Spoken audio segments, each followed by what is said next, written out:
Just let go.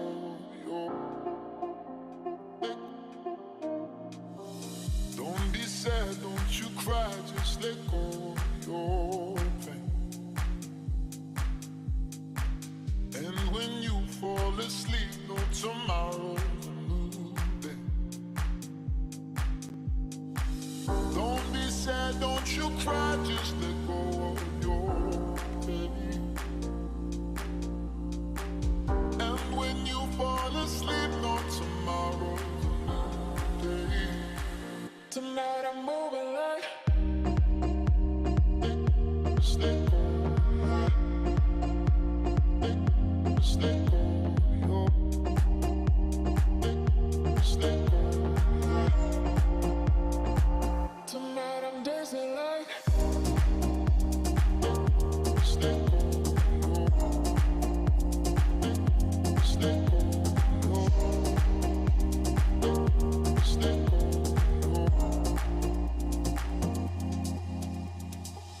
Don't be sad, don't you cry, just let go of your pain. And when you fall asleep, no tomorrow's a new day. Tonight I'm moving like just let go. Just let go. Just let go. Tonight I'm dancing like just let go.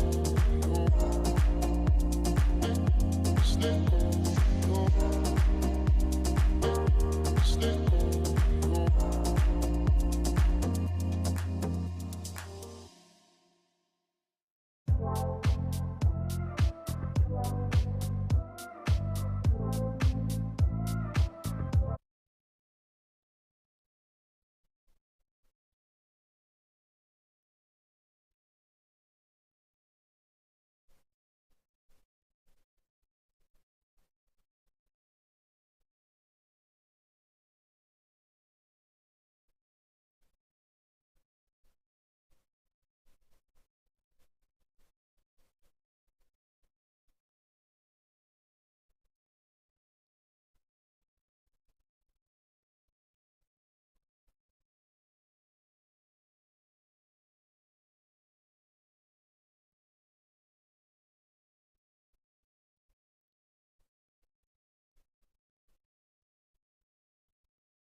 pleasant good morning to the Honorable John Briceño, Prime Minister of Belize, his ministers and ministers of state and members. To the Leader of the Opposition, Honorable Moses Barrow, and his members, and Speaker Woods. Let us pray. Almighty and eternal God, who through Jesus Christ has revealed your glory to all nations, please protect and preserve Belize, our beloved country. God of might, wisdom, and justice, please assist our Belizean government and people with your Holy Spirit of counsel and fortitude. Let the light of your divine wisdom direct their plans and endeavors, so that with your help we may attain our just objectives. With your guidance, may all our endeavors tend to peace, social justice, liberty, national happiness, the increase of industries, sobriety, and useful knowledge. We pray, O God of mercy, for all of us, that we may be blessed in the knowledge and sanctified in the observance of your most holy law, that we may be preserved in union and in that peace which the world itself cannot give. And after enjoying the blessings of this life, please admit us, dear Lord, to that eternal reward that you have prepared for those who love you. Amen.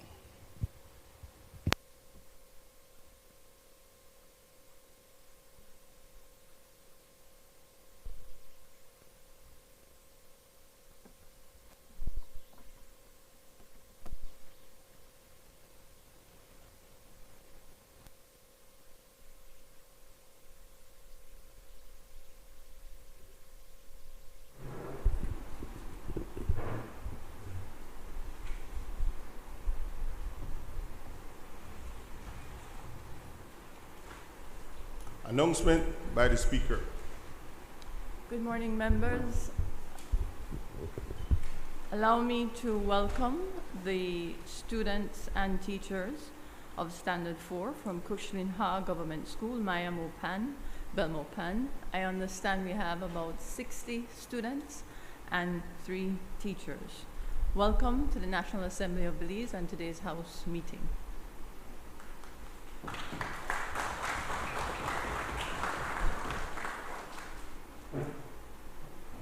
Papers.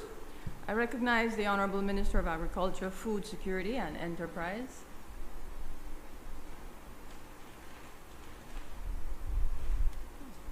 Honorable Minister Karim Musa. Good morning, Madam Speaker.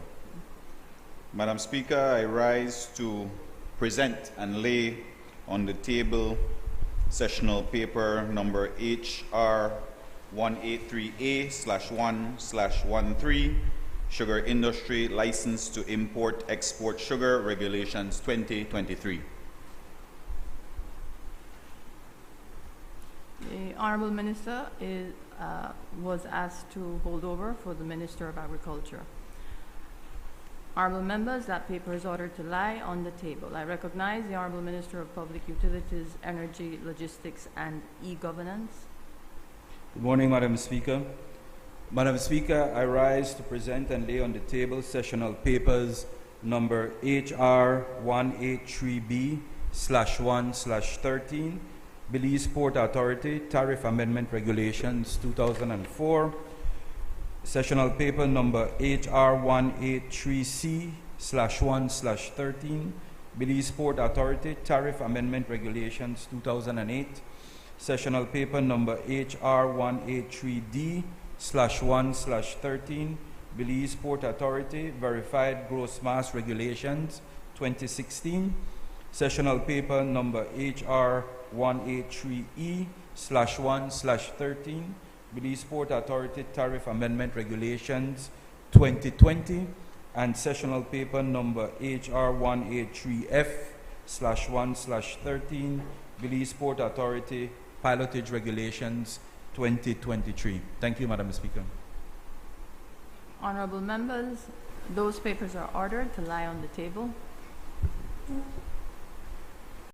Presentation of reports from committee. I recognize the Honorable Chairperson of the Finance and Economic Development.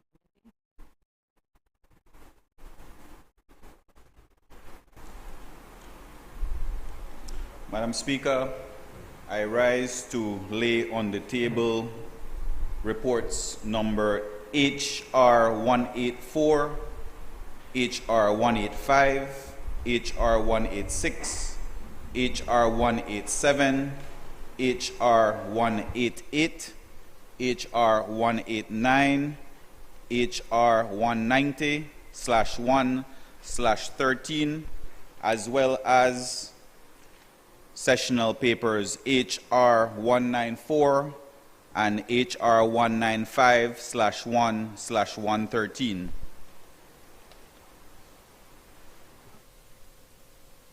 Honorable members, those reports are ordered to lie on the table. I recognize the Honorable Chairperson of the Constitution and Foreign Affairs Committee. Morning, Madam Speaker. I rise to lay on the table report number HR 191/1/13, report from the Constitution and Foreign Affairs Committee on the Law Revision Amendment Bill 2023. Report number HR 192/1/13, report from the Constitution and Foreign Affairs Committee on the Special Prosecutor Bill 2023. And report number HR 193/1/13, report from the Constitution and Foreign Affairs Committee on the motion for the establishment of the Women's Parliamentarian Caucus Standing Committee 2023. Thank you, Madam Speaker. Honorable members, those reports are ordered to lie on the table. Question to Minister. I recognize the Honorable Leader of the Opposition, member for Mesopotamia. Thank you, Madam Speaker. Pleasant good morning. Pleasant good morning to all members on both sides. Pleasant good morning to the wonderful Mesopotamia people and all of the constituencies I lead. Will the Minister of Home Affairs please inform this honorable House if the member for Toledo West will be arrested and charged for his admission of leaving the scene of an accident before arrival of the police and failing to report said accident that he was involved in to the nearest police station. I recognize the Honorable Minister of Home Affairs and New Growth Industries. Thank you, Madam Speaker. Madam Speaker, if I may, prior to responding to the question posed by the Leader of the Opposition, just take this moment for us as a National Assembly, as a House of Representatives, to note the passing, the very gruesome passing of Imari Galvez, who was murdered just a little outside of Belmopan, or in Belmopan, and taken on the Hummingbird Highway in a very gruesome and heinous fashion. And then this morning as well, we have another incident in which a young lady was stabbed, presumably by her partner. In that instance, the police quick response has led to the apprehension of the individual.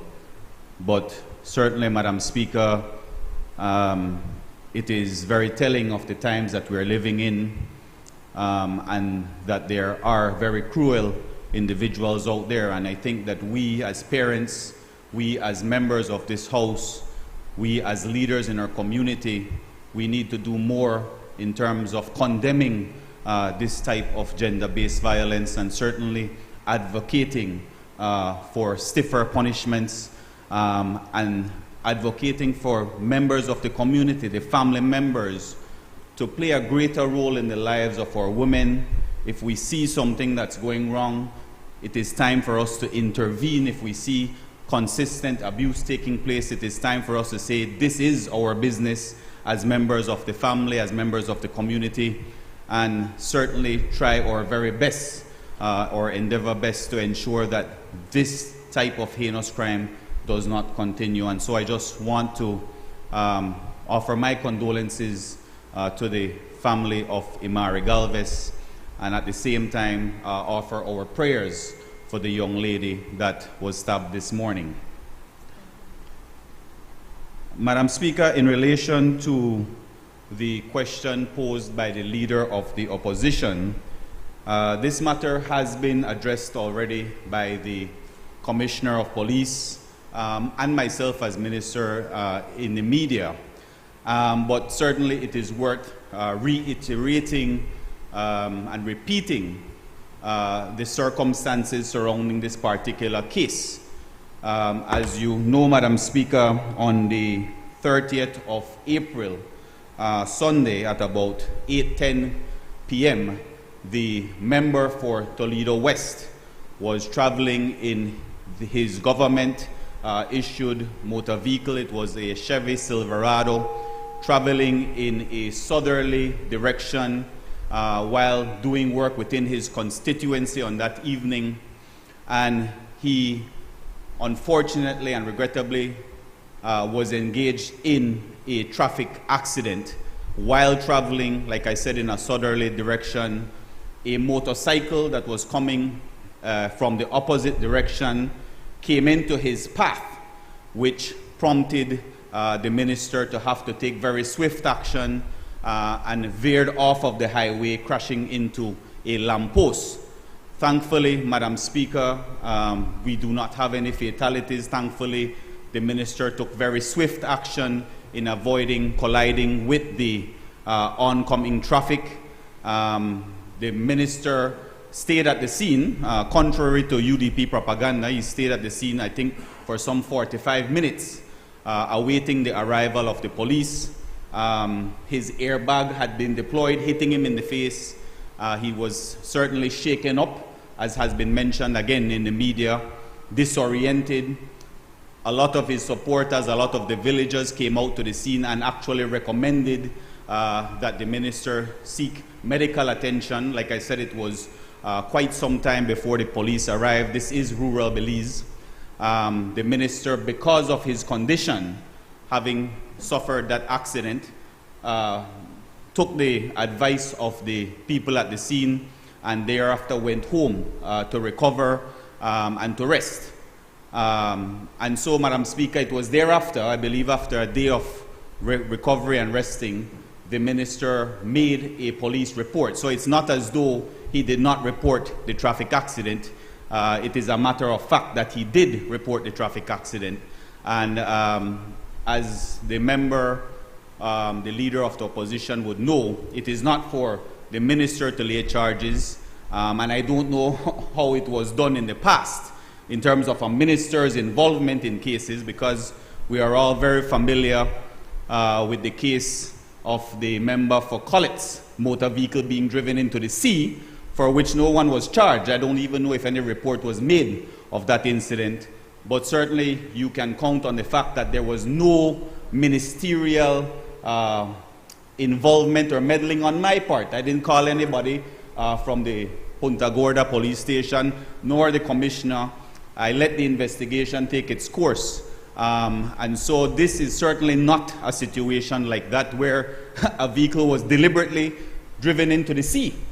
This is a situation where a minister was actually saving the life of another individual, risking his own life and crashing into a lamppost.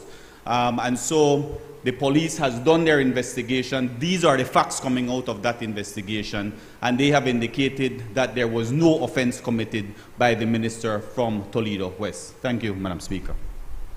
I recognize the Honourable Leader of the Opposition, member for Mesopotamia. Madam Speaker, please grant me leave to ask a follow-up question. Let me hear the follow-up. Would the minister be so kind as to share that police report with the Leader of the Opposition? Yes, certainly, Madam Speaker, we can provide that police report. I recognize the Honorable Minister of Infrastructure, Development and Housing. Apologies, I recognize the Honorable Leader of Opposition and Member for Mesopotamia. Thank you, Member from Caribbean Shores. Thank you, Madam Speaker.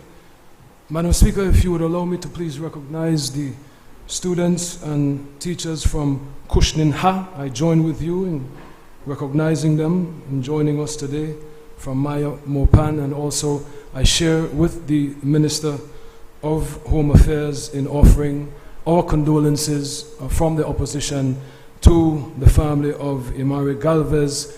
I was able to visit with the family, with the standard bearer from Belmopan, to attend the wake of Miss Joanna and Stan, and we definitely offer our deepest sympathies, Madam Speaker.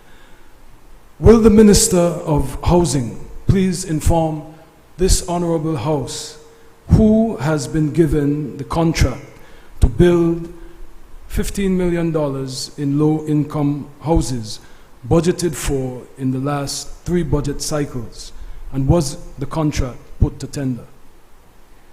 I now recognize the Honorable Minister of Infrastructure, Development and Housing.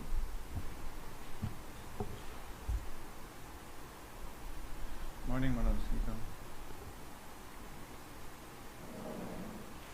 Madam Speaker, it's on.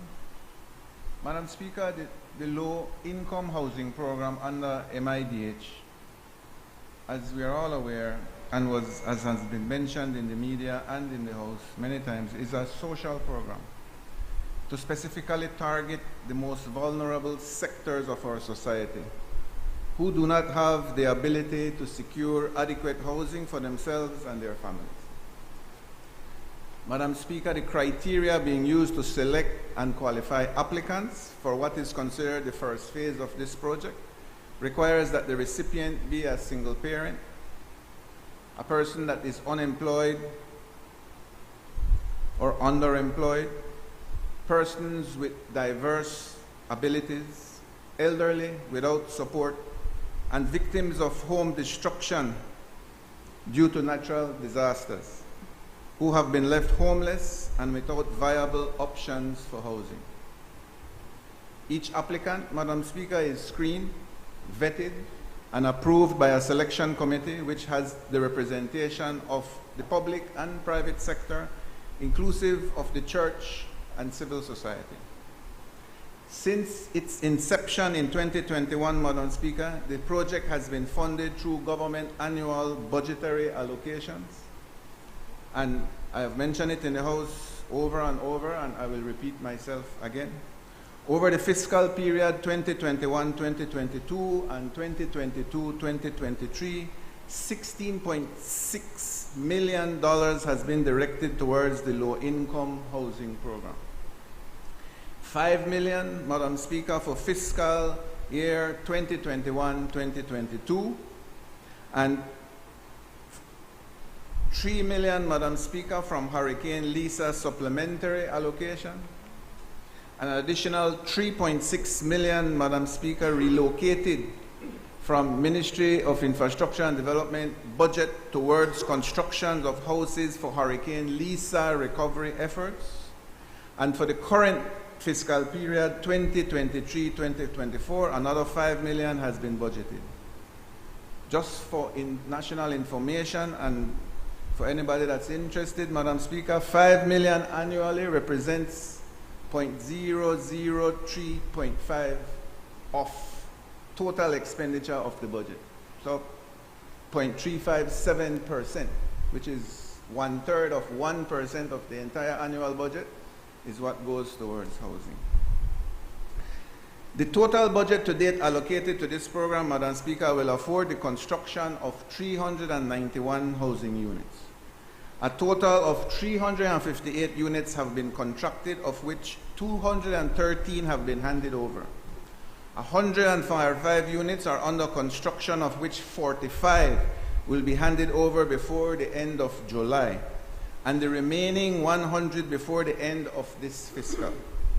Construction of a final amount of 33 houses will commence within the next month. The present average construction cost, Madam Speaker, is about $50,000 per house. This has increased by 25% since the inception of the program due to rise in materials cost. This translates to a square foot price, Madam Speaker, of 113 Belize dollars per square foot. To remind the member, on the other side, when the UDP was in power, we were getting square footage prices of buildings being built between 600 to 1,000 square foot before inflation. Just to give you an idea, Madam Speaker. So presently, the houses are being built at an average cost of 113 Belize dollars per square foot. Madam Speaker, and this is not only the house, it is inclusive of filling of the land where necessary, septic and soak away, because we don't have a proper sewage system where they are built, full electrical service support, Madam Speaker, and road access and whatever necessary infrastructure that these structures require. Contracts, Madam Speaker, are issued for labor to registered and pre-qualified contractors who are evaluated by a technical team of ministry professionals. The average labor cost, Madam Speaker, for each house is approximately $16.6 thousand, which is approximately 33% of the value of the house. In the construction industry, Madam Speaker, this is far below what is the norm. In the construction industry, it ranges between 30 to 50% of the total cost being labor. How can we be able to get this price? Well, we are dealing with contractors that are from the different regions who tend to use the local labor, Madam Speaker, and therefore they have the ability to reduce the cost. Materials are purchased and distributed by the Housing Execution Unit, Madam Speaker, and tax exemptions are utilized in purchasing the main construction materials. Madam Speaker, registration, this is how the program started. We got into the ministry and we sent out advertisements. And if the leader of the opposition is interested, I can show him copies of the registration notices that we put out on the newspapers. They are on our social media platform. They are on the website of MIDH, and they have been put out repeatedly requesting contractors to register at the MIDH to do a variety of projects. If you allow me, Madam Speaker and Leader of the Opposition, I would just like to read it so that people can be aware of how the registration process works. It says, Ministry of Infrastructure Development and Housing, General Notice Registration of Contractors. The Government of Belize, through the Ministry of Infrastructure Development and Houses, wishes to create a registry of contractors for varying disciplines and capacities from which government or the private sector enterprise will have access to competent contractors that have undergone some form of qualification, capacity review, which in turn would streamline procurement and improve transparency in the industry. It is expected that the contractor register will provide for easier selection of reliable contractors based on satisfying minimum criteria of each of the identified categories and subcategories. Having centralized contractor registry creates opportunity for contractor employment across the public and private sector, as well as affords project owners confidence in quality of listed contractors. Contractors will be categorized by discipline and size and hereby invited to register under one or more of the following disciplines as may be applicable. These are the disciplines. General building contractor. General building contractors are for building commercial buildings, residential buildings, capable of executing site surveys, piling, structural concrete, structural reinforcement, masonry, carpentry, drywall, plumbing, electrical, HVAC, and roofing. This is the category that the contractors will fall under to do the low-cost, the low-income program that we are working on. Then you have civil works and road construction, capable of executing works associated with road construction and other major infrastructure developments such as land clearing, earthworks, drainage, flexible and rigid pavement, road marking, road furniture installation, piling, and structural concrete. Then we have the third category, bridge construction, capable of bridge construction, pile construction and installation, reinforced concrete bridges, structural steel bridges, composite bridges, multi-celled. You want me to slow down, Leader of the Opposition? I can if you're not following properly. drainage, multi-celled reinforced box culverts, retaining walls, coffer dam construction, and piling for barges. Fourth one, Madam Speaker, land development, capable of executing land clearing, earthworks, excavation of earthen drains, embankments, and pond construction. And tradespersons, single entities such as masons, carpenters, so you can also register as a technician for certain fields. Single entities such as masons, carpenters, plumbers, electricians, mechanics, sheetrock, drywall, HVAC, painters. And specialist contractors, contractors with experience tailored to specific skill sets. This has been out there, it is still out there. We are requesting all contractors to register. Madam Speaker, we have since received 120 registered contractors. And we are hoping to be able to get more contractors registered.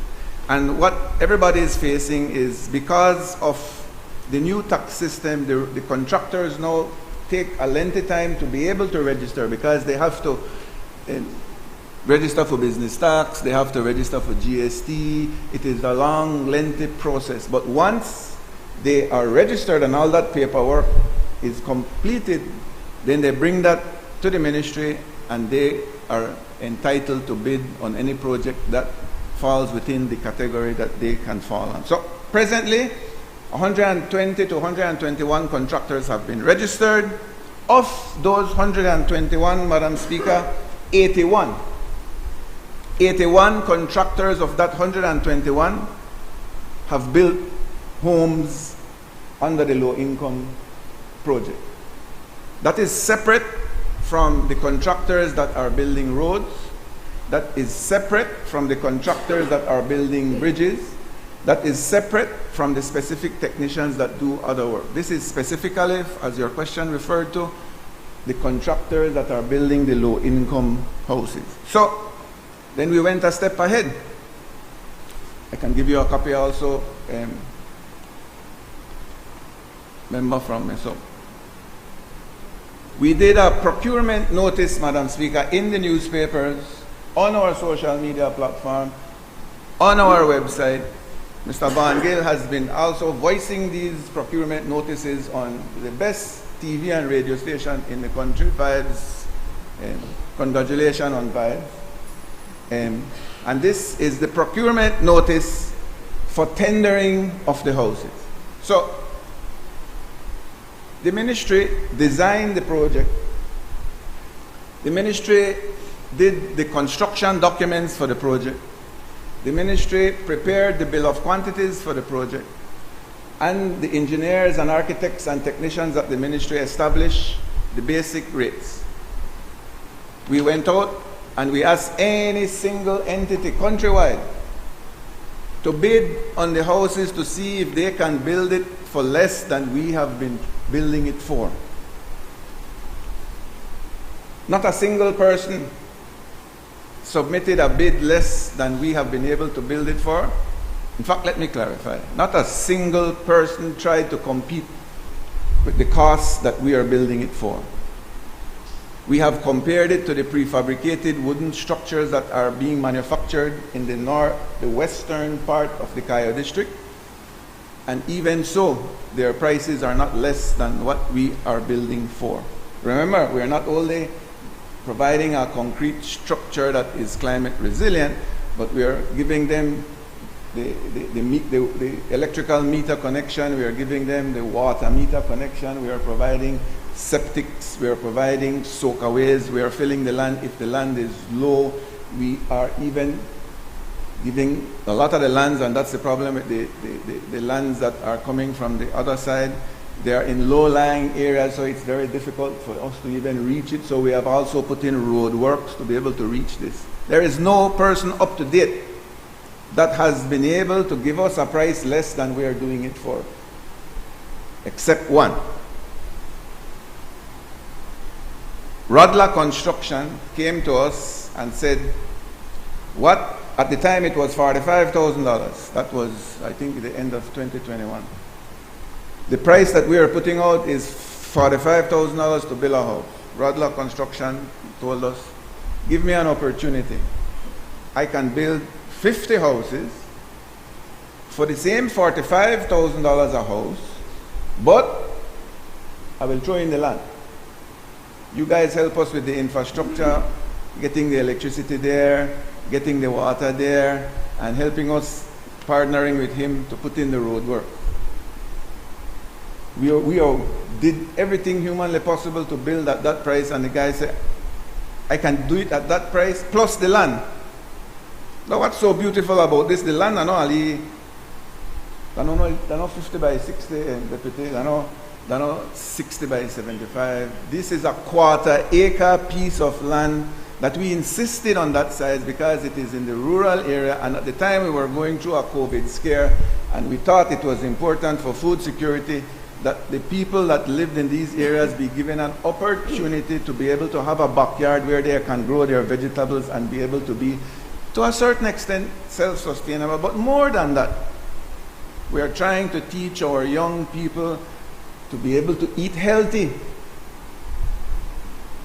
Lot of way, and family members got cancer around the place, man, and Speaker, we grew up to eat potted meat when they bring from outside, we eat bully beef, canned beef, we still deal with that, chopped ham, we deal with ramen. Processed foods are killing us. It's killing this country, and so we are trying our little part in our little hole to convince people to plant for themselves so that they can eat healthy. That was the concept leader of the opposition. In conclusion, Madam Speaker, I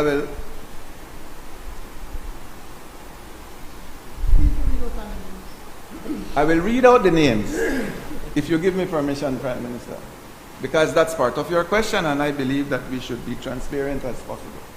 These are the names of the 80 contractors that have built the houses that we are doing, and the next 35 coming up will be probably another 25 of the 35. Now, all of these contractors have been given contracts to build homes. Not all of them will build another house for us. We had some examples that were on TV last year, I think, where certain contractors will never be able to build a house for us again. It's in the minimum, but they have not been able to fulfill their requirements to us and their specifications. But to a large extent, I would say 90% of the contractors that have built houses for us will be able to work for us again. And the ones that have not fulfilled their responsibilities, we will give them an opportunity for them to learn. We will give them an opportunity for them to mend their ways, because we believe in reforming, Madam Speaker. And so they will be able to build a house sometime in the future. Name of the contractors, and this is countrywide.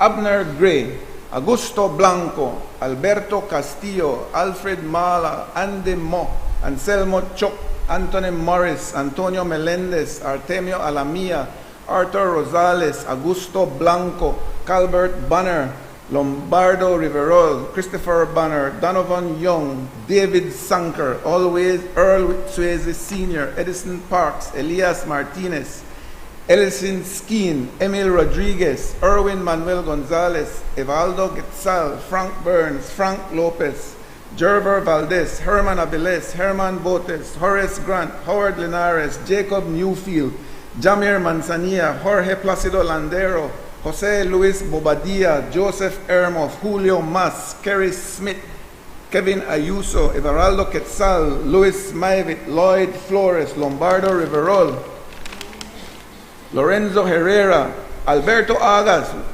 Bayra tayo, bale?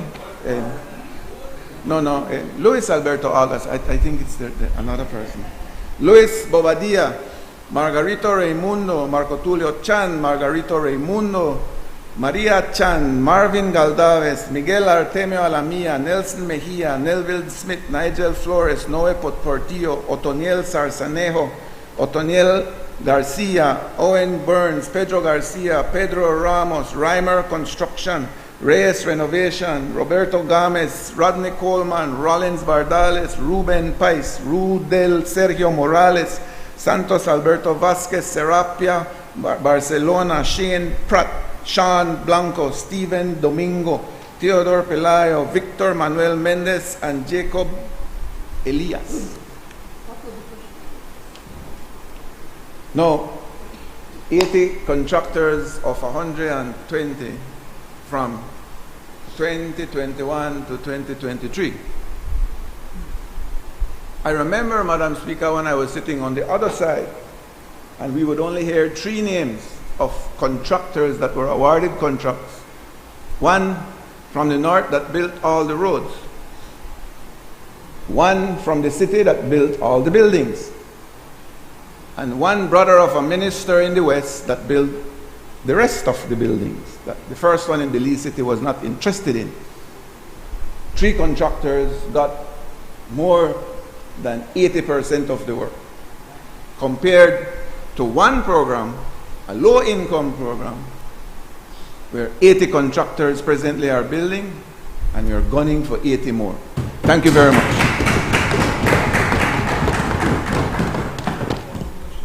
Let me hear the follow-up question. Is it that you spent $6 million on Hurricane Lisa recovery efforts in addition to $5 million for low-income housing in 2022-2023 budget?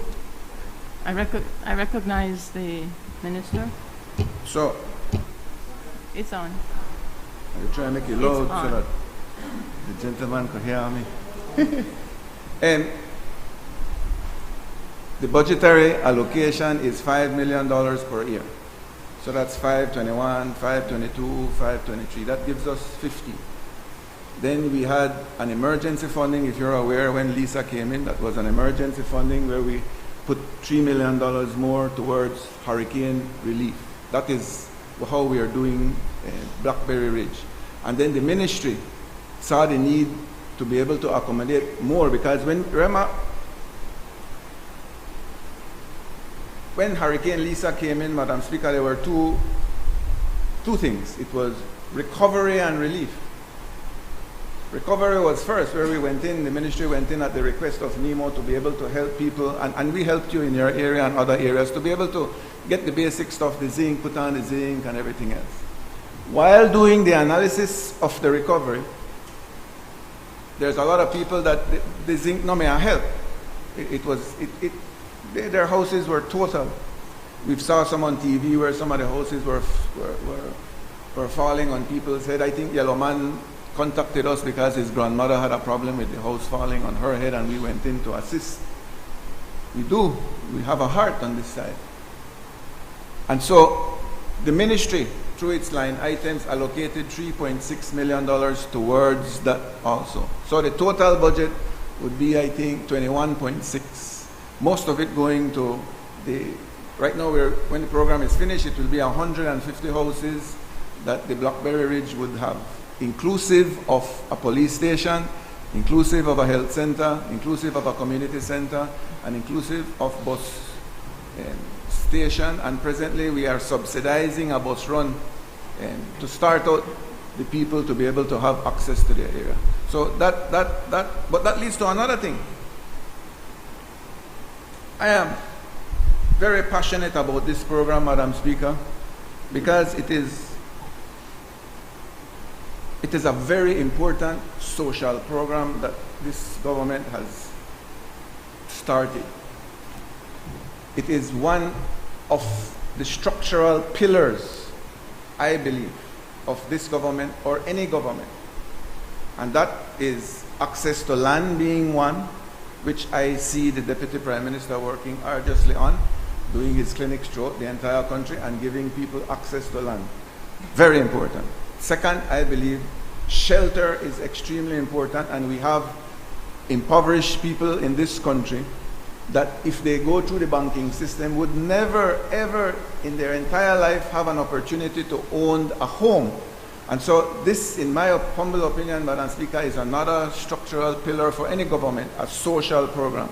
The third one that is being championed is NHI, which is access to health care, primary health care, And the third, which is being championed by my friend here, the honorable member from Freetown and Minister of Education, is free education up to the tertiary level. Those, I believe, Madam Speaker, are the pillars of our social program and what we stand for under the People's United Party from George Price days. But I am here lobbying, humbly requesting that cabinet, that our ambassadors, that the IFIs, that countries that love us or pretend to love us or just want to court us, that the leader of the opposition, when he goes abroad and speaks with all these heavy-duty wigs, that you talk to Didi and Fat Joe and you ask them to please assist us in financing more than $5 million a year for this low-cost program, because it changes the lives of people. I believe, Madam Speaker, and I can safely speak for the other colleagues on this side, our role in government is to look after the people that cannot look after themselves and provide the business environment for the private sector to do what they do. But we can't worry about the wealthy man because they can handle themselves, Madam Speaker.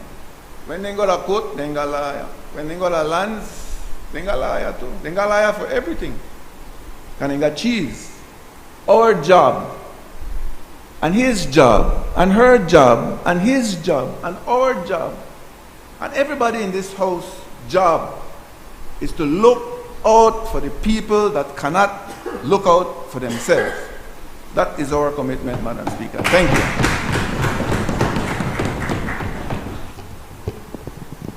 Next question. Introduction of bills. I recognize the Honorable Prime Minister and Minister of Finance, Economic Development and Investment.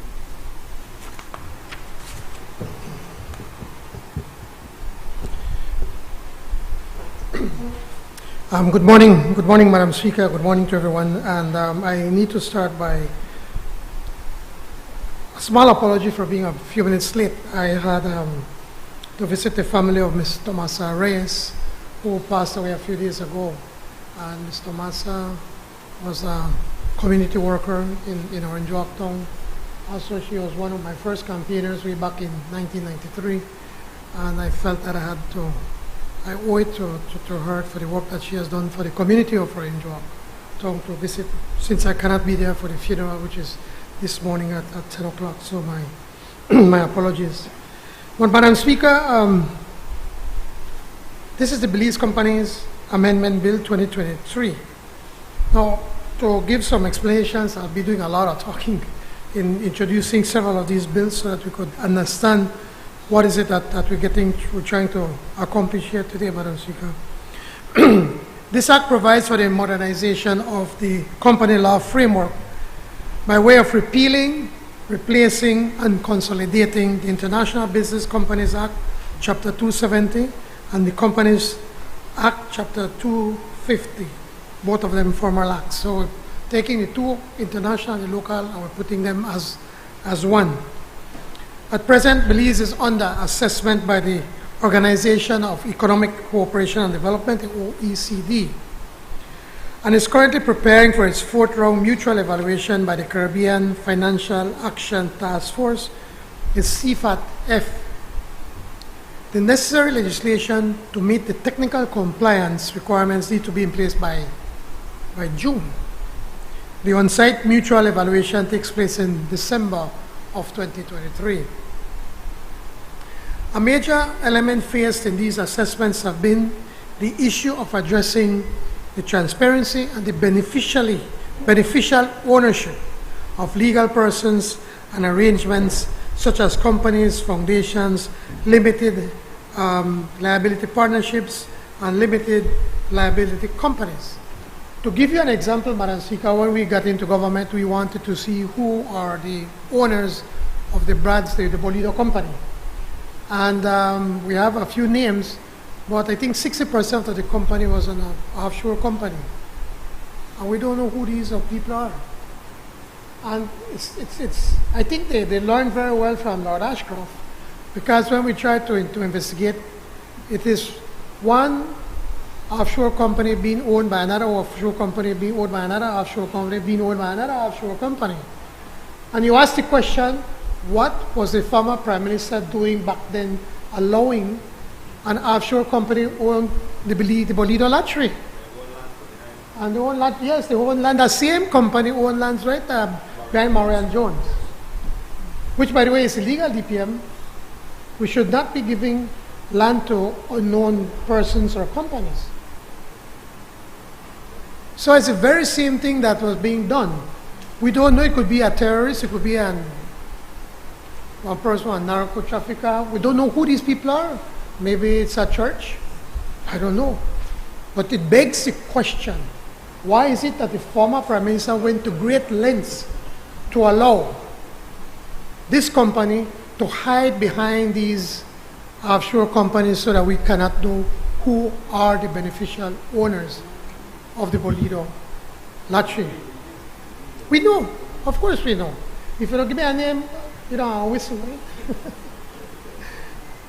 So, Madam Speaker, this is one of the things that the OECD and others in international, the developed countries were against it, where people deliberately hide behind these shell companies to cover their criminal activities, or taking advantage, for instance, in this case, of their connections with the government of the day. So, Madam Speaker, let me speak a little bit on the limited liabilities companies. Well, I'll speak on that shortly. The Financial Services Commission has done a full scope analysis of the Act in relation to the relevant FATF recommendation on beneficial ownership, as I just mentioned, and a few deficiencies were identified, which could lead to adverse findings at the time of the mutual evaluation if they are not rectified. Specifically, the bill will ensure that Belize is compliant with the requirements of these recommendations, thereby removing the risk of a non-compliant finding, which would increase the likelihood of an adverse listing by the CFATF. Furthermore, the bill aims to strengthen the Act by providing for more practical and clear directions in respect to foreign companies, liquidation of segregated portfolio companies, notices by gazette or otherwise means of publication of struck companies. We have also extended the period to 12 months for companies under the former Chapters 250 Companies Act and the 270 IBC Act to comply with the new Belize Companies Act. So in effect, we're giving all of these companies 1 year to remove from the old one to the new one that we are presenting. Madam Speaker, there had been a strengthening of the process for obtaining recording beneficial ownership information, and to ensure that the information that is required is accurate and updated on a timely basis. Although Belize has prohibited bearer shares since 2017, there was a need to also ensure that bearer shares warrants were clearly and explicitly prohibited as well. For those that are not aware, bearer shares are basically a piece of paper that says you own the company. So anybody that has that paper could say, well, this is my company. So they got rid of that in 2017. But we had to make sure that it could be explicitly prohibited in the Act. Along these lines, there is also the need to ensure that nominee directors or shareholders are identified and make such information available to the competent authority. This aspect would align with the recently enacted Financial Services Commission Act to ensure accountability on the part of nominee shareholders and nominee directors, and to prevent nefarious activities and reputational damage to the jurisdiction. It would be fair to say then, Madam Speaker, that a major focus these amendments are to specifically address these amendments are to specifically address the information required on beneficial ownership information, like with the Bolido. We have to say who are the beneficial owners, the production of records, documents, information of registered agents, RA, or agents or directors, the keeping and retention of accurate and updated records, and the power of the Commission to request and obtain timely records, documents, or information from the registered agent. There was also some further tightening in terms of a foreign company as it relates to its registered address and a notice by which such change of address, registered address, ought to be submitted to the registrar. While we can all appreciate that there was a need for the modernization of the company legislative framework and the passing of the Belize Companies Act, when it came to the actual implementation and practice, it became evident that certain aspects were overlooked, and this had to be remedied.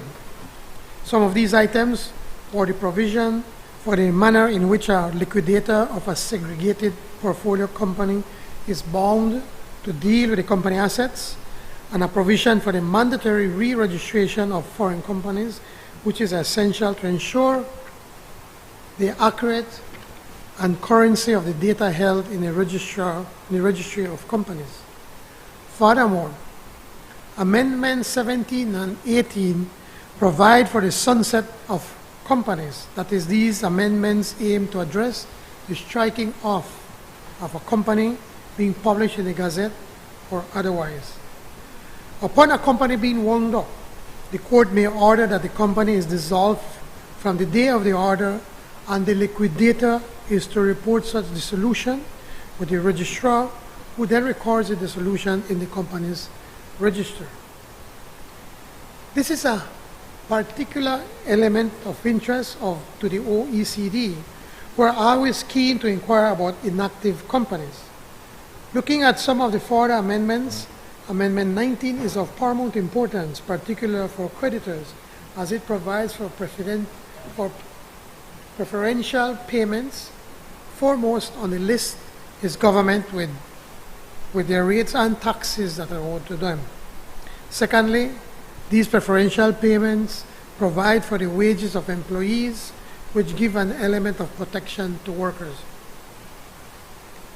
It also provides for the payment of the general creditors, including a landlord and creditors having a floating charge. And of course, to prevent confusion or misuse by creative individuals is Amendment 4, which seeks to marry the practice and the online business registry system platform with the law by imposing a prohibition on a company name not being same or similar to the name of another company, business, association, partnership, firm, or trademark.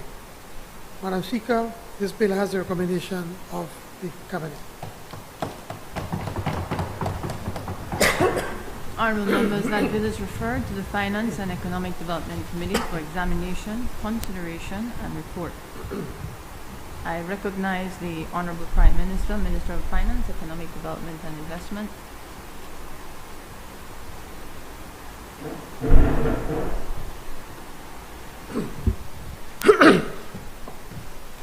Madam Speaker, pardon me, just a procedural matter, Prime Minister. Thank you. Clerk.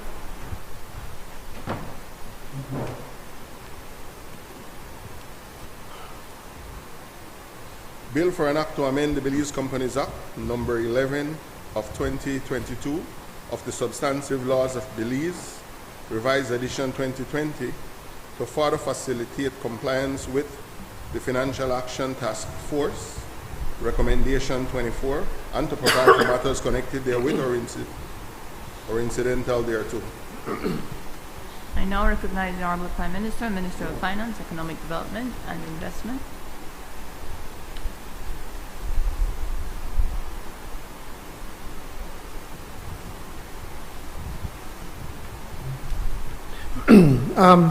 Madam Speaker, this is a Financial Intelligence Unit Amendment Bill 2023, and with your indulgence, can you allow me to put this together with the International Limited Liabilities Companies Amendment Bill 2023. They actually come together. So I would want to explain both of them in one sweep. Madam Speaker, Belize, as a member state of the Caribbean Financial Action Task Force, has agreed to implement the Financial Action Task Force, or the FATF recommendations. As a member of FATF, Belize must ensure that we comply with their standards through an ongoing program of reviews that evaluates Belize's technical compliance with the recommendations, as well as the level of efficacy of the national measures put in place to implement those requirements. At present, Belize is undergoing the 4th round mutual evaluation by the Caribbean Financial Action Task Force. It has been determined by the FIU and its consultants that amendments to the Financial Intelligence Unit Act, the FIUA, and the Misuse of Drugs Act are necessary to close existing gaps in the legislations enabling Belize to comply with some of the requirements of the Financial Action Task Force recommendations, the FAT, or the FATF, and ensure the best possible outcome of the assessment. In the case of the amendments of the FIU legislation, the FATF recommendations include that financial institutions promptly report suspicion of funds which are proceeds of a criminal activity or which are related to terrorist financing to the Financial Intelligence Unit.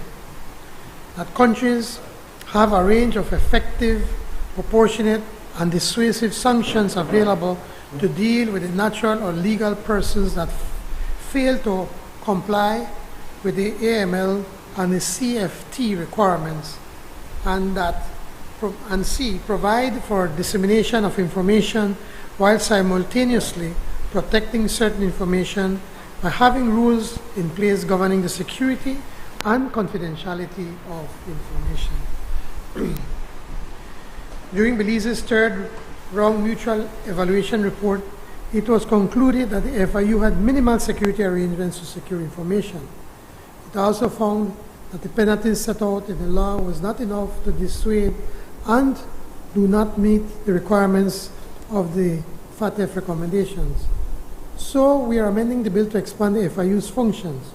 The amendments will allow the FIU to collect financial intelligence and information and to analyze, disseminate, and exchange this information along law enforcement authorities, financial institutions, and limited businesses in Belize and abroad. The amendment also provides for the dissemination of financial intelligence and information simultaneously and upon request of its own motion or upon request of local and foreign authorities and affiliates within the intelligence unit. Furthermore, the penalty for failure to furnish information that is relevant to an investigation to the director of the FIU is being increased from a fine of $5,000 to a fine of $100,000. Finally, a new section is being introduced to provide for the secure protection and dissemination of information received, processed, held, or disseminated by the FIU, or that the information only be disclosed in accordance with agreed procedures, policies, and applicable laws and regulations that are in place. Given the critical importance of meeting compliance with international standards, we are proposing the amendment of the FIU Act by virtue of the Financial Intelligence Unit Amendment Bill. Madam Speaker, as I mentioned earlier, this is also closely tied with the international limited liabilities companies. Madam Speaker, this bill has a recommendation of the Cabinet, and we hope that all members in this Honorable House would support both bills. Thank you, Madam Speaker. Honorable members, those bills referred to will be referred. Clerk? It's both bills that you'll have to read the titles for. So, proceed.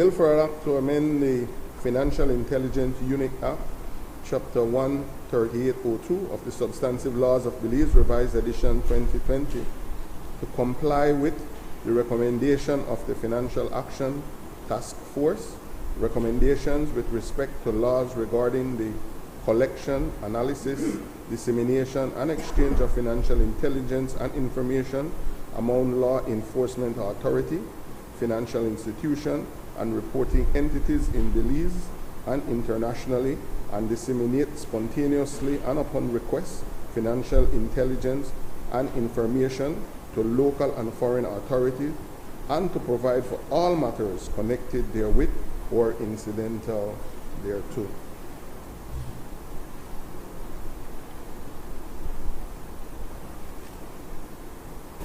A bill for an act to amend the International Liability Companies Act, Chapter 27001 of the Substantive Laws of Belize, Revised Edition 2020, to provide for the change of name of the International Limited Liabilities Company Act to the Limited Liability Company Act, to remove the restriction on persons resident in Belize, to remove the exemption granted to liabilities companies, and to provide for matters connected therewith or incidental thereto.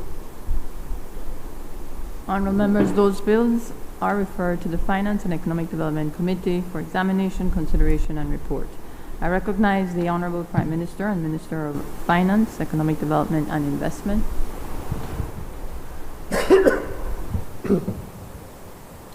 Madam Speaker, I rise to introduce a bill for an act to repeal the Insurance Act, Chapter 251, and the International Insurance Act, Chapter 269 of the Substantive Laws of Belize, Revised Edition 2020, and to replace them with new provisions to develop and promote the maintenance of a fair, safe, and stable insurance sector in Belize for the benefit and protection of policyholders and other claimants, contribute to the financial stability of Belize, and to satisfy the requirements of the Financial Action Task Force, the FATF recommendations, and the International Association of Insurance Supervisors, the IAIS Insurance Core Principles, and to provide for matters connected therewith or incidental to.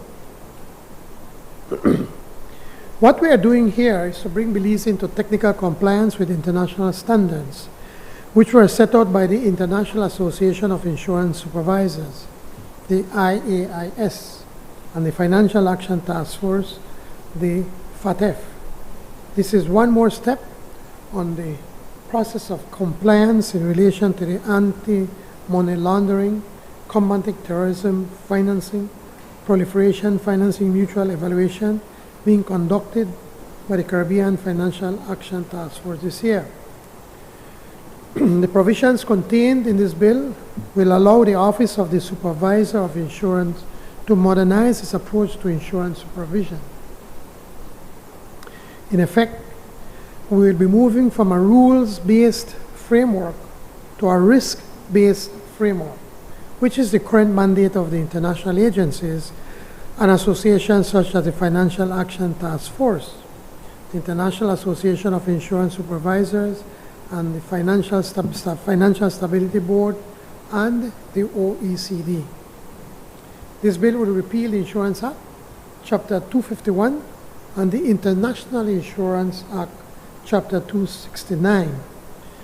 But it will capture the scope of both laws as well as expand the scope to provide for microinsurance to promote financial inclusion.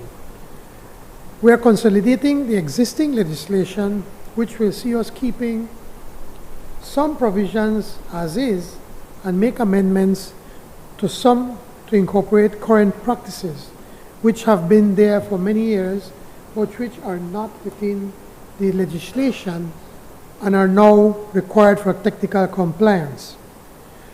As such, we will develop and promote the maintenance of a fair, safe, and stable insurance sector in Belize for the benefit and protection of policyholders and other claimants, to contribute to financial stability and to prevent money laundering, terrorist financing, and proliferation financing, New provisions in the bill will provide for the licensing of insurers by categories, with each having specific provisions for their categories.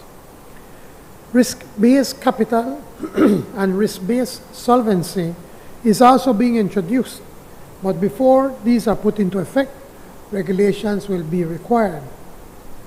In substitution for the minister to hear appeals from decisions of the supervisor of insurance, an appeals board will be established to hear such appeals, with the appointment of the members of the appeals board having been guided by the recommendations of the insurance industry. Amendments were done on current provisions which deal with 1. Administrative fines, 2. Fit and proper provisions, 3. Corporate governance provisions, 4. The role of the supervisor, and some statutory filing provisions which are in practice but not in legislation. There's one update which will be done by agreement between the insurance industry and the Department of Transport in respect to reporting requirements.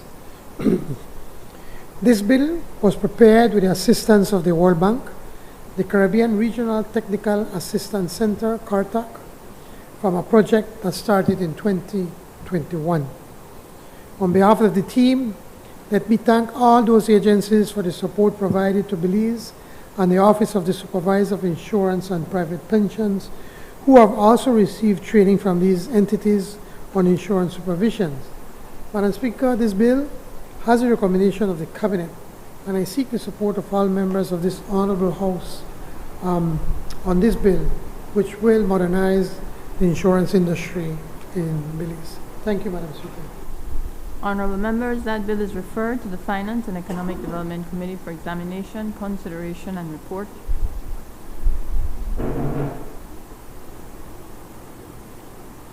Bill for an act to repeal the Insurance Act, Chapter 251, and the International Insurance Act, Chapter 269 of the Substantive Laws of Belize, Revised Edition 2020, and replace them with new provisions to develop and to promote the maintenance of a fair, safe, and stable insurance sector in Belize for the benefit and protection of policyholders and other clients, contribute to the financial stability of Belize, and to satisfy the requirement of the Financial Action Task Force recommendation and the International Association of Insurance Supervisors, IAIS,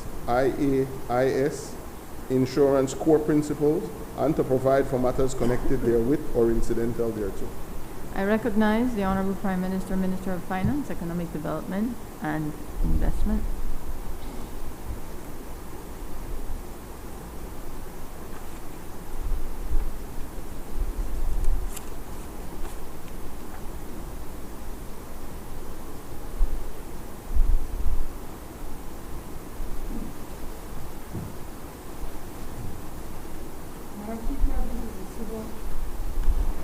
The Civil Assets Recovery Unexplained Wealth Bill 2023. Madam Speaker, I rise to introduce a bill for an act to provide for the civil recovery of the proceeds of unlawful conduct and to provide for matters connected therewith or incidental thereto. Madam Speaker, today is a historic day where this government is taking a bold step in the implementation of Plan Belize.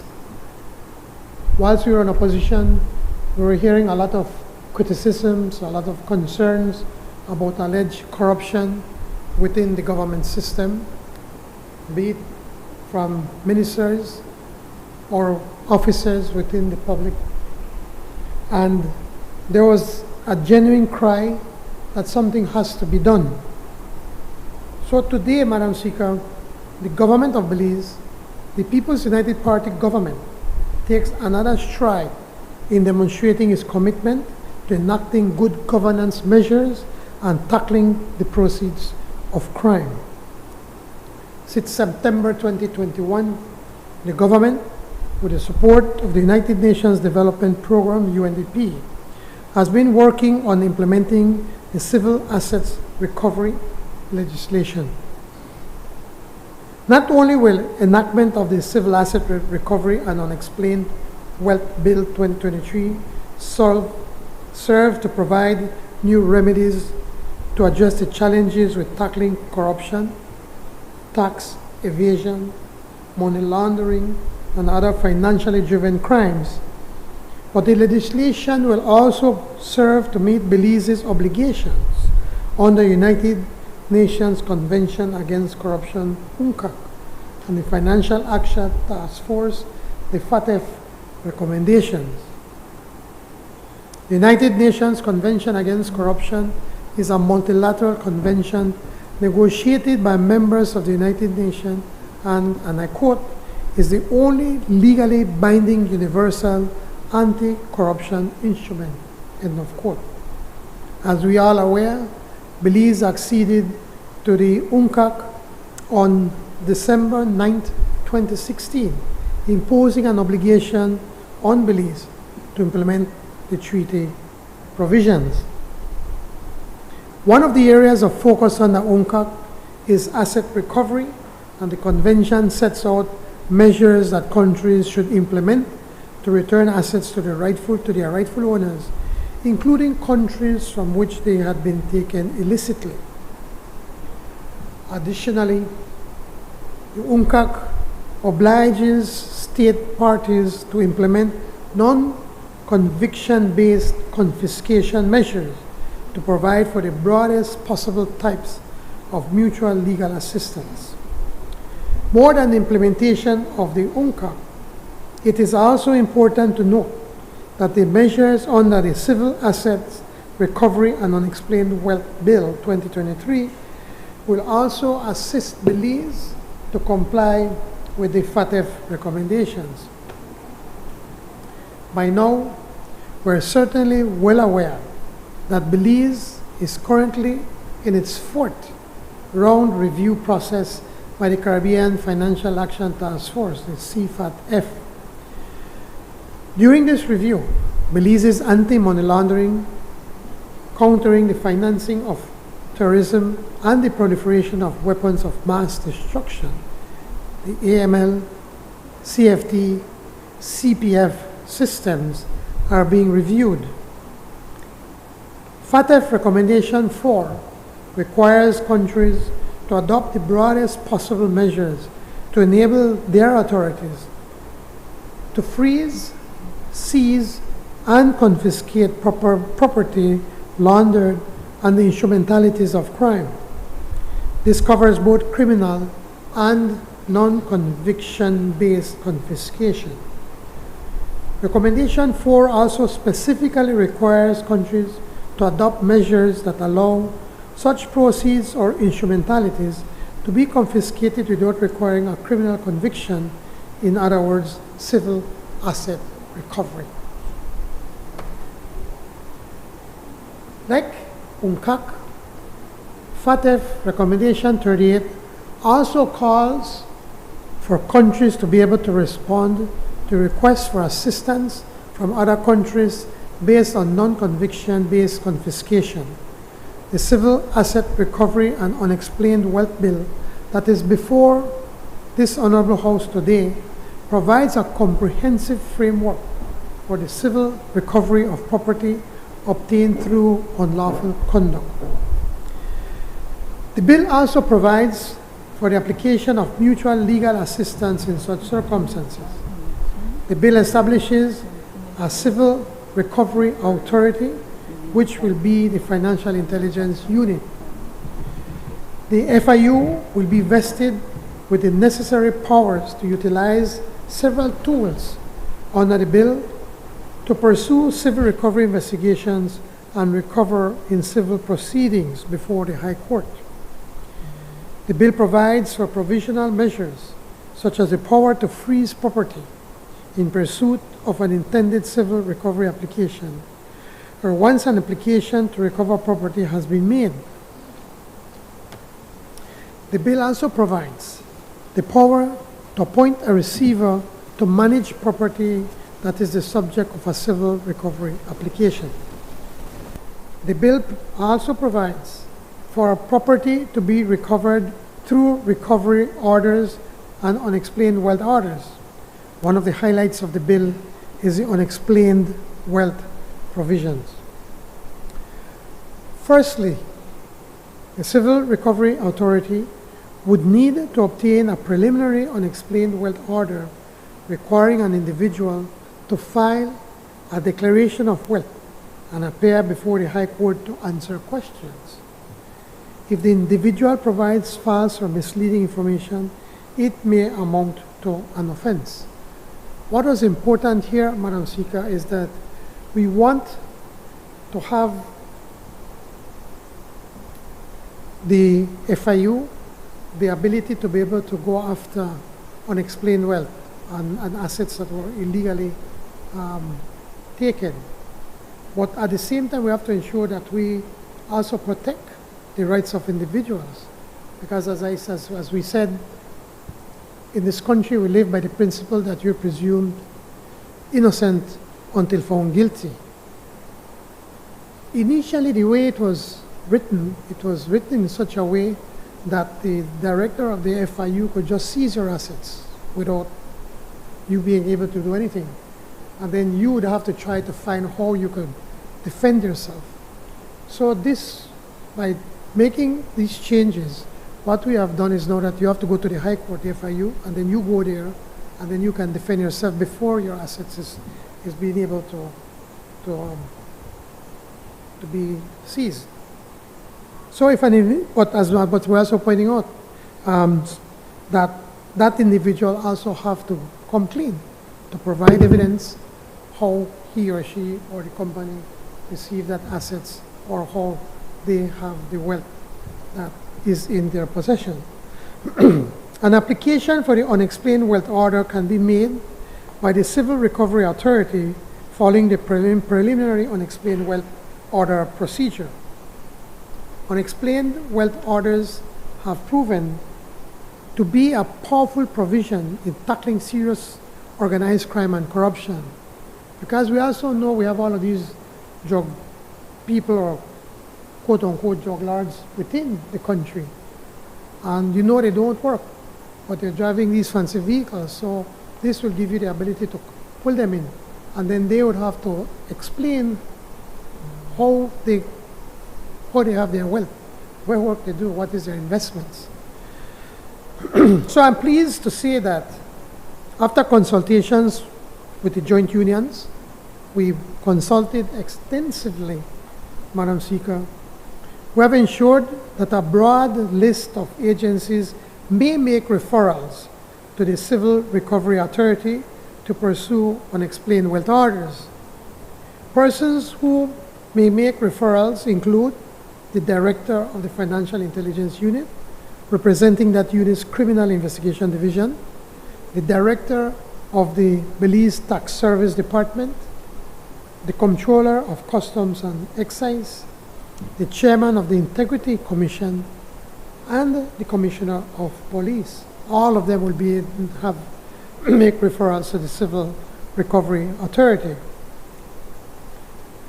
This referral mechanism will ensure that an avenue is provided where a criminal prosecution or conviction is unrealistic in the circumstances of the case before referring the agency. You know how many times you go to court and you know that they do wrong, but because of some technicality in the law, they could get away. Well, this will allow us to be able to say, you could get away, but you will still be able to get back the asset or the unexplained wealth that you have.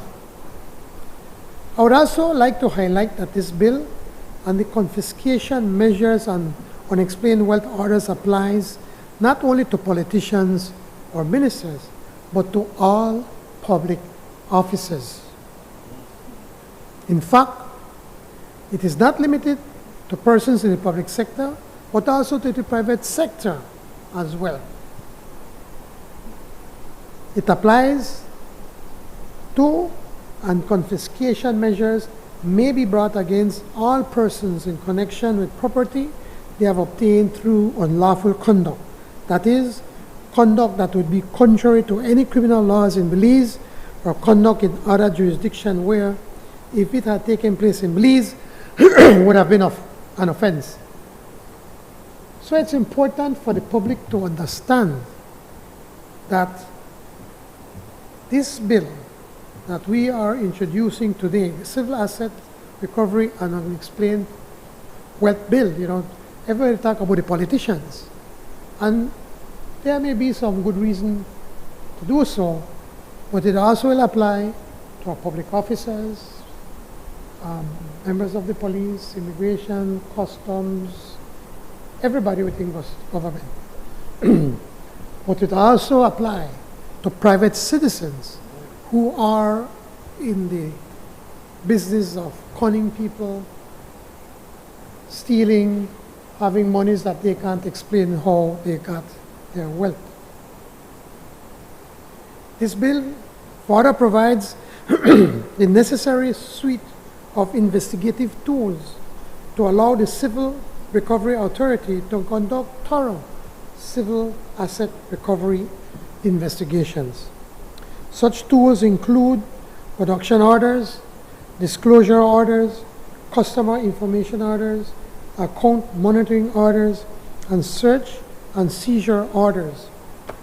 It enables the Attorney General's Ministry to make requests for mutual legal assistance to other jurisdictions in respect of gathering evidence, freezing property, and enforcing a recovery order of unexplained wealth order.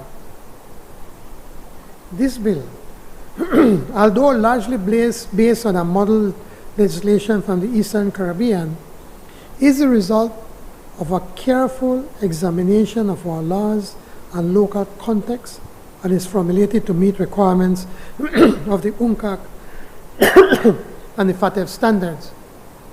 Again, Madam Speaker, whilst this kind of legislation is desperately required, we also have to take measures to ensure that it is not going to be used for political victimization, that it will not be used for our government to go after anybody just maliciously, or any future government to go after maliciously at people just because they don't like them or they don't support them or they have to a beef to support with them. They have a problem with them. We have to ensure that we put the proper mechanisms to try to prevent that as much as possible. That is why we removed it from the director of the Financial Intelligence Unit and set up this group. Financial profit is at the heart of most reforms of serious and organized crimes. These crimes negatively affect Belize's economy while simultaneously affecting Belizean society, especially the most vulnerable. Thus, the Civil Asset Recovery and Unexplained Wealth Bill 2023 provides a mechanism to otherwise pursue ill-gotten property, whilst also ensuring that Belize is implementing its international obligation. I again underscore that the promotion of this bill signals this government's commitment to strengthening the good governance mechanism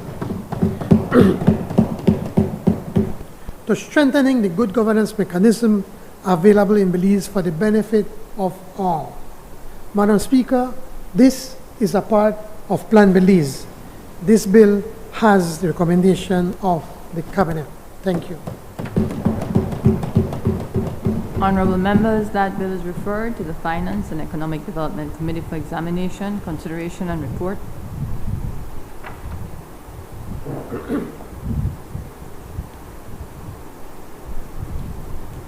Bill for an act to provide for the civil recovery of proceeds of unlawful conduct and to provide for matters connected therewith or incidental thereto.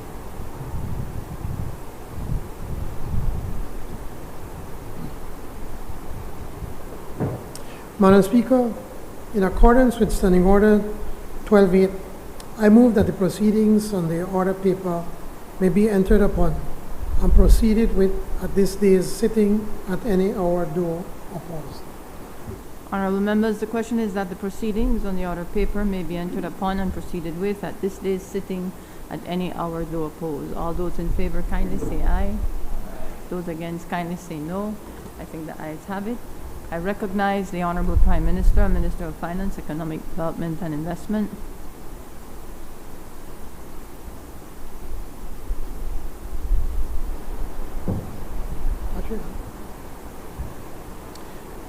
Madam Speaker, this is the Lotteries Control Amendment Bill 2023. Madam Speaker, I rise to introduce a bill for an act to amend the Lotteries Control Act, Chapter 151 of the Substantive Laws of Belize, Revised Edition 2020, and to provide for matters connected therewith or incidental thereto. Madam Speaker, to give a little bit of background. Since 1953, we have had Bolido in Belize. Over these more than half a century, Bolido has become a part of our Belizean culture. From 1953 until 2020, for 57 years, government legislated and operated lottery in Belize. Then in 2010, the Borough Administration gave the exclusive license to operate and manage Bolido for Brad's Gaming Company Limited of number 2 Farmers Market, Belize City. This license expired in 2020, an election year, but they did not care about that. This lame duck Borough Administration renewed the license for Brad's through 2030 for another 10 years. And if you remember, members, when we were on the other side, they just laid it on the table so we could not debate. We could not debate it. We could not ask questions. And now you know why the then Prime Minister never want to ask questions, because now we know who own it. You know who own it, Ocho? They not donate something for the party, why? Remember, from Albert was a part of it. It was under your ministry, no? And you never asked who owned the 60%. But anyway, Madam Speaker, the lotteries in Belize, as in other places in Central America and beyond, is a lucrative multi-million-dollar activity. Lottery requires a great deal of resources for oversight and administration. For sure, a lot more than is currently provided by Brad's Gaming Group Limited. And I'll give you some numbers in a short while. For example, in Panama and Costa Rica, the national lottery is administered by governments. And you know what they do with their profits of the lottery? The profits from their lottery are used to fund social causes. In Canada, in the Manitoba province, the government, through the Manitoba Liquor and Lotteries Corporation, issues and distributes lotteries and its regulations, and regulates it through its lotteries authority. And you know what they do with the lotteries revenues? They use it to support healthcare, education, social services, housing, and infrastructure. From 2010 to 2020, how many houses did you hear the UDP build from Bolido revenues? How many hospital beds did they buy? How much? Not even one. They even hear they make only donation to sports or to something. Nothing. Nothing. How many streets did they fix on the Bolido money they made? From big to small countries, the business of lottery is something that governments pay close attention to, and the successful one uses the profits from the lottery to improve the lives of their people, not just a few special interest persons. It is time for us in Belize to use a similar model to what is being employed in places like Costa Rica and Canada to distribute the Belize government lotteries so that those that, like the Costa Rican and Canada, we can use the revenue to help improve the lives of our people.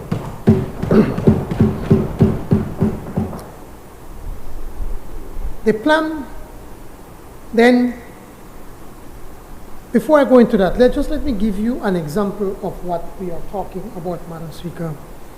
I have a report of the first 10 years under Brad's number one. Look, we call it as Brad's number one because they still use Brad's to confuse people.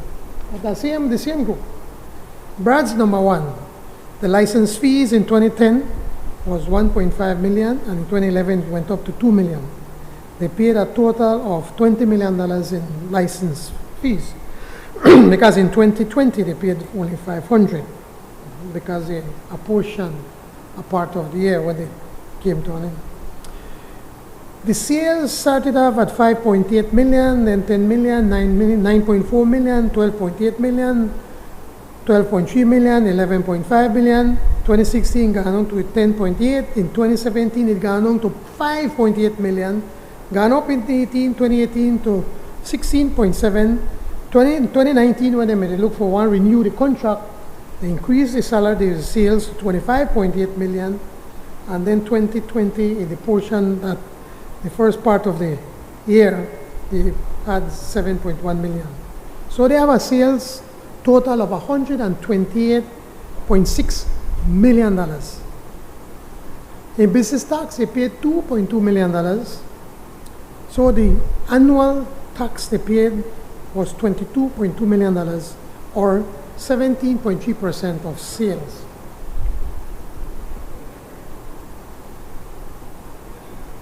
Now, this is important to know. In 2020, Madam Speaker, during the pandemic, they sell $18.7 million. $18.7 million during the pandemic. They paid $1.875 million in license fees and business tax of $328,000. Now they come up even, check this out, Lee profit sharing, right? They say, we give Lee extra money of $375,000. So they paid a total of $2.578 million. 2020, when they realized that the new Lotteries Commission started to take a look at what they're doing, and for the first time in 10 years, from 2010 to 2020, and I forget, I said, I'm bringing the file for sure, how to take the file. They did no checking on their people. None, not even a letter, absolutely nothing. In 10 years, the Lotteries Commission, back then under the UDP, zero, nothing. They asked them for nothing. And they wonder why. They ask why. Why is it that the then Prime Minister and the ministers in cabinet at least would have said, well, what happened with the lottery? Are they following up to the agreement that we have? Are they complying with the law? 10 years, nothing. No checking. But in 2021, when we wrote the first letter, I think it was in August, the Lotteries Commission wrote the first letter asking for information. All of a sudden, sales gone from 80.7 million to $43.8 million. All of a sudden, 43.3 million. Because we wrote them. Yes, when we started to write them. Because what happened? They realized that if they don't keep up to what is being asked of them, that they could eventually lose the contract. 5 million, 2017, 5 million. $43.3 million. For the whole of 2021, they pay, well, $2.5 million, which even at $2.5 million, when I'm sick at this, how they pay. They pay it by quarters. And they don't pay it up front. After they don't collect the money, at the end of the first quarter, they pay the first amount. And then the next quarter, they pay the next amount. So they collect your money, and then they give government the measly 25% or the $2.5 million. The business tax collected was $759,000. Profit sharing was $500,000. Now they kept it at $500,000. Now go up beyond $500,000. So the actual tax they paid to the government was $7.7 million. With a total, so only the percentage of tax to the sales is 7.8%. In 2022, last year, because again the Lotteries Commission was constantly warning, they live up to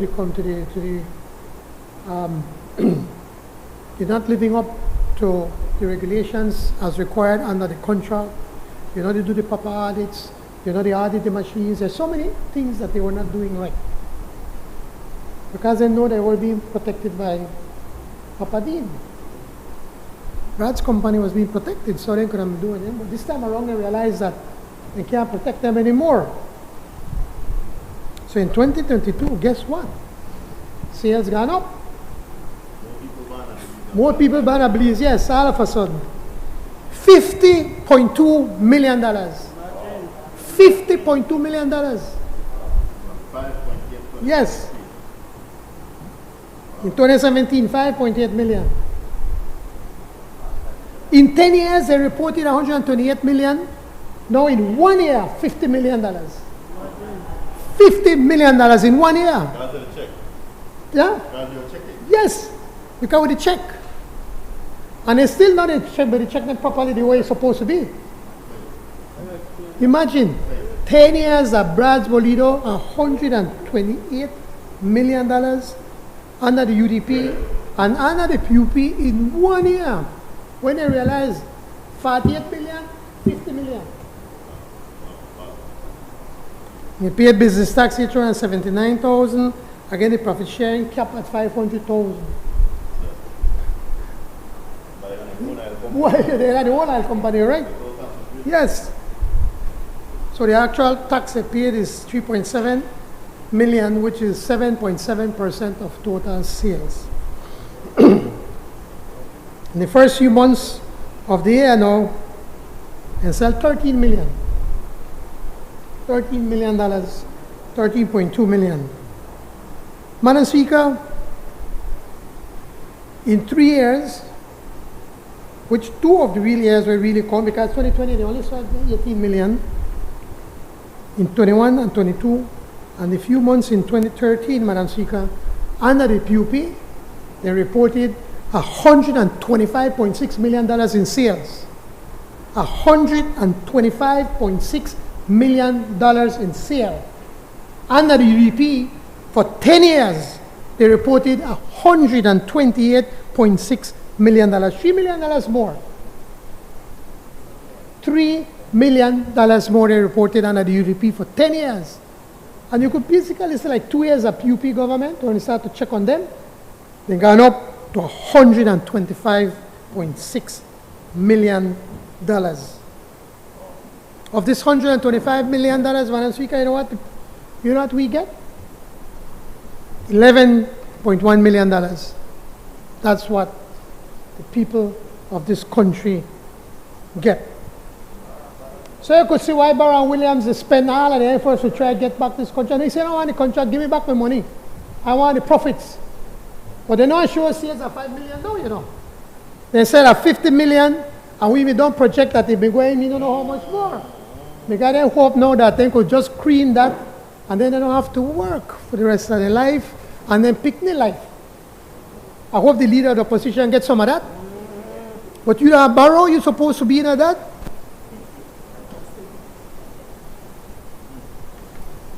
You check out the play. All of a sudden, they start to report the sales, and then start to increase it quickly, and start to say the projections of how much more they may grow, so that the Belizean people will have to pay them a lot of money. Exactly. They should have shame, and they should have said, take it.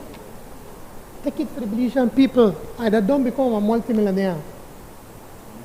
Remember when the prince, remember in 2008, I remember when we see his financial statements for his loan shark business. The man make a profit at $30,000. $30,000 in 2008. Now he's a multimillionaire. I think he's richer than you, member from Mesopotamia, although you make millions from your Grammys. Huh? You could show it? You could show the statue? Huh? Você vai da Canal Street in New York, right?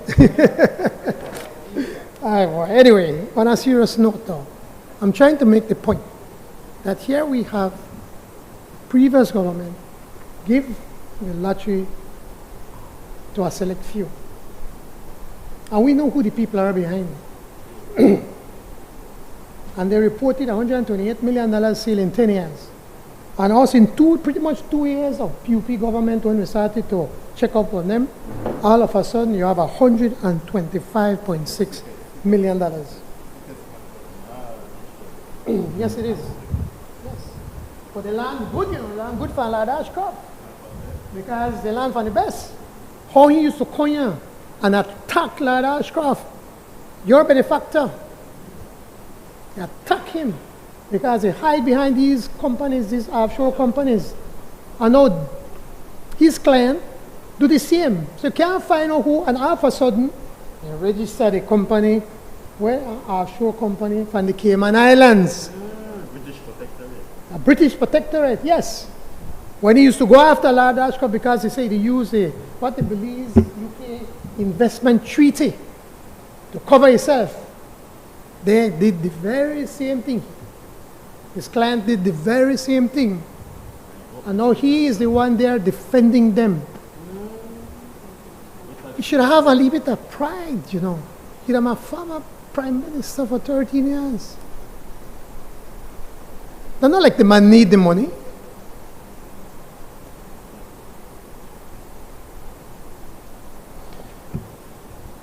So, Madam Speaker, what is the plan?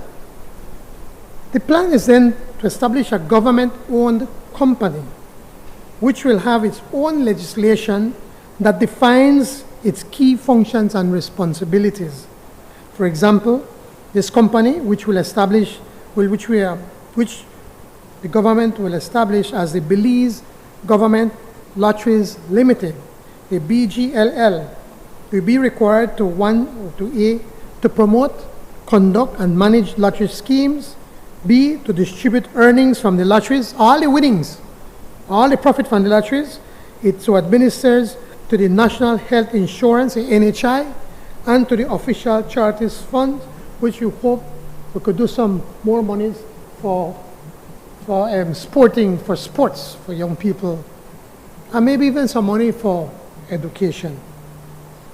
C, ensure that the service provided is of international industry standards, and D, to comply with its lotteries license conditions and the respective laws. BGLL will be a company with a core mandate for the sale of the government lottery services to provide revenue to the government of Belize to fund the NHI and the official charities fund. It will be run by a board of directors that will meet regularly to set corporate management and oversight policies of the corporation. The day-to-day management of the corporation will be administered by a managing director who will be assisted by an IT specialist, a financial controller administrator, customer service, marketing, and a quality assurance compliance manager. There will be a tendering process to identify adequate master agents. These are the persons who or entities that will be allowed to distribute Bolido. 4 master agents will be chosen, 1 for the north, for the south, 1 for the east, and 1 for the west of the country. The BGLL will build a digital platform and begin setting up an extensive sale distribution network through these 4 master agents. These master agents will have an agreement with the corporation to have sales countrywide through sub-agents and electronic sales. These 4 master agents will be required to have a bank surety of a specific value to cover winnings. The master agents will also be required to allow their sub-agents to make payments of winnings up to a certain amount. and anything over exceeding this amount would have to be paid in redeeming centers located in each major town. So we want to make it easy, you know, in small winnings, we allow them that the sellers can pay them, but of a certain amount, the bigger amounts, then they have to come to the main office to be able to collect in each of the major towns. The second implementation phase of the digital lottery platform will see the consumer being able to purchase through their mobile phones. This innovation is projected to increase sales and ensure that consumers are allowed to easily check the winning numbers. This system will also secure winning tickets electronically, so no more about losing your ticket and unable to redeem your prize. Because also, Madam Speaker, there's going to be one center at the corporate headquarters where there's going to be one computer that manages everything. So every sale made by every master agents and their sub-agents is going to be recorded so that the company will know exactly who made that sale, what is the number that was sold, and how much was sold. So if one sub-agent or master agent decide that they don't want to pay a number, they could come to the corporate headquarters and say, see, I bought this number, and they could look it up and say, yes, you won, they have to pay you. So as you can see, Madam Speaker, we are doing this right. Whilst we know Belizeans miss their Bolido, we want to ensure that Bolido is once again Belizean for Belizeans and that it is properly administered. You could clap, I think you support this thing. You don't support it? For Belizeans, and it is properly administered to allow for the profits to be used for the development of our nation. I hope, Madam Speaker, that everyone in this National Assembly will vote in favor of these amendments, which has the recommendation of the Cabinet. Thank you, Madam Speaker. Honourable members, that bill is referred to the Finance and Economic Development Committee for examination, consideration, and report.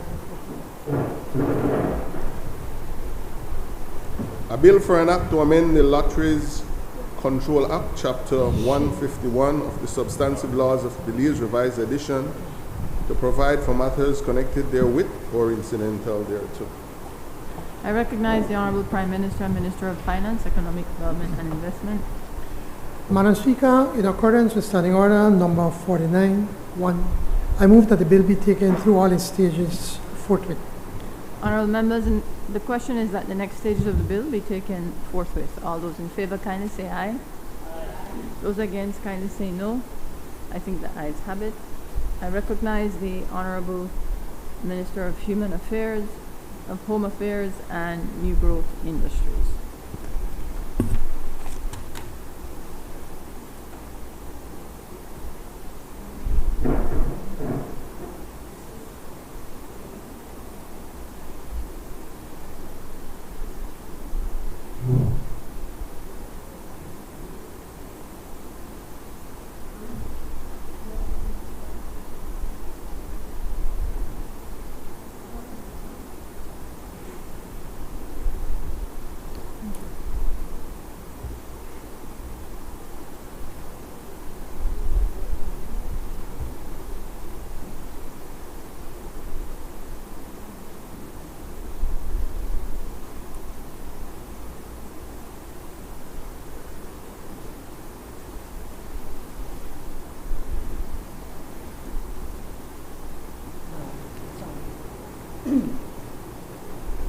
Madam Speaker, this is the Misuse of Drugs Amendment Bill 2023. I rise to introduce a bill for an act to amend the Misuse of Drugs Act, Chapter 103 of the Substantive Laws of Belize, Revised Edition 2020, to satisfy the requirements of the Financial Action Task Force, FATF, recommendations with respect to laws regarding proportionate and dissuasive penalties, and to provide for matters connected therewith or incidental thereto. Madam Speaker, this bill has the recommendation of Cabinet. Honourable members, that bill is referred to the National Security and Immigration Committee for examination, consideration, and report.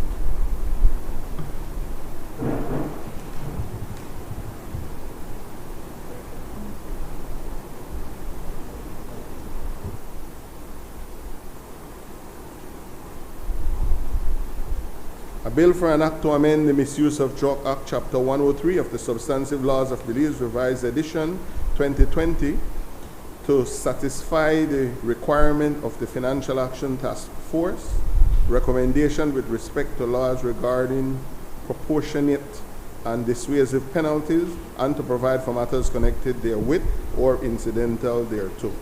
Motion relating to the business and sitting of this House. I recognize the Honorable Deputy Prime Minister.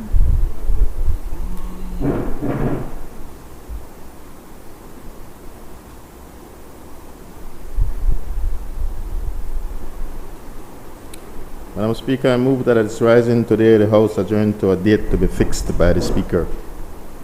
All honorable members, the question is that the House that is rising today adjourn to a date to be fixed by the Speaker. All those in favor kindly say aye. And those against kindly say no. I think the ayes have it.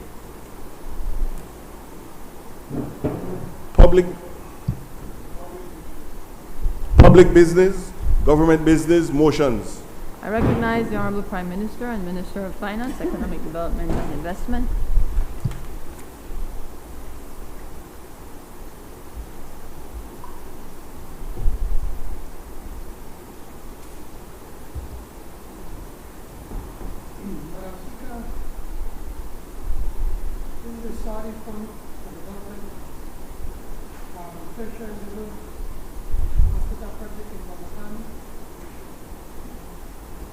Sorry. Yeah, Madam Speaker, this is the Saudi Fund for Development tertiary level hospital project in Bomapan for 168,750,000 Saudi Riyals loan, motion 2023. Don't get excited, it's 45 million US. We have to use their, their numbers.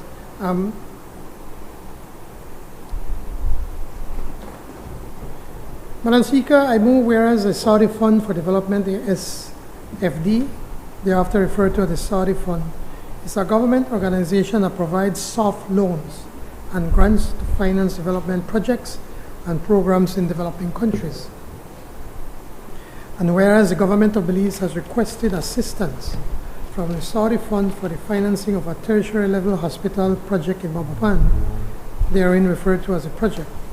And whereas the purpose of the loan is to assist the government of Belize in financing the construction of a tertiary level hospital on the Bomapan campus of the University of Belize, which also serves as a university hospital for medical education. Now, whereas the Board of Directors of the Saudi Fund for Development has recently approved a loan to the government of Belize in the amount of 168,750,000 Saudi Riyals, equivalent to approximately 45 million US, to the government of Belize to assist in financing of the project. Whereas the terms and conditions of the fund, the lender, the Saudi Fund for Development, the principal amount approximately 45 US million. The terms 20 years, a 5 years grace period plus 15 years repayment period. The grace period 5 years from the effective date of the loan agreement. The rate of interest, a fixed interest rate of 2% per annum. And whereas under the provision of Section 7 of the Finance and Audit Reform Act 2005, the government of Belize is required to obtain the prior authorization of the National Assembly by way of a resolution for such a borrowing. Now therefore be it resolved that this Honourable House, being satisfied that the loan proceeds would significantly assist the government of Belize to finance a tertiary hospital in the Bomapan area, approves and confirms that the government of Belize may enter into a loan agreement with the Saudi Fund for Development on the terms and conditions set out above, and further authorizes the Minister of Finance to execute and deliver the said loan agreement and all other documents associated therewith. By way of explanation, Madam Speaker, Belize's National Referral Hospital, the Carl Huchner Memorial Hospital, was built over 30 years ago. In addition to serving as a national referral hospital, KHMH also serves as a regional hospital. While we continue to applaud the excellent work being carried out by the fine doctors, nurses, administrators, and other healthcare professionals at KHMH, I don't think anyone needs to be convinced that the KHMH is no longer at its best to meet increasing demands at both national and regional level. Indeed, Madam Speaker, in spite of its age, KHMH remains the best hospital we have in Belize, offering the most extensive tertiary care service in the country. Similarly, the Belmopan Hospital was constructed over 50 years ago, and despite renovations and additions over the years, it too is no longer in any shape to meet the growing demands of the central region. The borough administration acknowledged these shortcomings in 2015 as it went on the media to explain that it had secured grant funding, free money, from the European Union to construct a new Belmopan hospital. You could remember Pablo Marin going on TV boasting about a brand new $30 million hospital. He and his friends were licking their chops at that. What? I spent on $30 million right now for a hospital. Of course, once again, because of their delinquency and incompetence, the UDP administration lost this precious grant funding, and the much needed new Belmopan hospital never materialized. $30 million free money they will give you now, and they lost it. Noting the increasing demands for primary, secondary, and tertiary healthcare across the country, our administration has focused heavily on providing the delivery of healthcare services to Belizeans. As such, since coming to office, we have consistently expanded the delivery of primary care services through NHI. As you may recall, that it is in this financial year that the entire district of Orange is for the first time being brought in with NHI.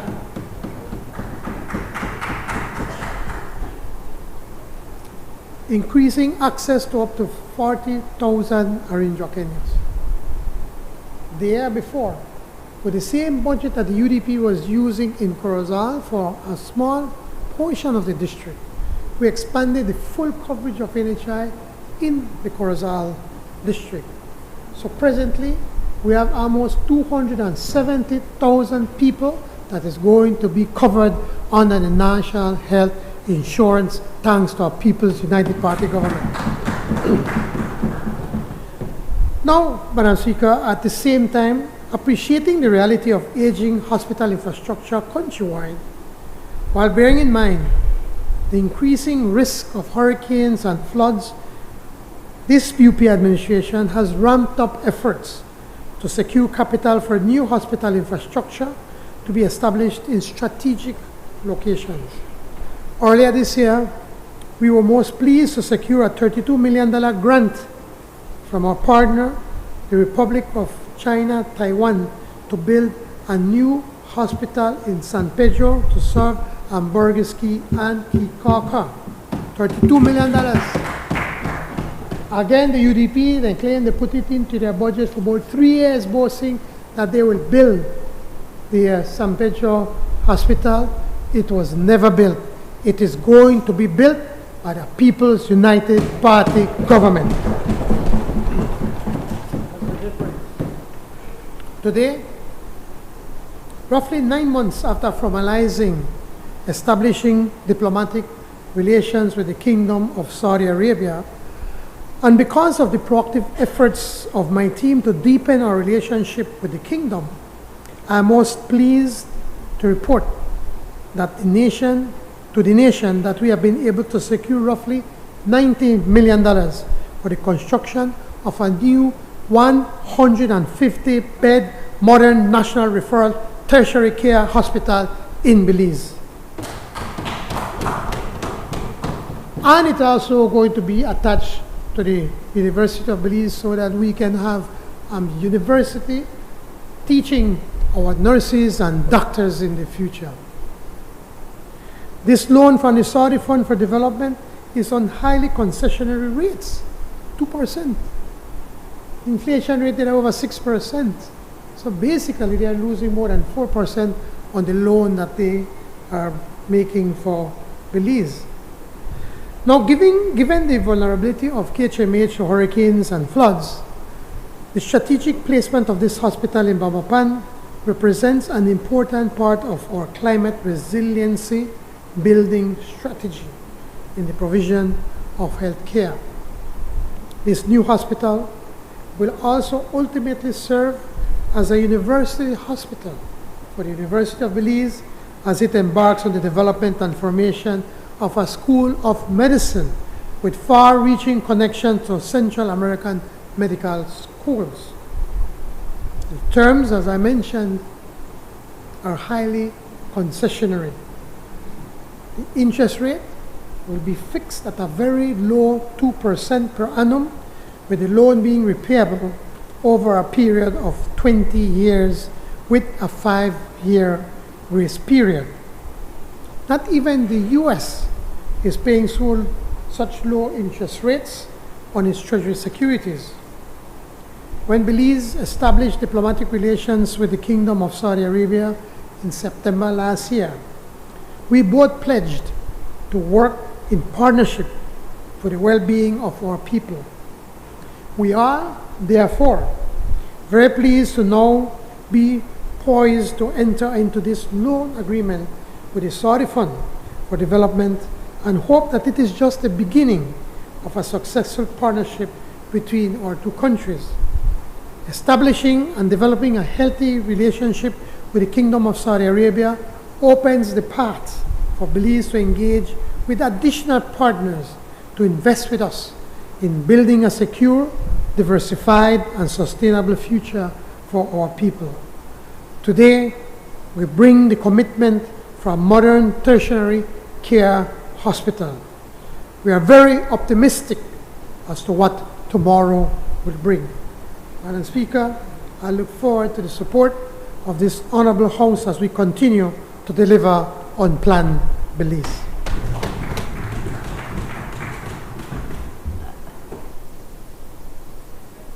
I recognize the member for Belmopan. Madam Speaker, thank you very much. And with your permission, I would like to give my sincere condolences to the family of Imari Galvez, to the Caceres and Galvez family of San Martin, Belmopan. We strongly condemn that murder that happened and crime that happened against our women, young women, children, gender-based violence on a whole. And we stand here in support of the Caceres family and in support of the Galvez family, that they may find justice for the murder of your daughter. Madam Speaker, I'm here to give my support to the Saudi Fund for Development Tertiary Level Hospital Project in Belmopan, Low Motion 2023. It is a $45 million US investment on a modern national referral tertiary care and university hospital.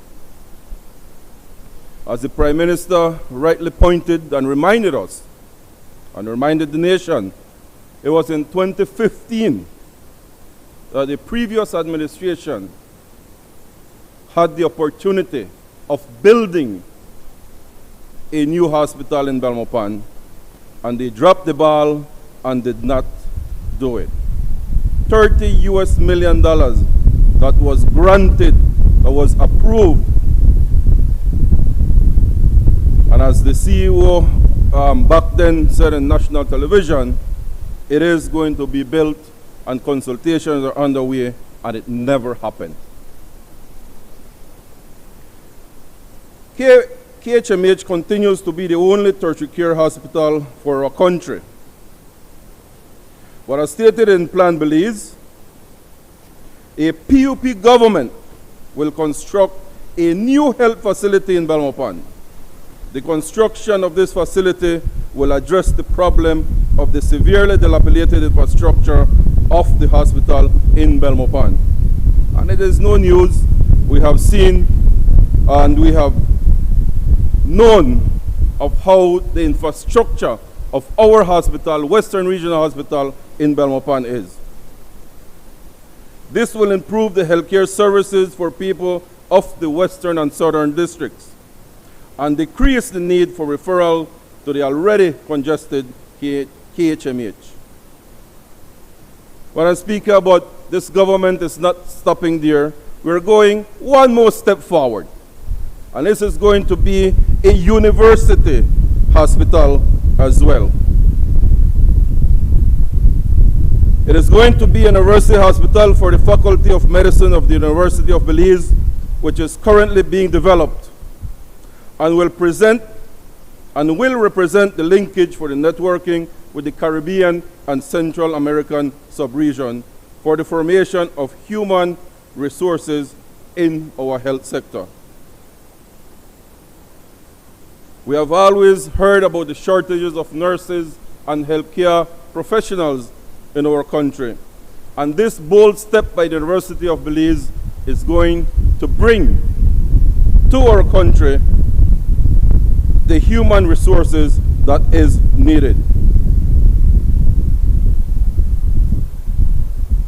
We foresee this hospital to become an enabling environment for the next generation of medical professionals that would foster an atmosphere of learning and growth, and will be a huge source of inspiration, not only for our doctors and our nurses, or medical laboratory technicians, pharmacists, but also all other allied health personnel. I believe that this initiative and this investment in our health system is going to be one, in fulfillment of our promise of Plan Belize, and two, in making sure that Belmopan, the capital of Belize, has a tertiary level referral hospital. Thank you very much, Madam Speaker. I recognize the Leader of Opposition. Thank you, Madam Speaker. Madam Speaker, I hold my head in despair when I listen to this government, Madam Speaker. They are so disconnected from reality. It is, I don't even believe it's deliberate. I just think that they are clueless, Madam Speaker. We live in a country where our public health facilities, KHMH, Western Region, Southern Region, Northern Region, does not even have the minimum essential equipment, items needed to treat patients, Madam Speaker. And we, as a government, is going to borrow $90 million to build a 110-bed facility. To do what? We need to invest in the public healthcare facilities that we currently have, Madam Speaker. That is the necessity. That is what the people of Belize are crying for. That is what the medical practitioners are crying for, Madam Speaker. Madam Speaker, you know, I don't know where to start, but let me say that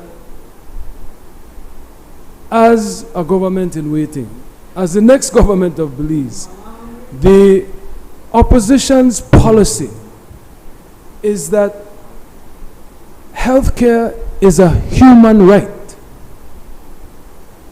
It's a human right, Madam Speaker. So I hope that in this constitution reform exercise that we are doing, that we will see healthcare, housing, education, these things enshrined in our constitution as a human right. It is in the WHO that the highest attainable standard of health, I quote, as a fundamental right of a human being. What we have here with this Briceño administration, Madam Speaker, is all puppet show, all bells and whistles, cut ribbon, take picture, with nothing happening, Madam Speaker. They talk about NHI and people having coverage. Coverage to what? You and I admit I don't go to a public hospital. Neither do you. Neither do none of you millionaires here get any treatment at public hospitals. That's why you don't know that people can't get treated, or Belizean people cannot get treated in our public health facilities. So when you come and you say that you want us to support $90 million, I would support $100 million, $200 million loan to better the facilities that we have now. You cannot convince me that you're going to do anything more than just give that contract to one of your favorite cronies and just build a building that will sit there and do nothing. Fix the problem that we have at KHMH. Fix the problem that we have at the other public health facilities. We have a public health facility right here in Belmopan. Why not get the money and invest in what we have? You know, Madam Speaker, this government is like a rockhead government, and it is not just empty criticism that I'm making. Every House meeting, it is loan after loan after loan, Madam Speaker.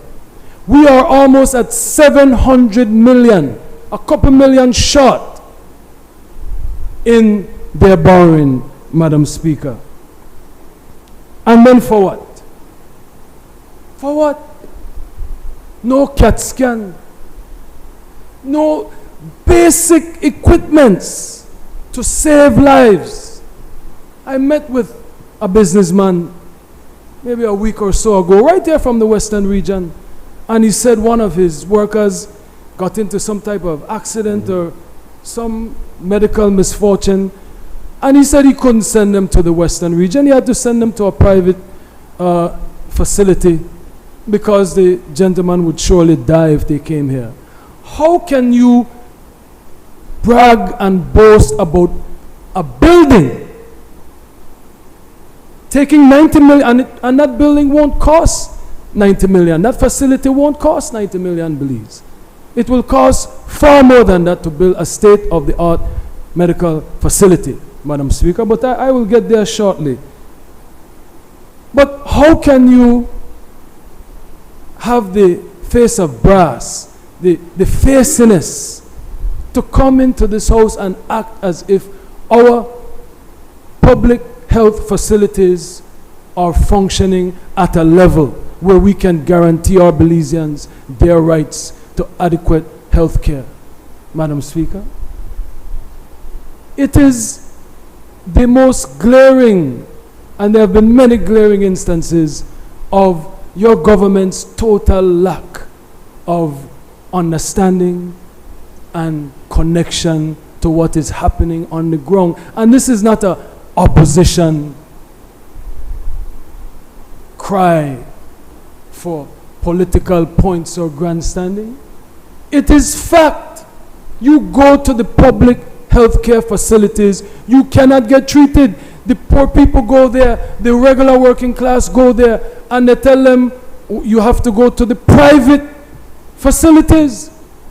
Your NHI means nothing. You get nothing with that, Madam Speaker. Madam Speaker, as soon as I got this bill, I was so flabbergasted. I convened a meeting with the different medical practitioners and experts of the fields. And these are some of the things that were discussed. If the Prime Minister would listen and consider what the medical practitioners are saying, not the opposition. They're out there protesting. Last year they protested on several occasions, not for no UDP, but just so they could get essential equipment, essential tools to treat and save the lives of Belizeans. That is what is happening in Belize. The entire Belize. We don't need another building for some crony to take home money. You're just complaining about the cronyism with the Bolido contract. Do better. Madam Speaker, again, where are the funds going to come from to complete this facility, Madam Speaker? Because it won't cost 90 million. It will cost far more than that, Madam Speaker. Where's the money going to come from for the equipment? Where's the money going to come from for the personnel? Again, you cannot even run KHMH. Your government can't even run the public health facilities that we have. How could you convince us that borrowing 90 million, which is not the total amount that it would cost, to have a state-of-the-art facility that can actually provide the human right of adequate health care for our people? Madam Speaker, again, you look at the weaknesses of KHMH, the struggles of KHMH. That $90 million needs to go to fixing those problems, Madam Speaker. So what are we going to do now? Just abandon KHMH? We're going to abandon the population in Belize City, which has the majority of our impoverished people. So now you'll have to come from Belize City to Belmopan, when that $90 million could go into making sure that KHMH is functional, the Western Region Hospital is functional, the Southern Region and the Northern Region are all able to provide adequate health care for our people. You always tout the fact that you're this great businessman and you know how to invest and how to borrow. Your borrowing doesn't make any sense. You are borrowing for vanity, for ego, or for cronyism, for corruption. Just to give this contract to one of your favorite cronies in an election year. We have a municipal election coming up, and we know that the gentleman from Belmopan is in trouble. Say what you want about the good John Saldiva, but he definitely will be the next era representative from Belmopan. So I'm trying to understand. I am trying to understand, Madam Speaker. Make it make sense. Make it make sense, Madam Speaker. You know, we don't have radiology services sufficient right now in the country, Madam Speaker. These are the things that the medical professionals are talking about. Right now, it is insufficient as it is in the public health facilities that we have, but you're going to come and brag about a building, not making sure that dialysis, that chemotherapy, that all of these different treatments, the MRIs, the X-ray machines, all of the different things that are needed to provide adequate health care will even be in this facility that you're bragging about. Because the 90 million is not enough to even complete the building of it, from my understanding from the public health experts that I have consulted with. And that's another thing. Did you consult with the medical experts to say, what do you need? Because again, I'll go on record. I am afraid of your spending because you're a PUP, right? I know people don't like when you're called PUP, but you are a PUP. So I am concerned because the PUP's history of borrowing is atrocious, absolutely atrocious. But you have to borrow. I agree. We have to borrow as a developing nation to develop. I don't disagree. But your borrowing doesn't make sense. Borrow 100 million to fix our public health care system that is in shambles. Complete shambles, Madam Speaker. Again, not me asking. The medical practitioners want to know, have you asked the unions about borrowing 90 million to build this facility? Did you ask the nursing association? Did you ask the medical associations? What dialogue have you had with those that know what we need in our public health care crisis that we are going through? It's not as if everything is good, could be better. Yes, I need so you could get through your thick skull and you can understand, because you know they understand. It's clear that you're not understanding. Leader of opposition, language, please. Let's be careful, okay? Please take that out of the record, the reference to a thick skull. Thank you. So that you can comprehend. Seems you have a difficulty comprehending because the cries are loud out there. People are not happy. And it's not UDPs that are not happy. I'm telling you, all of this may be too much for me to go into today has come from the medical experts, Madam Speaker. You know, the challenges that we have as far as staffing, because the pay, the tenure, the securities for nurses and doctors is very poor in the public health system.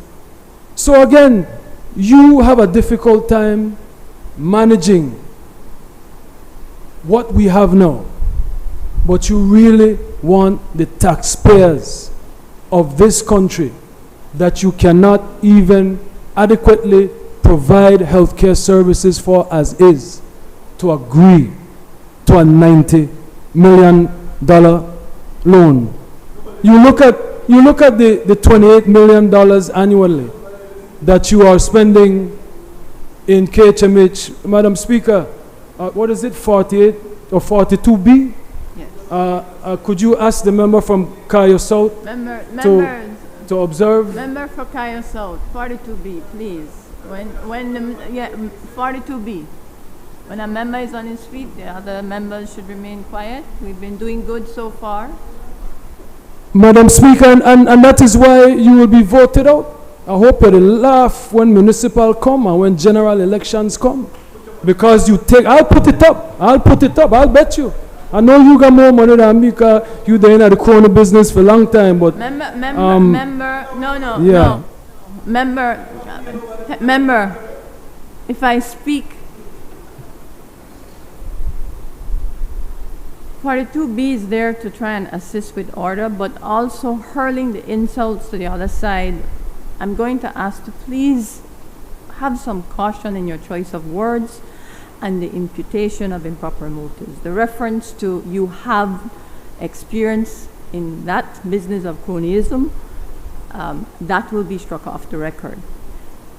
If I have to do this a couple more times, then I will have to ask members who keep repeating the breach of the standing orders to take their seat. Thank you. Madam Speaker, does that apply to the member from Kayo South? I speak to all members. Don't question my authority because like that. No one is questioning your authority. I'm asking for clarity. I'm allowed to do that. Of course I'm you an are. honorable member of this House, the leader of the opposition, and I'm allowed to ask for clarity. Yes, member. This is not... And I have said it time again. When I speak, it's addressed to all members. Okay, and I'm in making general. sure that we are clear and everyone is I clear, speak with that they could hear clarity. you. Continue. Because you asked me to take my seat so you could explain, I want to make sure the member from Kayo South is listening, because he's the one that is interrupting. There he is again. Standing order 42B. I can't really ask you to take your seat because you are seated, but I can ask you to exit. So please. Thank you, Madam Speaker. But as I was saying, the KHMH today has a subvention of 28 million annually in the health budget, and it still struggles to meet its operation costs and to be self-sustainable. Today, the KHMH operates in excess of 37 million in total expenses on an annual basis, Madam Speaker. The income earnings on the institution is barely 10% of the total expenses. So the question that we have, the medical practitioners have, what plans are in place for this hospital to be sustainable, Madam Speaker? If not, we'll end up with what we have already, another building that can't do anything but bury Belizeans, Madam Speaker.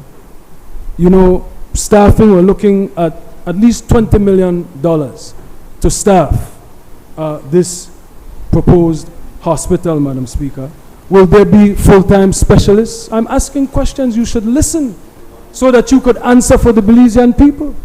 I am an advocate for the Belizean people, and they deserve the best that we have to offer as government. So you should listen. Another one, 42B, Madam Speaker, the member from Pickstock would do well to allow me to ask the questions to your Prime Minister. I'd try to save her, you know.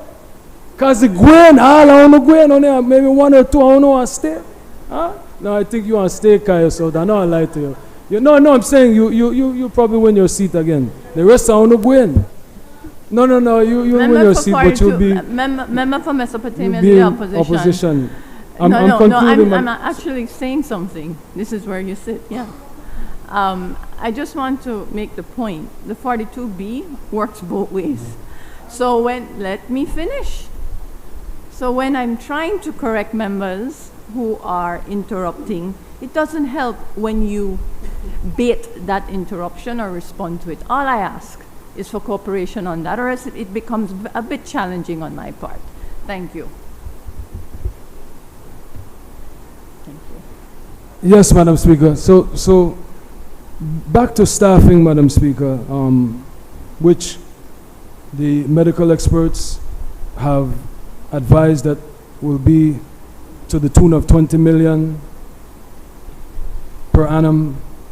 Will there be full-time specialists at this new hospital? Which is a major problem that we have. Will we be able to pay these specialists competitive salaries, Madam Speaker? Again, the medical professionals and experts that I have spoken to say that, you know, this is a slap in the face of our medical people, in particular at KHMH, who can't even get what they're asking for to be able to do their jobs. But no, the government of Belize wants to cut a ribbon, wants to be able to provide a hollow example of some type of delivering on their plan Belize, Madam Speaker. This is not delivering on the promise of better health care services, Madam Speaker. This is not delivering on the promise of restraint, borrowing, priority, borrowing, Madam Speaker. This is the same old PUP. Thank you, Madam Speaker.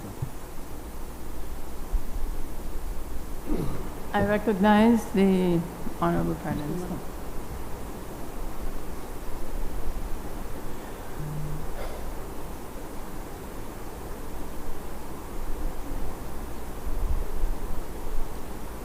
This same man that asked me to lock up Jan Saldiva. I know you embrace this man in his house. You don't want him to go after the head? No, he asked for, oh, the great Jan Saldiva. And same man, he wanted us, we know to do a job, because we're supposed to lock up Jan Saldiva for him. You did a work of art. Madam Speaker, I'm going to try to be kind to the Honorable Leader of the Opposition, because he has been, so wrong in so many ways. First of all, I would ask you, I would invite you to meet the NHI group, the committee, so that they could teach you what NHI is all about. NHI, what we're doing through the National Health Insurance is that to relieve the stress that we have on the regional hospitals. If your experts that you are talking to would have told you, probably as much as 80% of the people that go to the regional hospital do not belong in a regional hospital. Many of them have a headache, they have a fever, they want to check their pressure, things that can be done in a clinic. And because of that, you have this congestion in these areas that when you have people that really need immediate attention, they can't get it. So with the NHI, you set up these clinics in different as parts of for instance, in the district, and then they provide the basic services that if you're feeling ill, you go to that clinic. And then once that clinic, then if they believe that you are more serious, then they refer you to the regional hospital. So then the regional hospital is not going to be congested as the way it presently is. So I think you need to sit down with them, and so they could explain all the services that are being provided because of the good management that we've been putting in place on the NHI. When we talk about putting up a new medical facility for the Western Regional, or for the West, what we're envisioning is that in effect we're dividing the country into two. That whereby this new hospital is going to be a tertiary level hospital. And by tertiary level hospital, it has a definition. So if you're to speak with your experts will tell you what is the definition. So I will ask you to sit down with them, and they will be able to, well, I don't know which experts you will talk to begin with. But if you could sit down with people like Dr. Quayer and others, the good doctors, they can explain to you. So we're setting up a tertiary level hospital, not with 110 seats, beds, but with 150 beds. We're not talking about a building. We're talking about a hospital, a tertiary level hospital. That means something, my friend.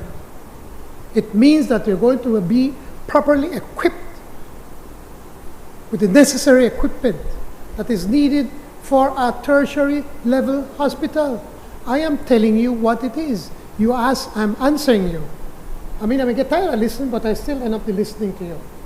Because you're just on and on about we build one building. We're not building a building, we're building a tertiary level hospital that will be attached to the University of Belize to address the very same issue that you just talked about, that we don't have enough doctors, we don't have enough technicians, medical technicians, we don't have enough nurses. That is an issue that's affecting worldwide.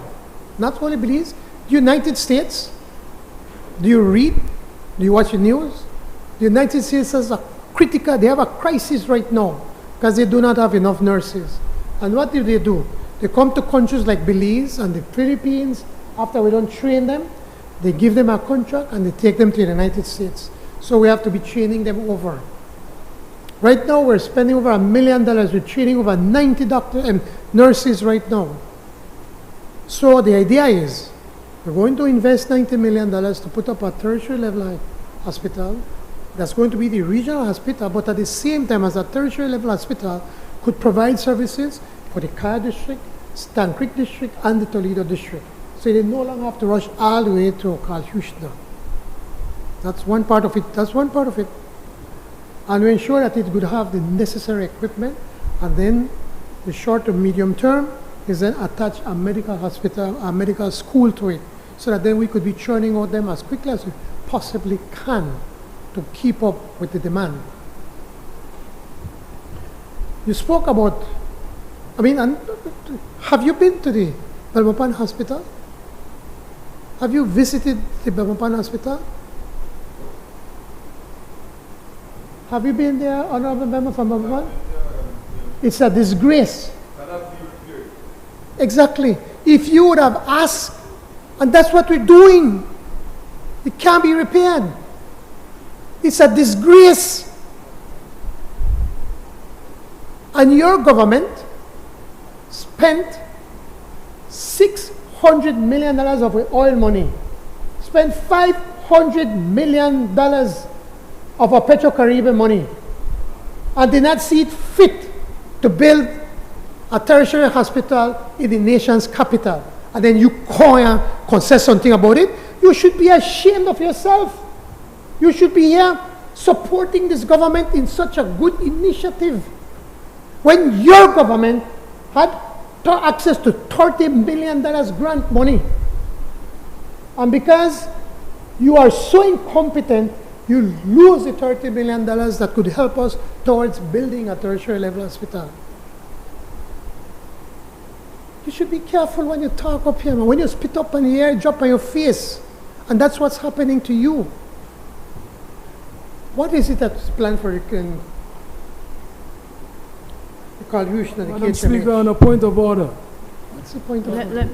Being that we're being so stringent on parliamentary language, I equate saying that getting the message through his thick skull, that's no different than spitting up in the air and it landing on your face. I'd just like to bring that to your attention.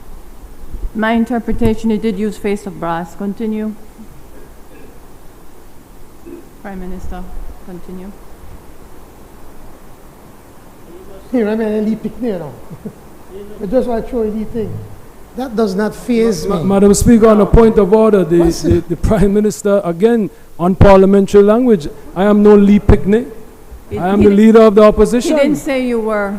Prime Minister, please continue. So who was he referring to? You remind me of one. I didn't say you are one. He said I reminded him. There's a difference. That's...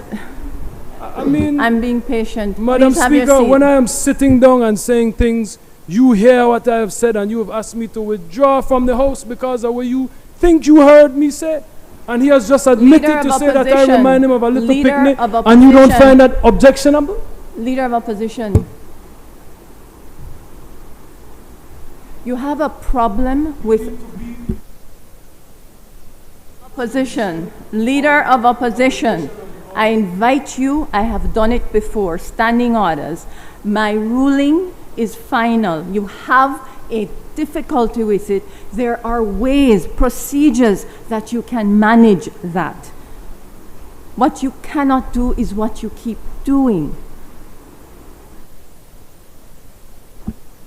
Minister. Thank you, Madam Speaker.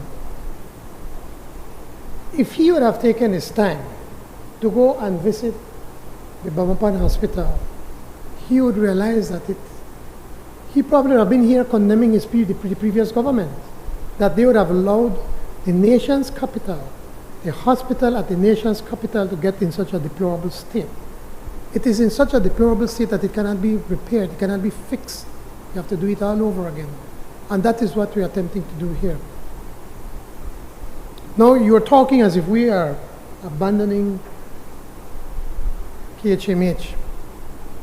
KHMH, Madam Speaker, over the years, over the 30 plus, a little over 30 years, have done The people at the hospital, the doctors and the nurses, the administrators, everybody have done a remarkable job with what they have. But it has reached its limit. And the country has been growing. When it was built 30 years ago, we had a lot less people than we have today. We had a lot less demand back then than what we have today. Back then, we never knew about dialysis, we never knew about CAT scans and all of those things now that modern medicine, that people are demanding about modern medicine. They watch on TV, they read. So that the idea with KHMH is that first of all, we need to ensure that we have another tertiary hospital away from the coastline. Belize City is prone to flooding and hurricanes. So the idea is that if we have a tertiary hospital, a functioning tertiary hospital in Belize, in Belmopan, when a hurricane is threatening Belize City, we can move those patients from there and bring them here in Belmopan, where they're going to be safe during the hurricane. Capiche? Understand? That is the plan, but the medical experts that you spoke did not take the time to explain to you that. So, which one? Only one? Gonzalez? Oh, Gonzalez. The UDP, the one, the medical expert, no? Yeah. So, once we do that, then the idea is that we're still talking to the people of Karl Huchner because it's limited in space. Hospitals are not recommended really to go too high because of access to people. So the idea, the long-term vision is to probably then build another hospital on the south side of Belize City, like around the Lake Independence Boulevard in that area. So that then we have two good hospitals serving the good people of Belize City, the same poor people we talk about, and also the rest of the country, the Rinjoak district and the Belize district. So when you come up here to Sabo, we are building a building. It's an embarrassment to say that because the loan motion is very clear. We're building a tertiary level hospital attached to the University of Belize that will come up with the plans of setting up a medical school, so that then we could be training our people to be able to provide the service to the Belizean people. Madam Speaker, I urge that everyone support this loan motion because it is critically necessary for the people of Belmopan and the entire country. Thank you, Madam Speaker. Honorable members, that motion is referred to the Finance and Economic Development Committee for examination, consideration, and report. I recognize the Honorable Prime Minister, Minister of Finance, Economic Development, and Investment. I'm also not going to eat yet, leader. You don't give me a chance to go eat yet. Madam Speaker,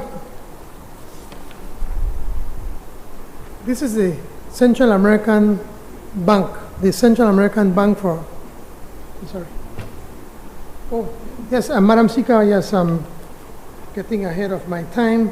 I seek the indulgence of the Honorable House to have this motion taken through all its stages this day.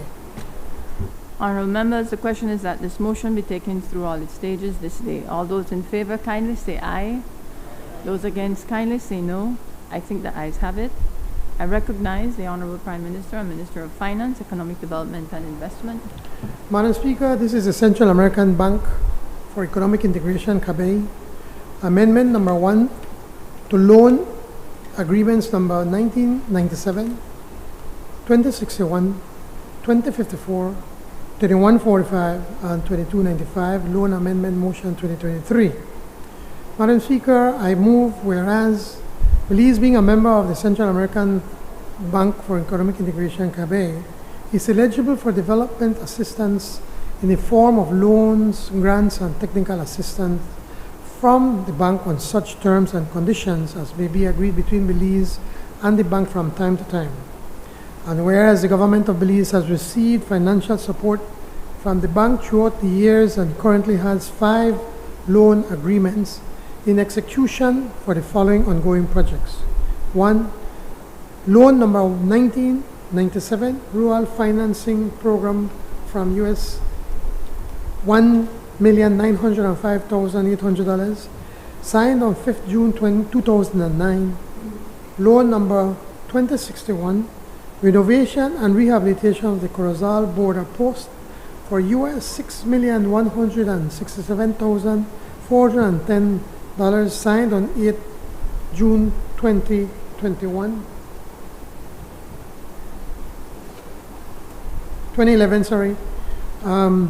loan number 2054, renovation and rehabilitation of the Southern Highway from the Trauma Dump to Halakte for US $4,500,000, signed on 8 June 2011.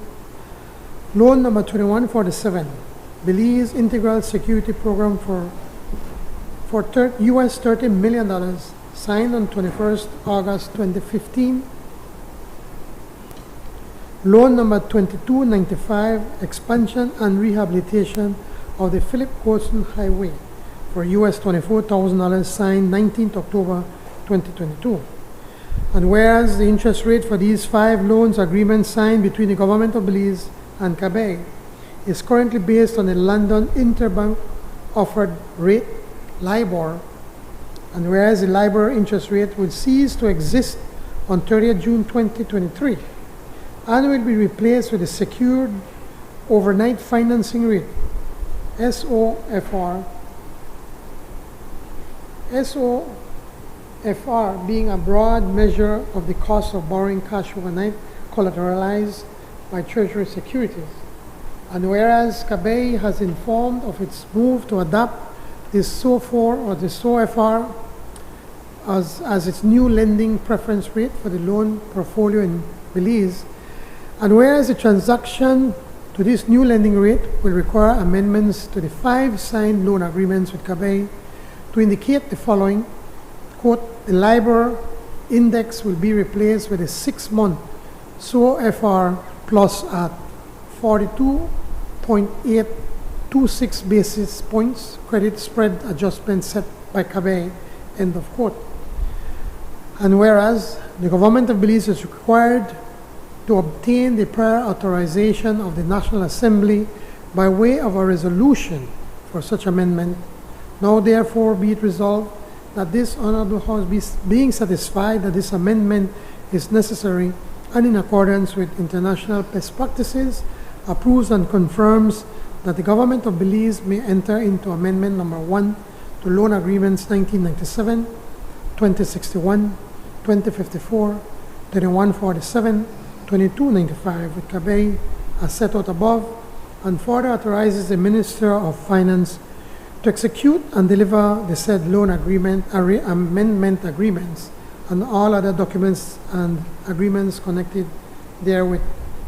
Madam Speaker, I'm not going to go into no long explanation of that, but basically, as we said, LIBOR is coming to a close in 2030, in June 2030. There has to be another rating system, and now the new rating system is the SOFR, which is now going to be used by Quebec. And to be able to change, to be able to legally sign on to the new system, we have to bring it to the House for ratification. Thank you, Madam Speaker. Honourable members, that motion is referred to the Finance and Economic Development Committee for examination, consideration, and report. I recognize the Honourable Prime Minister, Minister of Finance, Economic Development, and Investment.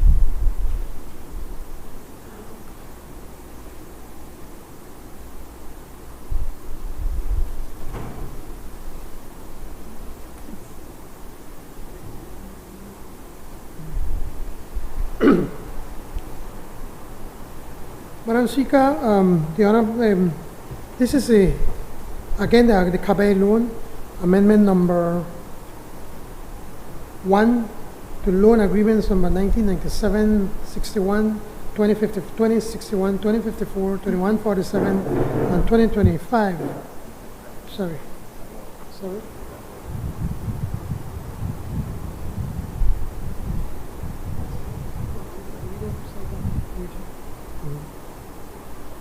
Loan Amendment Motion 2053.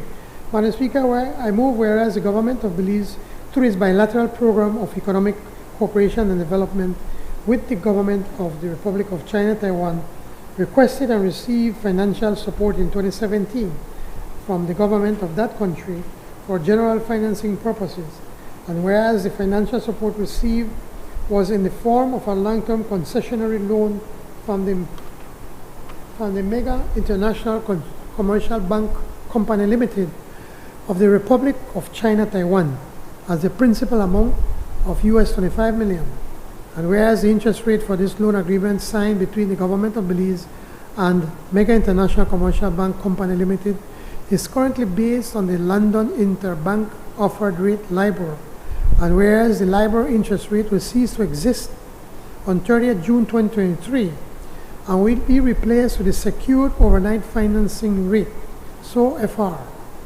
SOFR being a broad measure of the cost of borrowing cash overnight collateralized by Treasury securities. And whereas the Mega International Commercial Bank Company Limited has informed the government of Belize of its move to adopt the SOFR as the new lending reference rate for its loan portfolio in Belize. And whereas the transition to this new lending rate will require amending the signed loan agreement with the Mega International Commercial Bank Company Limited to indicate the following, quote, that commencing from 14th August 2023, the borrower shall pay to the lender interest on the outstanding balance of the loan distributed by ways of advances on each interest payment due for the interest periods, then ending at the rate of 6 months term SOFR plus credit adjustment spread of 0.2% and 2.5% per annum. And whereas the government of Belize is required to obtain the prior authorization of the National Assembly by way of a resolution for such amendment, now therefore be it resolved that this Honorable House, being satisfied that this amendment is necessary and in advance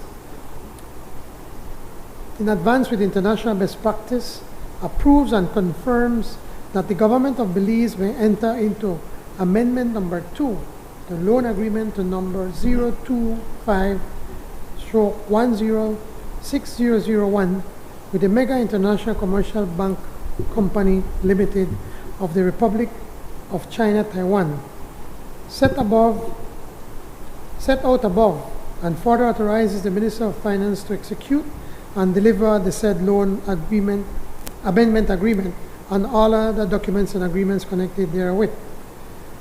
Madam Speaker, this is the same as the previous loans, we're just changing from one lending rate, financing to another one, to another standard. I am grateful that the leader of the opposition went to eat, because he would have got up to try to debate that we're doing another loan. Well, we're not doing no loan. All we're doing is just changing. The LIBOR is coming to an end, and now they're going to use the SOFR system for us to set the interest rates on our loans. This motion has the recommendation of the Cabinet. Honourable members, that motion is referred to the Finance and Economic Development Committee for examination, consideration, and report. Announcement by the Speaker. Honourable members, it has been agreed that the bill and motion listed below pass this day. 1. Lotteries Control Amendment Bill 2023, and 2. Saudi Fund for Development Tertiary Level Hospital Project in Belmopan, 168,750,000 Saudi Riyals, loan motion 2023. As you are aware, under Standing Order number 74, all proposed legislation, messages, petitions, motions, and other matters relating to the subject mentioned under the title of each standing committee shall be referred by the House to such committee for examination, consideration, and report to the House. For this to be done, other than by suspension of standing orders, is for me to suspend the sitting to enable the Finance and Economic Development Committee to examine, consider, and report to the House on the bill and motion. All those in favor kindly say aye. Those against, kindly say no. I think the ayes have it. The sitting is therefore suspended until the Finance and Economic Development Committee has concluded its business.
Presentation of reports from committee. I recognize the Honorable Chairperson of the Finance and Economic Development Committee. Madam Speaker, I rise to lay on the table reports number HR 194/1/13, report from the Finance and Economic Development Committee on the Lotteries Control Amendment Bill 2023, and report number HR 195/1/13, a report from the Finance and Economic Development Committee on the Saudi Fund for Development Tertiary Level Hospital Project in Belmopan, 168,750,000 Saudi Riyals, loan motion 2023. Honorable members, those reports are ordered to lie on the table.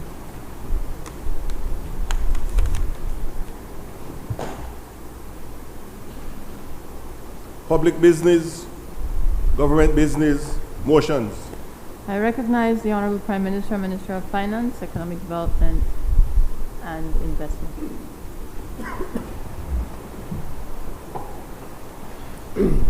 Madam Speaker, with your permission not to repeat the recitals, I move now therefore be it resolved that this Honorable House, being satisfied that the loan proceeds would significantly assist the government of Belize to further to finance a tertiary hospital in the Belmopan area, approves and confirms that the government of Belize may enter into a loan agreement with the Saudi Fund for Development on the terms and conditions set out above, and further authorizes the Minister of Finance to execute and deliver the said loan agreement and all other documents associated therewith. Honorable members, the question is now therefore be it resolved that the Honorable House, being satisfied that the loan proceeds would significantly assist the government of Belize to finance a tertiary hospital in the Belmopan area, approves and confirms that the government of Belize may enter into a loan agreement with the Saudi Fund for Development on the terms and conditions set out above, and further authorizes the Minister of Finance to execute and deliver the said loan agreement and all other documents associated therewith. All those in favor kindly say aye. Those against kindly say no. I think the ayes have it. I recognize the Honorable Minister of Human Development, Families and Indigenous Peoples Affairs.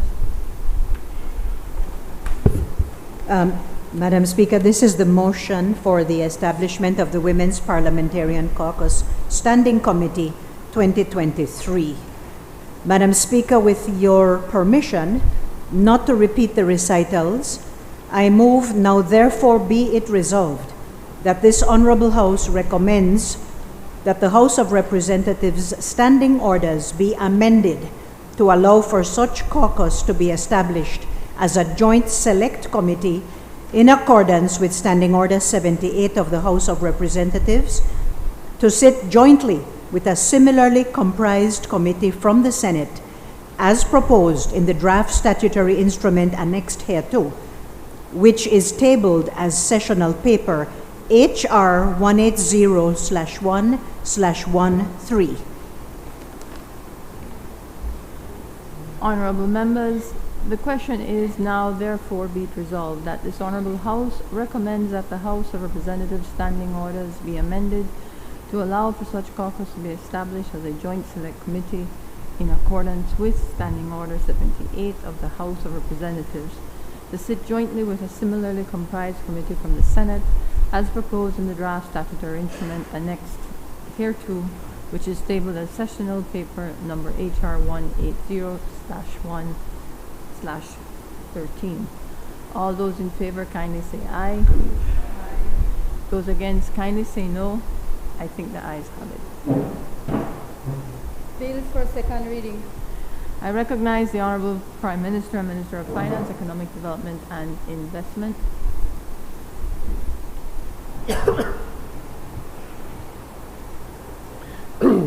Madam Speaker, before I read that, I just want to, I was asked by the Honorable Member from Albert on the changing from the LIBOR to the SOFR. She was asking us a genuine question, a good question, about whether the interest rates is going to increase. The interest rates are not going to increase. It's going to be the same interest that we're paying presently under the present loan agreement. But it's just that that's coming to an end on LIBOR. So that said, Madam Speaker, this is the Credit Union Amendment Bill 2023. Madam Speaker, I move the second reading for a bill for an act to amend the Credit Unions Act, Chapter 314 of the Substantive Laws of Belize, Revised Edition 2020, to satisfy the requirements of the Financial Action Task Force recommendation to provide for the Chief Executive Officer, Senior Executive Officer, and members of the Board of Directors, Supervisory Committee, and Credit Committee to be fit and proper, to provide for publication of sanctions at the discretion of the Central Bank of Belize, to provide for credit unions to comply with all requirements of the Money Laundering and Terrorism Prevention Act, and to provide for matters connected therewith or incidental to. And Madam Speaker, I went at great length, well, in the introduction to explain the bill. But I just want to make one more slight correction. We did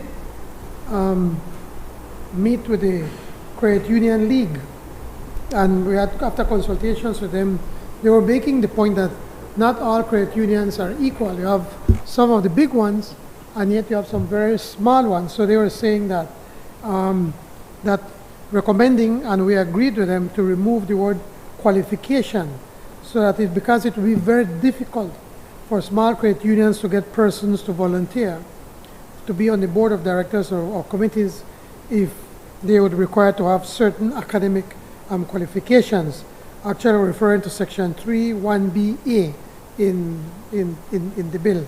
So that's the only proposed change that we were making from, and again, it's based on consultation with the Belize Credit Union League. Thank you, Madam Speaker. I recognize the member for Albert. Thank you, Madam Speaker. My comments, Madam Speaker, does not only relate to the Credit Unions Amendment Bill of 2023, but the slew of bills that have been presented in the interest of this audit that will be conducted later this year. We have spent quite a bit of time, Madam Speaker, amending bills to meet the recommendations of the Financial Task Force. Not enough attention is being paid to the institutional strengthening and capacity building of these institutions that are expected to provide the monitoring, the oversight, the enforcement. Because it's not a lack of legislation that we have, in my view, Madam Speaker, but the fact that the legislation that we do have is not being enforced. And so it would be good at some point if a report would be made to this House as to how these institutions are being strengthened and what capacity building mechanisms are being put in place to ensure that we not only have the bills on the books, but that these bills actually function or serve the purpose they're being implemented to serve. The only other comment I had, Madam Speaker, is this issue of consultations. And I know in some cases there have been consultations, and other cases the consultation has been rather rapid and fast. And so while we have an urgent deadline to make, it is still, I think, relevant for discussions to continue to happen because the bureaucracy is growing. There are layers and layers and layers of bureaucracy in terms of meeting some of these recommendations. And the experts, I know the Prime Minister has said previously that the experts would be made available, but they're so busy working on the legislation that it's very hard to pin them down to ask questions and to get some clarifications on the bill. So I really hope that in the future, Madam Speaker, that these considerations can be taken on, and more information can be provided to members of this House. Thank you. I recognize the Honorable Prime Minister. Madam Speaker, the comments made by the Honorable Member from Alberta, they are good comments. And one of the concerns, and I think I've said it before in this Honorable House, Madam Speaker, that it's unfortunate that the OECD or the developed countries, they have a one shoe fit all. And because of the demands that they're making on us when it comes to the issue of on the financial industry, and sometimes I was speaking to one of our prime ministers from the Caribbean. I felt that whenever we find a niche where we can do well, it feels as if the OECD will come and have us locked down. They're coming after us because of the offshore industry that we have, the small industries by comparison, because when you look where the money is being hidden, in the United States, by far, they're by far the largest offshore haven in the world, by far. London, Paris, Switzerland, these are the places where we really find the money with a small change. But yet they're imposing these changes on us, and we have absolutely no other choice but to do it. I remember the previous Prime Minister lamenting over the same thing, because we have no other option but to do what they're asking of us, or else they're going to sanction us, they're going to blacklist us. We're going to have problems with our corresponding banking relations. The few that we have will last about 80% of what we had before, and it will create, it will bring our economy to a standstill. And these impositions on us is causing us millions of dollars, because now we have to hire more lawyers, we have to hire more accountants, and they're not cheap. And in some instances, we have to bring people from abroad to be able to help us. So you are right, Honorable Member from Alberta. Right now, we're racing to keep up with the changes that they're asking from us, but at the same time, we have to be able to bring in more people to ensure now that the actual implementation. That is why we've just appointed a new director from the FIU, and we believe that she's highly qualified. She's been in the post for about 10 years. She's an attorney and has a good grasp as to what is expected of the FIU and the central bank and all the companies registry. All of them have to be able to start to get ready for these changes. So you're perfectly right, and we just have to do as best as we can with the little that we have. Thank you, Madam Speaker. Honorable members, the question is that the bill for an act to amend the Credit Unions Act, Chapter 314 of the Substantive Laws of Belize, Revised Edition 2020, to satisfy the requirements of the Financial Action Task Force, FATF, recommendations, to provide for the Chief Executive Officer, Senior Executive Officer, and members of the Board of Directors, Supervisory Committee, and Credit Committee to be fit and proper, to provide for publication of sanctions at the discretion of the Central Bank of Belize, to provide for credit unions to comply with all requirements of the Money Laundering and Terrorism Prevention Act, and to provide for matters connected therewith or incidental thereto. Be read a second time. All those in favor kindly say aye. Those against kindly say no. I think the ayes have it.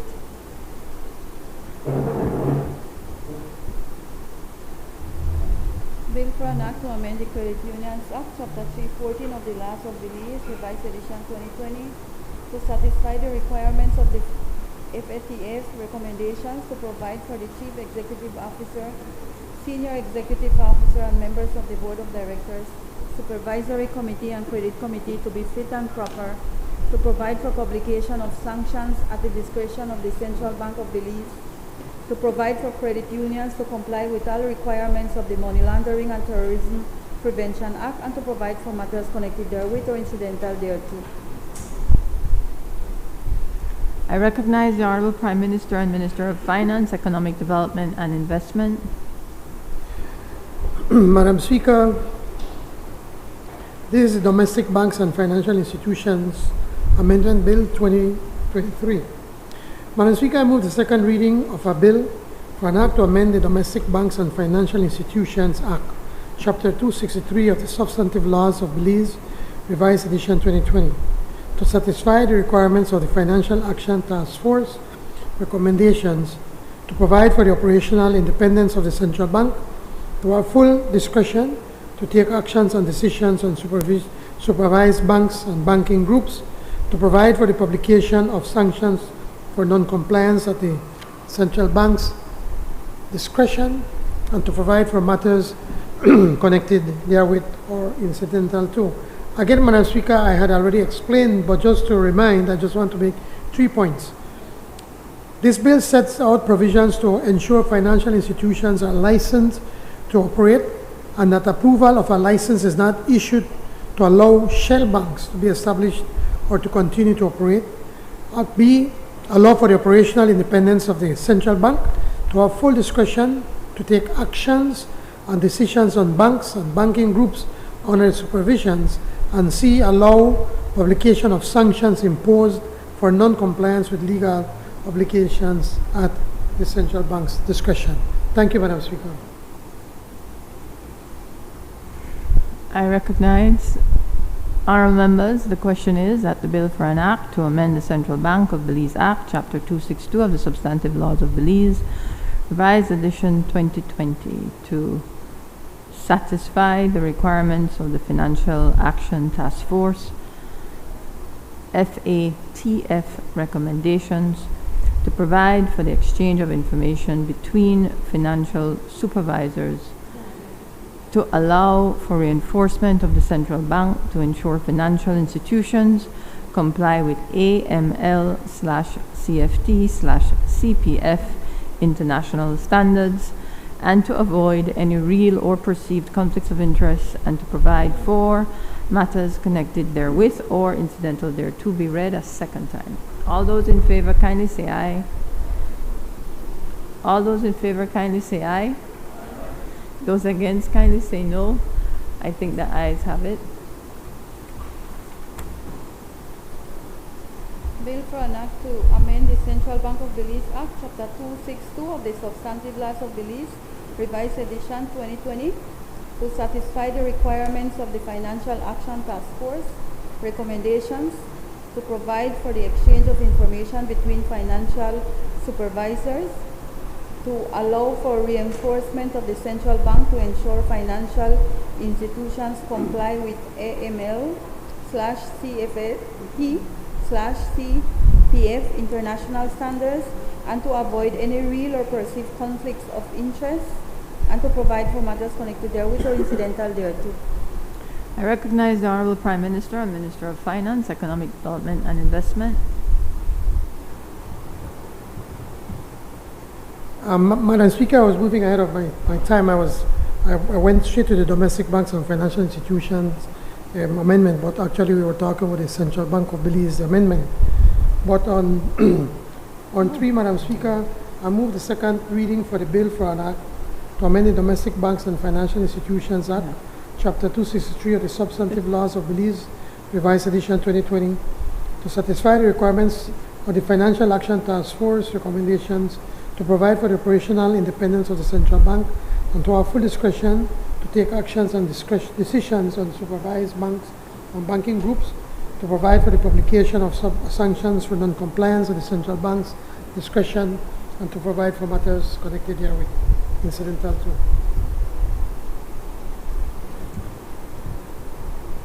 Honourable members, the question is that the bill for an act to amend the Domestic Banks and Financial Institutions Act, Chapter 263 of the Substantive Laws of Belize, Revised Edition 2020, to satisfy the requirements of the Financial Action Task Force, FATF, recommendations, to provide for the operational independence of the central bank to have full discretion to take actions and decisions on supervised banks and banking groups, to provide for the publication of sanctions for non-compliance at the central bank's discretion, and to provide for matters connected therewith or incidental thereto be read a second time. All those in favor kindly say aye. Those against kindly say no. I think the ayes have it.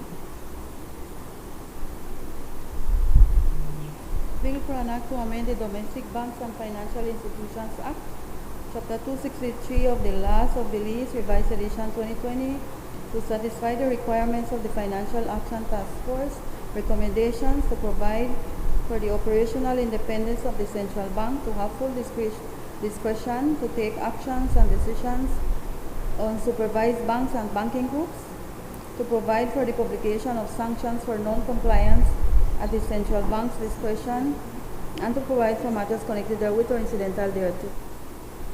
I recognize the Honorable Prime Minister, Minister of Finance, Economic Development and Investment.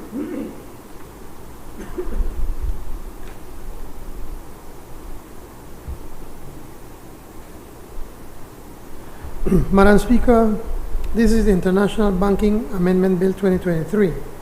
Madam Speaker, I move the second reading of a bill for an act to amend the International Banking Act, Chapter 267 of the Substantive Laws of Belize, Revised Edition 2020, to satisfy the requirements of the Financial Action Task Force recommendations, to align the definition of a shell bank with the definition of the Domestic Banks and Financial Institutions Act and the Financial Action Task Force recommendations, to prohibit the licensing of shell banks, to provide for the publication of sanctions for non-compliance at the discretion of the Central Bank of Belize, and to provide for matters connected therewith or incidental thereto. Honourable members, the question is that the bill for an act to amend the International Banking Act, Chapter 267 of the Substantive Laws of Belize, Revised Edition 2020, to satisfy the requirements of the Financial Action Task Force, FATF, recommendations, to align the definition of shell bank with the definition in the Domestic Banks and Financial Institutions Act and the Financial Action Task Force, FATF, recommendations, to prohibit the licensing of shell banks, to provide for the publication of sanctions for non-compliance at the discretion of the Central Bank of Belize, and to provide for matters connected therewith or incidental thereto be read a second time. All those in favor kindly say aye. Those against kindly say no. I think the ayes have it. Bill for an act to amend the International Banking Act, Chapter 267 of the Substantive Laws of Belize, Revised Edition 2020, to satisfy the requirements of the Financial Action Task Force recommendations, to align the definition of shell bank with the definition in the Domestic Banks and Financial Institutions Act and the Financial Action Task Force recommendations, to prohibit the licensing of shell banks, to provide for the publication of sanctions for non-compliance at the discretion of the Central Bank of Belize, and to provide for matters connected therewith or incidental thereto. I recognize the Honourable Prime Minister and Minister of Finance, Economic Development and Investment. Madam Speaker, this is the Moneylenders Amendment Bill 2023.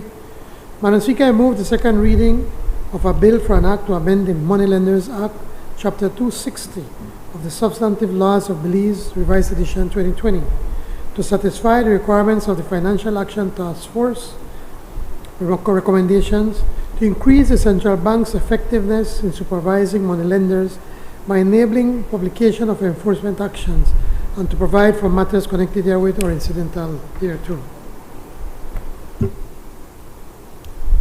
Honourable members, the question is that the bill for an act to amend the Moneylenders Act, Chapter 260 of the Substantive Laws of Belize, Revised Edition 2020, to satisfy the requirements of the Financial Action Task Force, FATF, recommendations, to increase the central bank's effectiveness in supervising moneylenders by enabling publication of enforcement actions, and to provide for matters connected therewith or incidental thereto be read a second time. All those in favor kindly say aye. Those against kindly say no. I think the ayes have it. Bill for an act to amend the Moneylenders Act, Chapter 260 of the Substantive Laws of Belize, Revised Edition 2020, to satisfy the requirements of the Financial Action Task Force recommendations to increase the central bank's effectiveness in supervising moneylenders by enabling publication of enforcement actions and to provide for matters connected therewith or incidental thereto. I recognize the Honorable Prime Minister, Minister of Finance, Economic Development and Investment.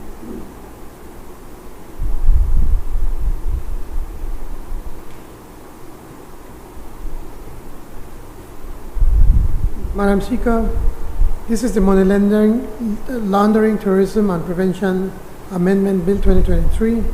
Madam Speaker, I move the second reading of a bill for an act to amend the Money Laundering and Terrorism Prevention Act, Chapter 104 of the Substantive Laws of Belize, Revised Edition 2020, to satisfy the requirements of the Financial Action Task Force recommendations with respect to laws regarding national anti-money laundering, combating the financing of terrorism, and combating proliferation financing, and to provide for matters connected therewith or incidental thereto.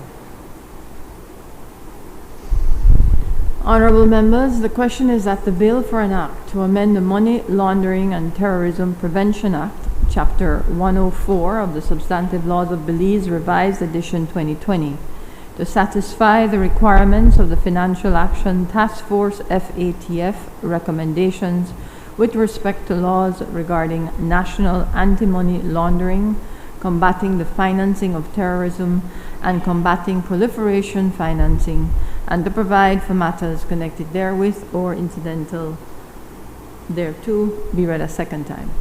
All those in favor kindly say aye. Those against kindly say no. I think the ayes have it. Bill for an act to amend the Money Laundering and Terrorism Prevention Act, Chapter 104 of the Substantive Laws of Belize, Revised Edition 2020, to satisfy the requirements of the Financial Action Task Force recommendations with respect to laws regarding national anti-money laundering, combating the financing of terrorism, and combating proliferation financing, and to provide for matters connected therewith or incidental thereto. I recognize the Honorable Prime Minister, Minister of Finance, Economic Development and Investment. Madam Speaker, this is the National Payment System Amendment Bill 2023. Madam Speaker, I move the second reading of a bill for an act to amend the National Payment System Act, Chapter 266(01) of the Substantive Laws of Belize, Revised Edition 2020, to satisfy the requirements of the Financial Action Task Force recommendations, to provide that payment service providers and agents are licensed or registered to operate, to sanction the operation without a license or registration of payment service providers and agents, to provide for the publication of sanctions for non-compliance by payment service providers and agents, and to provide for matters connected therewith or incidental thereto. Honorable members, the question is that the bill for an act to amend the National Payment System Act, Chapter 266(01) of the Substantive Laws of Belize, Revised Edition 2020, to satisfy the requirements of the Financial Action Task Force FATF recommendations, to provide that payment service providers and agents are licensed or registered to operate, to sanction the operation without a license or registration of payment service providers and agents, to provide for the publication of sanctions for non-compliance by payment service providers and agents, and to provide for matters connected therewith or incidental thereto, be read a second time. All those in favor kindly say aye. Those against kindly say no. I think the ayes have it. Bill for an act to amend the National Payment System Act, Chapter 266(01) of the Substantive Laws of Belize, Revised Edition 2020, to satisfy the requirements of the FATF recommendations, to provide that payment service providers and agents are licensed or registered to operate, to sanction the operation without a license or registration of payment service providers and agents, to provide for the publication of sanctions for non-compliance by payment service providers and agents, and to provide for matters connected therewith or incidental thereto. I recognize the Honorable Prime Minister, Minister of Finance, Economic Development and Investment. Madam Speaker, this is the Lotteries Control Amendment Bill 2023. Madam Speaker, I move the second reading of a bill for an act to amend the Lotteries Control Act, Chapter 151 of the Substantive Laws of Belize, Revised Edition 2020, and to provide for matters connected therewith or incidental to. Madam Speaker, I urge every member on both sides of the House to support this amendment. I recognize the member for Albert. Thank you, Madam Speaker. I rise to make my contribution on these amendments, but also, Madam Speaker, to provide some clarity on what I believe is an intentional act to mislead and to misrepresent some of the facts as it relates to the contract agreement provided to the Brad's Gaming Group. Madam Speaker, for the clarity of the Belizean people, that process took 1 year and 3 months. It was a very thorough process that had the eyes of and the input of the Gaming Control Board, the Auditor General's Office, the Office of the Contractor General, and also, Madam Speaker, the final vetting of that contract agreement was vetted by the Solicitor General's chambers and approved by all these entities. Madam Speaker, the renewal of the gaming contract, the management contract to run the government lotteries was not automatic. In fact, Madam Speaker, the contract agreement that was finalized was far different than the first contract agreement that was provided back in 2010. The terms and conditions were strengthened to ensure that there would be greater transparency and accountability, particularly in the reporting process to the government. The government of Belize, any government, has the right to determine whether or not the lotteries would be managed by itself or managed by a private entity. And when the application was made by the Brad's Gaming Group, limited to the government of Belize back in 2019, Madam Speaker, there was no third-party investor out of Cayman. Like the Belize Airport Concession Company, Madam Speaker, it was a consortium of Belizean investors at the time.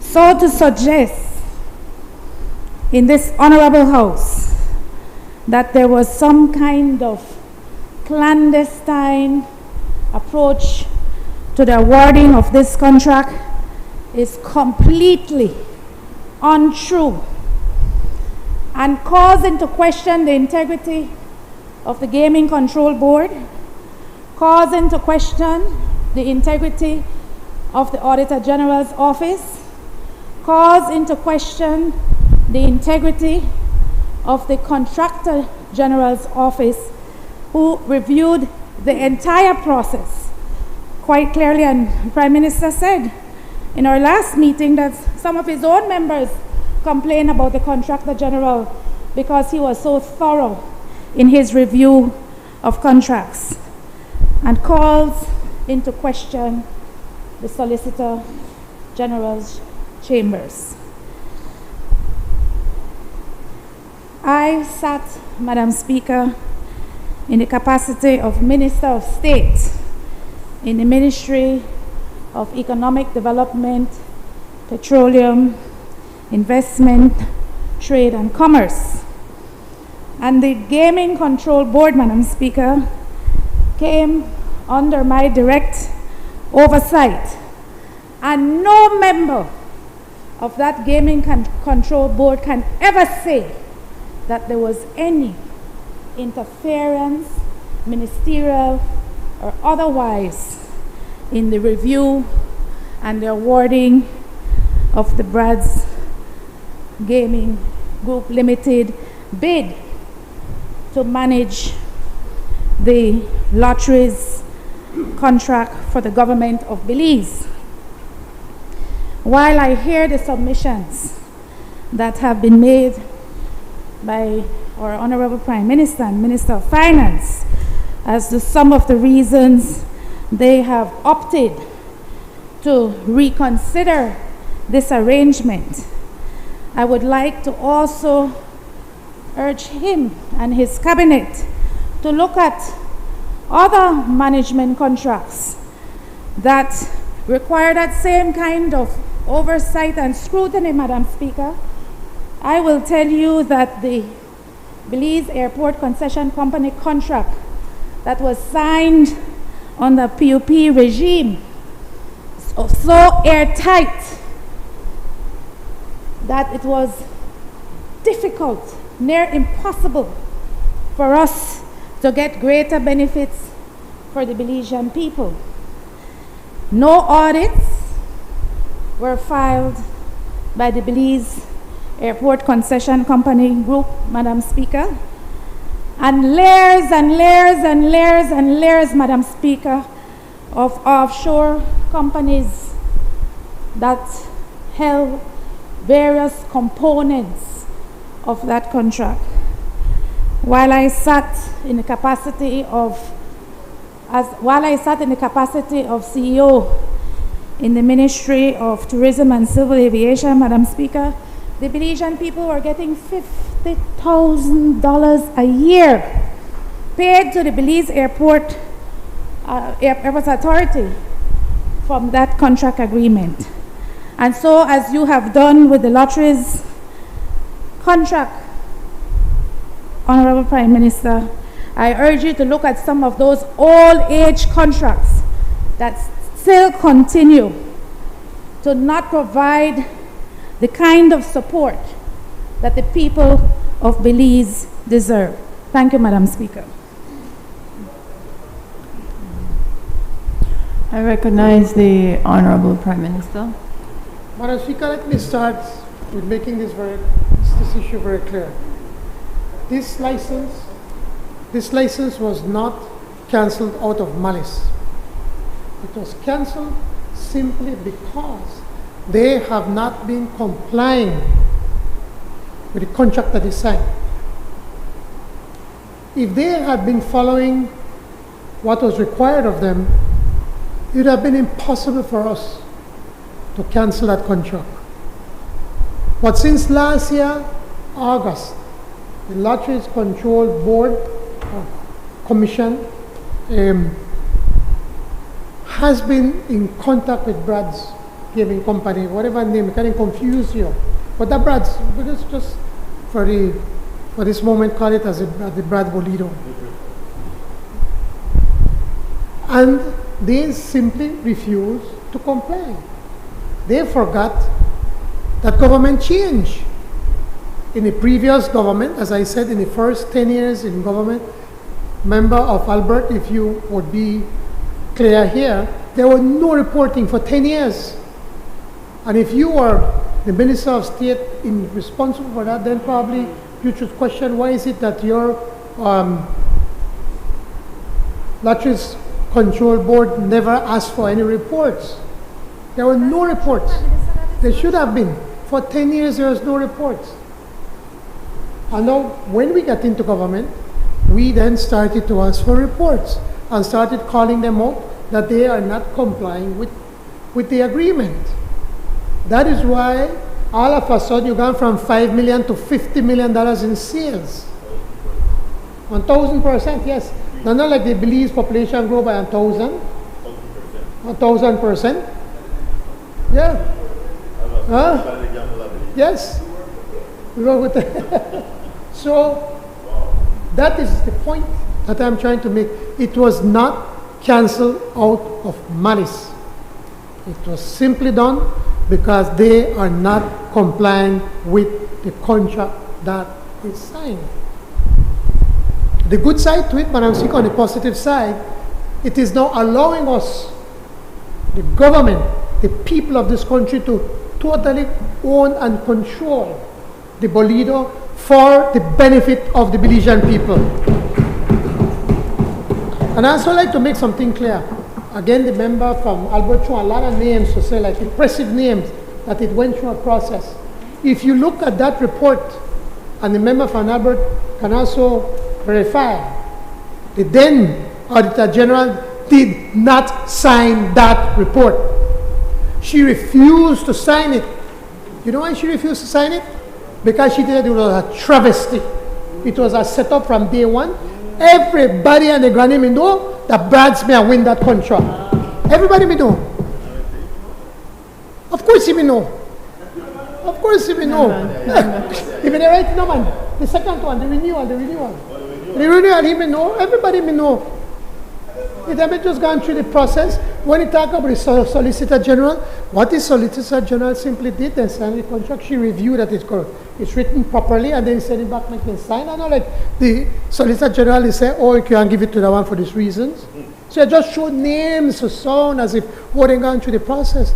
The truth of the matter is that was not properly done. You could ask the then Auditor General, who is still the Auditor General at this moment, why is it that she never signed? She did not sign that report when the control board, the Latches Control Board decided to give it to Brad's. There's another company, and I don't want to mention names. And you all might know that who? Another young man. Right here. He was threatened to pull back his application for the Bolido because he had a better deal than what was provided by Brad's. I already tell you, the gentleman tell me. Because he come to me, I don't want to mention the name right now. We know who threatened him. Give me a name and I'll whistle for Madam member from Albert. No names, no names. The point is that it's all a setup. Everybody knew that Brad's going to get this again. And I want to repeat again. We did not cancel this contract out of malice. We canceled the contract because they refused to comply with the requirements of the contract that they signed. And because of that, we are having an opportunity to fix it and for the government to own the complete control and management of the Bolido for the benefit of all Belizeans. Thank you, Madam Speaker. And by the way, if there is any other contract that they're not following, we'll do the same. If the BACC is not following within the contract, we are prepared to do the same. But to talk about the audits, they are required to audit the amount of monies that they collect so that they could pay their percentage to everybody. How they manage the company, that's their problem. There's an audit every year on the amount of revenues that they collect so that they could pay whichever organization they may have to pay. Thank you, Madam Speaker. Honorable members, the question is that the bill for an act to amend the Lotteries Control Act, Chapter 151 of the Substantive Laws of Belize, Revised Edition 2020, and to provide for matters connected therewith or incidental thereto, be read a second time. All those in favor kindly say aye. Those against kindly say no. I think the ayes have it. Bill for an act to amend the Lotteries Control Act, Chapter 151 of the Substantive Laws of Belize, Revised Edition 2020, and to provide for matters connected therewith or incidental thereto. I recognize the Honorable Minister of Education, Culture, Science, and Technology.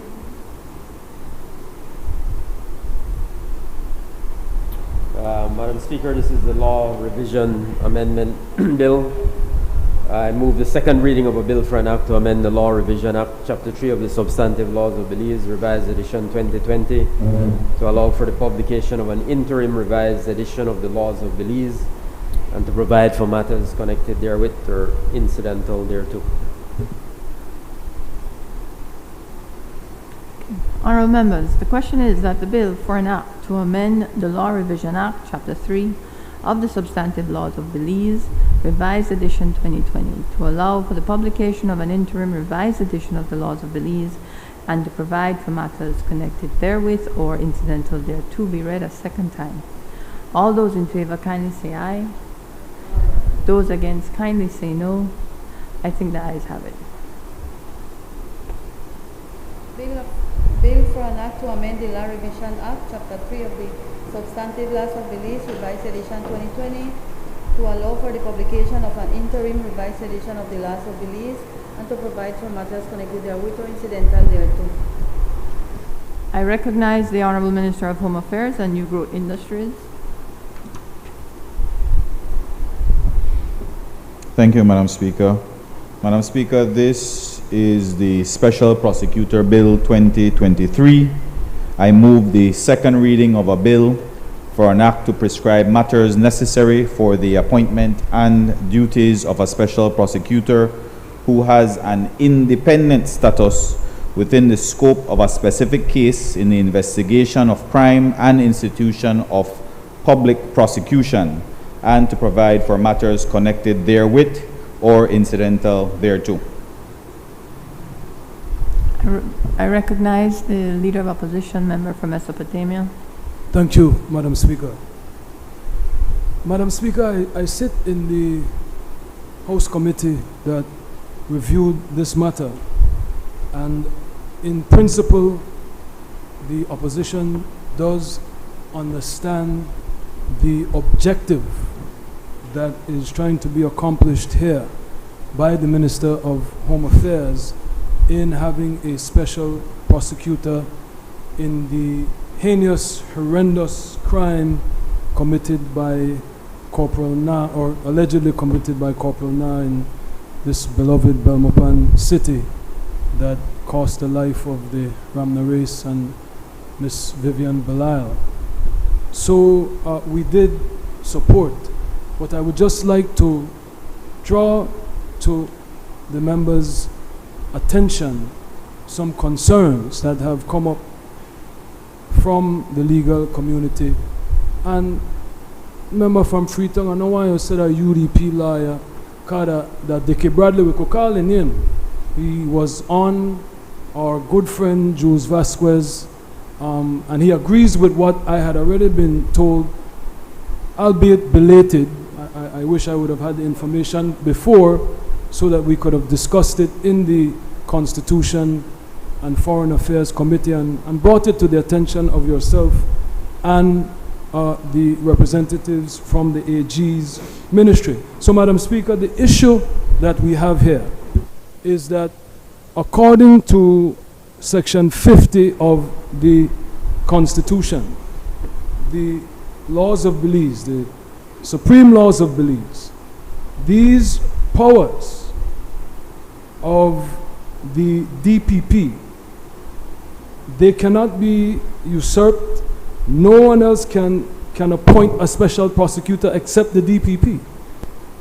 If you go to 50 subsection 3, the powers of the Director of Public Prosecutions under subsection 2 of this section may be exercised by him. I think that should be changed. Constitutional reform, we should have a him or her, in person or through other persons acting under and in accordance with this special instructions. Then it goes on to say, subject to the powers of the Attorney General under Section 42(2) of this Constitution, in exercise of the powers vested in him or her by subsection 2 of this section, the Director of Public Prosecutions shall not be subject to the direction or control of any person or authority. So I am asking, member from Caribbean Shores, I know what it is you want to accomplish, and we support that effort, but this, according to the laws of Belize, has to be done by way of a constitutional amendment. And I know with the FATF, we have done constitutional amendments, even though we have a constitutional reform in train. So these are one of those exigent circumstances that let's do it the right way. I've heard you guys say that on numerous occasions, and we understand the immediate need to have this done, and we would be prepared to support a constitutional amendment. Let's do it the right way, because right now what you're proposing is unconstitutional. Thank you, Madam Speaker. Okay, I recognize the member for Caribbean Shores, Minister for Home Affairs. Thank you, Madam Speaker. By way of a response, the contribution made by the Leader of the Opposition is noted. However, I would tend to disagree with him, primarily because of the circumstances in which we find ourselves. Yes, ordinarily, the DPP is an autonomous, independent unit, institution, if you will. But in this particular case, the Director of Public Prosecutions has recused herself from this case. Not just herself, but she has indicated her entire office, because she does not feel that there should be even the slightest perception of bias. This particular piece of legislation was also shared with the DPP to see if she had any adjustments that she needed to make, that she wished to make to it.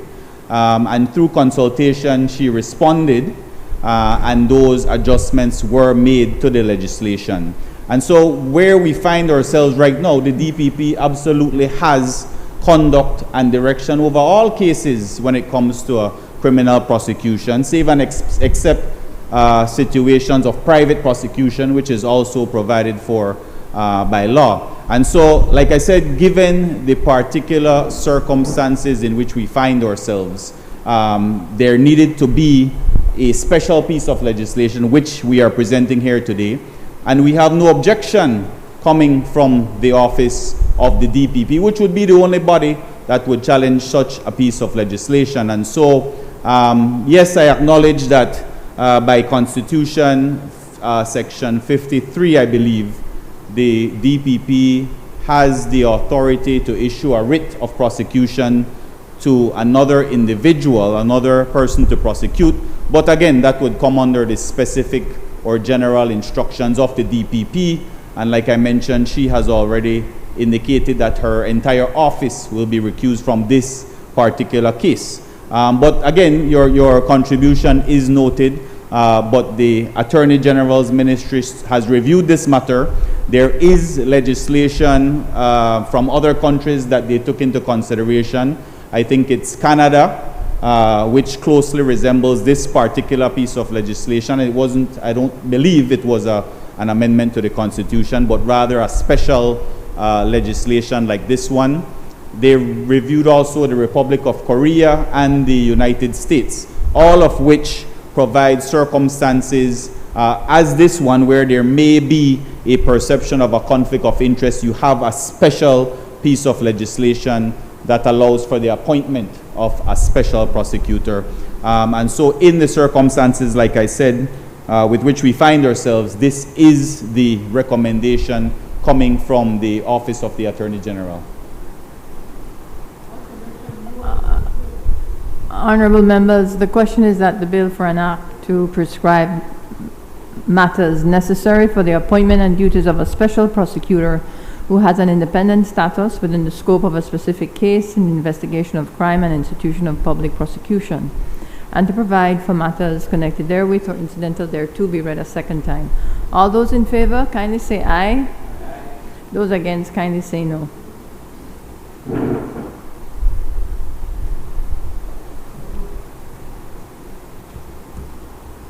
Bill for an act to prescribe matters necessary for the appointment and duties of a special prosecutor who has an independent status within the scope of a specific case in the investigation of crime and institution of public prosecution, and to provide for matters connected therewith or incidental thereto. Committee of the whole House on bills. Honorable members, the House will now resolve into a committee of the whole House to consider the bills that were read a second time. I would like to ask the visitors in the galleries to leave during this portion of the sitting.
Bills for third reading.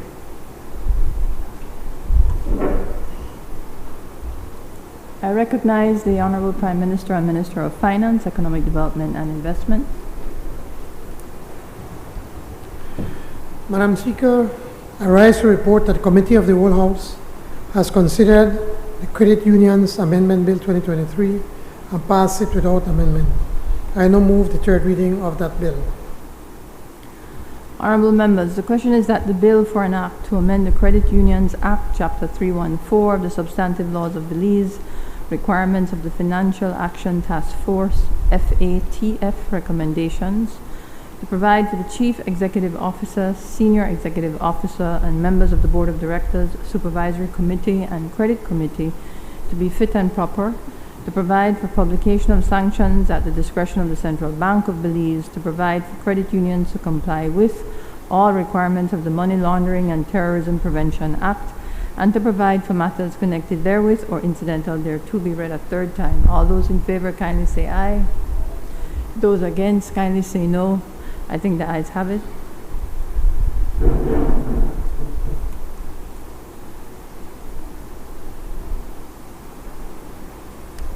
The bill for an act to amend the Credit Union Act, Chapter 314 of the Substantive Laws of Belize, Revised Edition 2020, to satisfy the requirements of the Financial Action Task Force, FATF, recommendations, to provide for the Chief Executive Officer, Senior Executive Officer, and members of the Board of Directors, Supervisory Committee, and Credit Committee to be fit and proper, to provide for the publication of sanction at the discretion of the Central Bank of Belize, to provide for the credit union to comply with all requirements of the Money Laundering and Terrorism Prevention Act, and to provide for matters connected therewith or incidental thereto.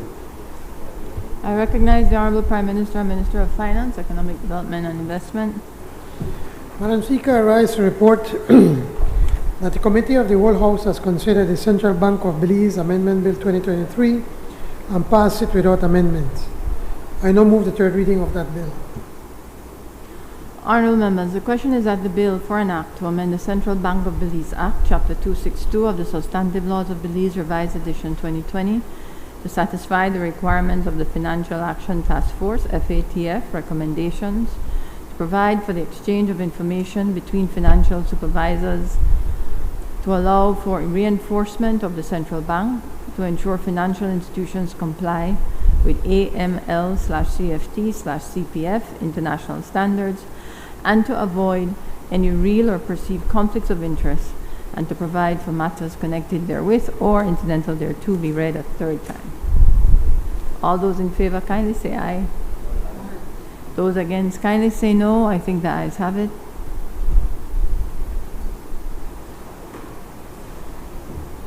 The bill for an act to amend the Central Bank of Belize Act, Chapter 262 of the Substantive Laws of Belize, Revised Edition 2020, to satisfy the requirements of the Financial Action Task Force recommendations, to provide for the exchange of information between financial supervisors, to allow for the reinforcement of the central bank, to ensure financial institutions comply with AML/CFT/CPF international standards, to avoid any real or perceived conflict of interest, to provide for matters connected therewith or incidental thereto.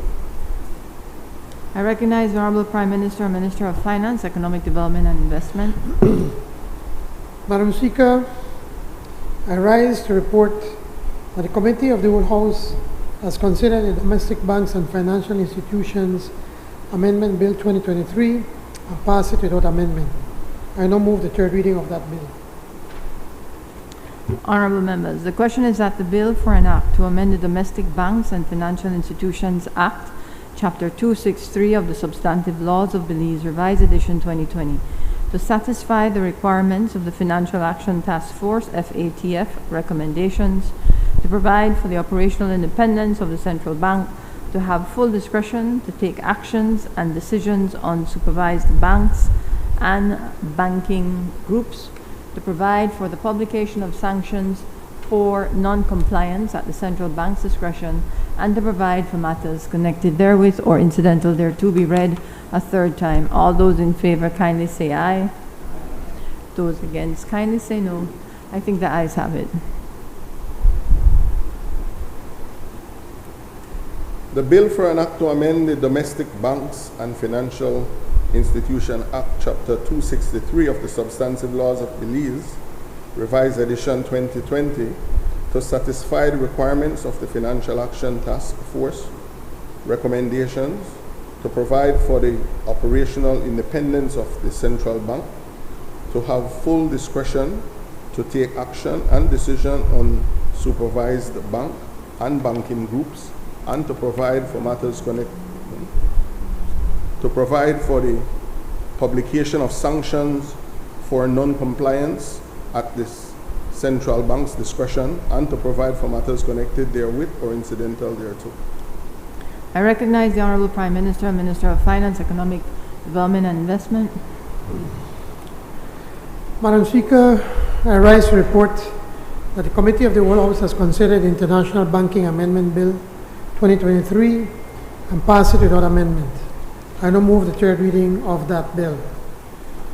Honorable members, the question is that the bill for an act to amend the International Banking Act, Chapter 267 of the Substantive Laws of Belize, Revised Edition 2020, to satisfy the requirements of the Financial Action Task Force, FATF, recommendations, to align the definition of shell bank with the definition in the Domestic Banks and Financial Institutions Act and the Financial Action Task Force, FATF, recommendations, to prohibit the licensing of shell banks, to provide for the publication of sanctions for non-compliance at the discretion of the Central Bank of Belize, and to provide for matters connected therewith or incidental thereto be read a third time. All those in favor kindly say aye. Those against kindly say no. I think the ayes have it.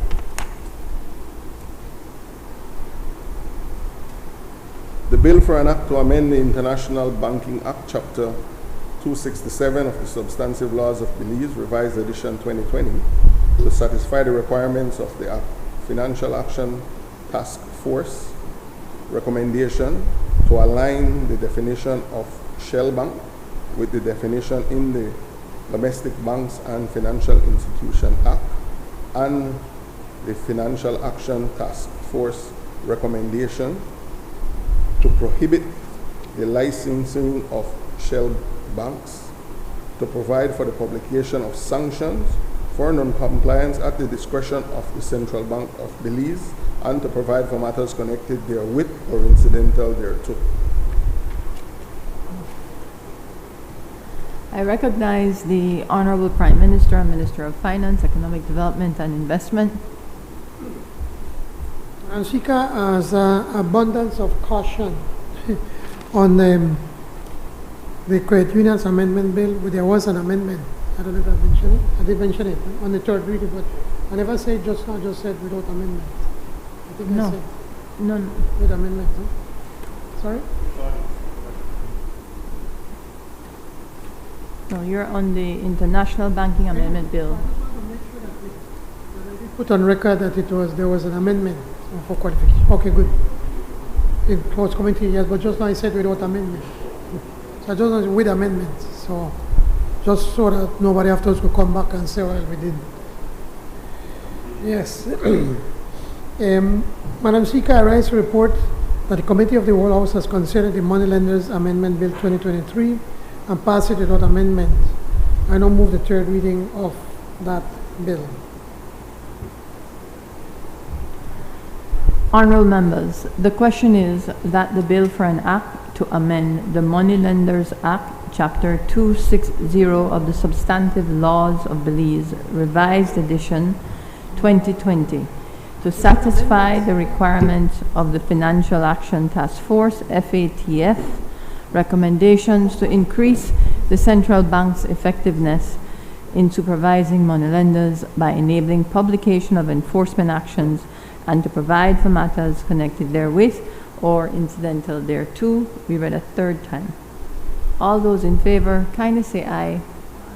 Those against, kindly say no. I think the ayes have it.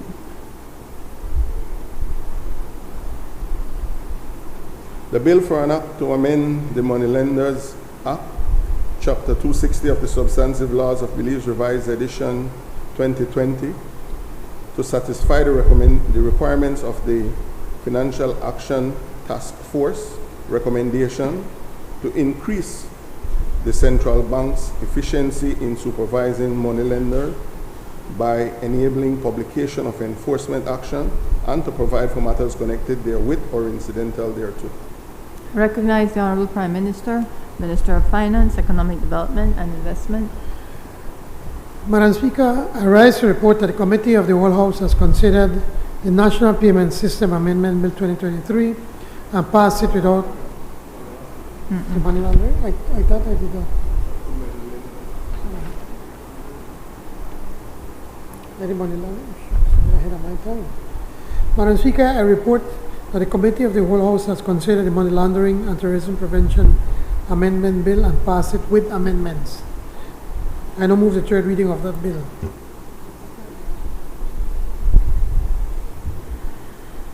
Honorable members, the question is that the bill for an act to amend the Money Laundering and Terrorism Prevention Act, Chapter 104 of the Substantive Laws of Belize, Revised Edition 2020, to satisfy the requirements of the Financial Action Task Force FATF recommendations with respect to laws regarding national anti-money laundering, combating the financing of terrorism, and combating proliferation financing, and to provide for matters connected therewith or incidental thereto be read a third time. All those in favor kindly say aye. Those against kindly say no. I think the ayes have it.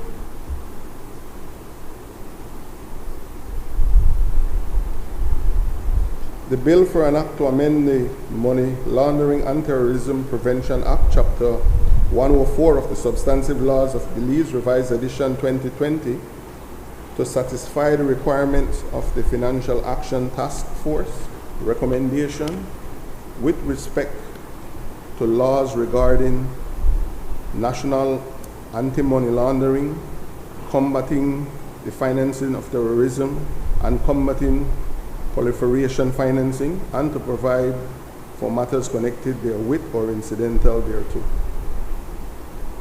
I recognize the Honorable Prime Minister and Minister of Finance, Economic Development and Investment. Madam Speaker, I rise to report that the Committee of the Whole House has considered the National Payment System Amendment Bill 2023 and passed it without amendment.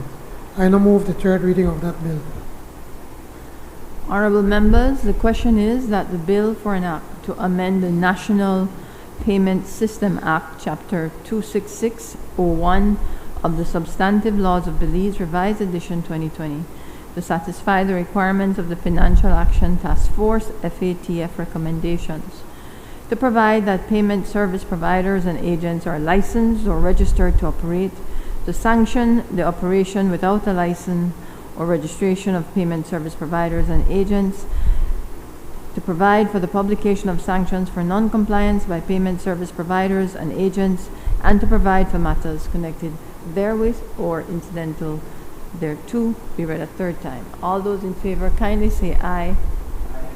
Those against kindly say no. I think the ayes have it.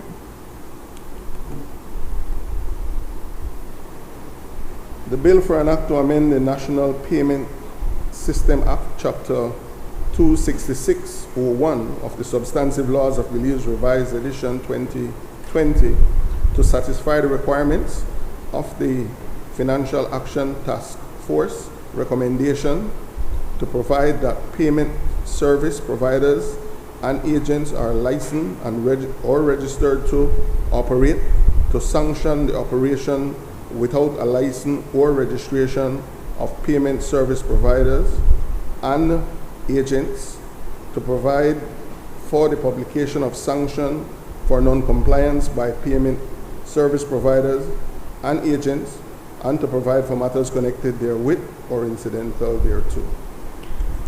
I recognize the Honorable Prime Minister and Minister of Finance, Economic Development and Investment.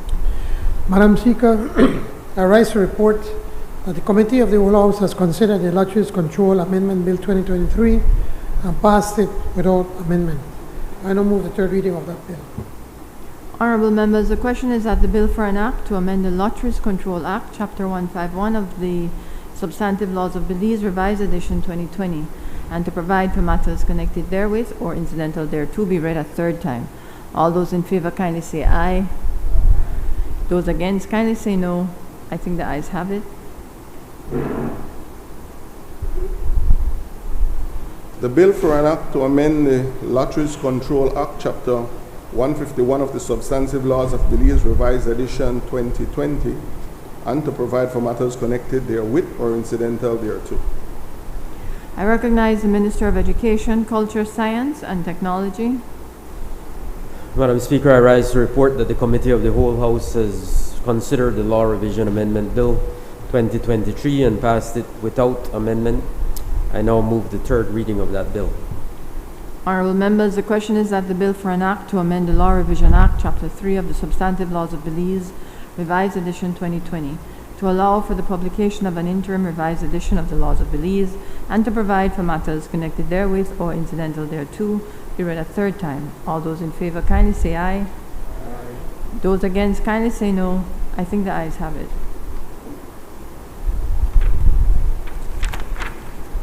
The bill for an act to amend the Law Revision Act, Chapter 3 of the Substantive Laws of Belize, Revised Edition 2020, to allow for the publication of an interim revised edition of the laws of Belize and to provide for matters connected therewith or incidental thereto. I recognize the Honorable Minister of Home Affairs and New Growth Industries. Madam Speaker, I rise to report that the Committee of the Whole House has considered the Special Prosecutor Bill 2023 and passed it without amendment. I now move the third reading of that bill. Honorable members, the question is that the bill for an act to prescribe matters necessary for the appointment and duties of a special prosecutor who has an independent status within the scope of a specific case in the investigation of crime and institution of public prosecution, and to provide for matters connected therewith or incidental thereto be read a third time. All those in favor kindly say aye. Those against kindly say no. I think the ayes have it. The bill for an act to prescribe matters necessary for the appointment and duties of a special prosecutor who has an independent status within the scope of a specific case in the investigation of crime and the institution of public prosecution, and to provide for matters connected therewith or incidental thereto. I recognize the Honorable Prime Minister, Minister of Finance, Economic Development and Investment. Madam Speaker, I move that the House do now adjourn. I recognize the Leader of Opposition, Member from Mesopotamia. Thank you, Madam Speaker. Again, I bid a pleasant good evening to the wonderful people of Mesopotamia and offer my condolences to the Galvez family, who I understand is burying Imari today. Madam Speaker, I'd like to speak on the matter of national importance, housing. Housing as a human right, Madam Speaker. Point of order. That matter was brought up as a form of a question, and I think that the honourable member from Cayo South went at great lengths to explain on the issue of housing. So I don't think he, under the standing orders, will not be allowed to bring this up. I need to hear what the matter is before I can determine if it's a regurgitation of what has been dealt with. So let me hear the public importance of housing that you want to. Said housing as a human right. Yes, I want to hear as you go. 1 second. I want to hear as you go along, and I will determine if it's a regurgitation of what we just had this morning. as that is not allowed. I asked two specific questions, Madam Speaker, but I thank you Yes. for... I just want to be clear, Leader I'm of not Opposition. discussing those two questions. Correct. Yes. So, proceed. Yes. Madam Speaker, I am bringing this matter to the Honorable House, to the government of Belize, because I have been inundated with requests in my constituency, Madam Speaker, and throughout the country of people with no means, people with means who can't get the attention of the commercial banks or the DFC, Madam Speaker. Most recently, as last week, a single mother texted me and said, please, you're kicking her out of her residence and she needs a piece of land and a house. How could I help her? And I can't, Madam Speaker. But this government... Again, can you... This is the very point that the Minister of Infrastructure Development and Housing went to great lengths to explain the program that they have presently. What is the point of order? What is the point of order? That you cannot speak on a matter that you've already spoken to. You asked a question on that? Yes. Members.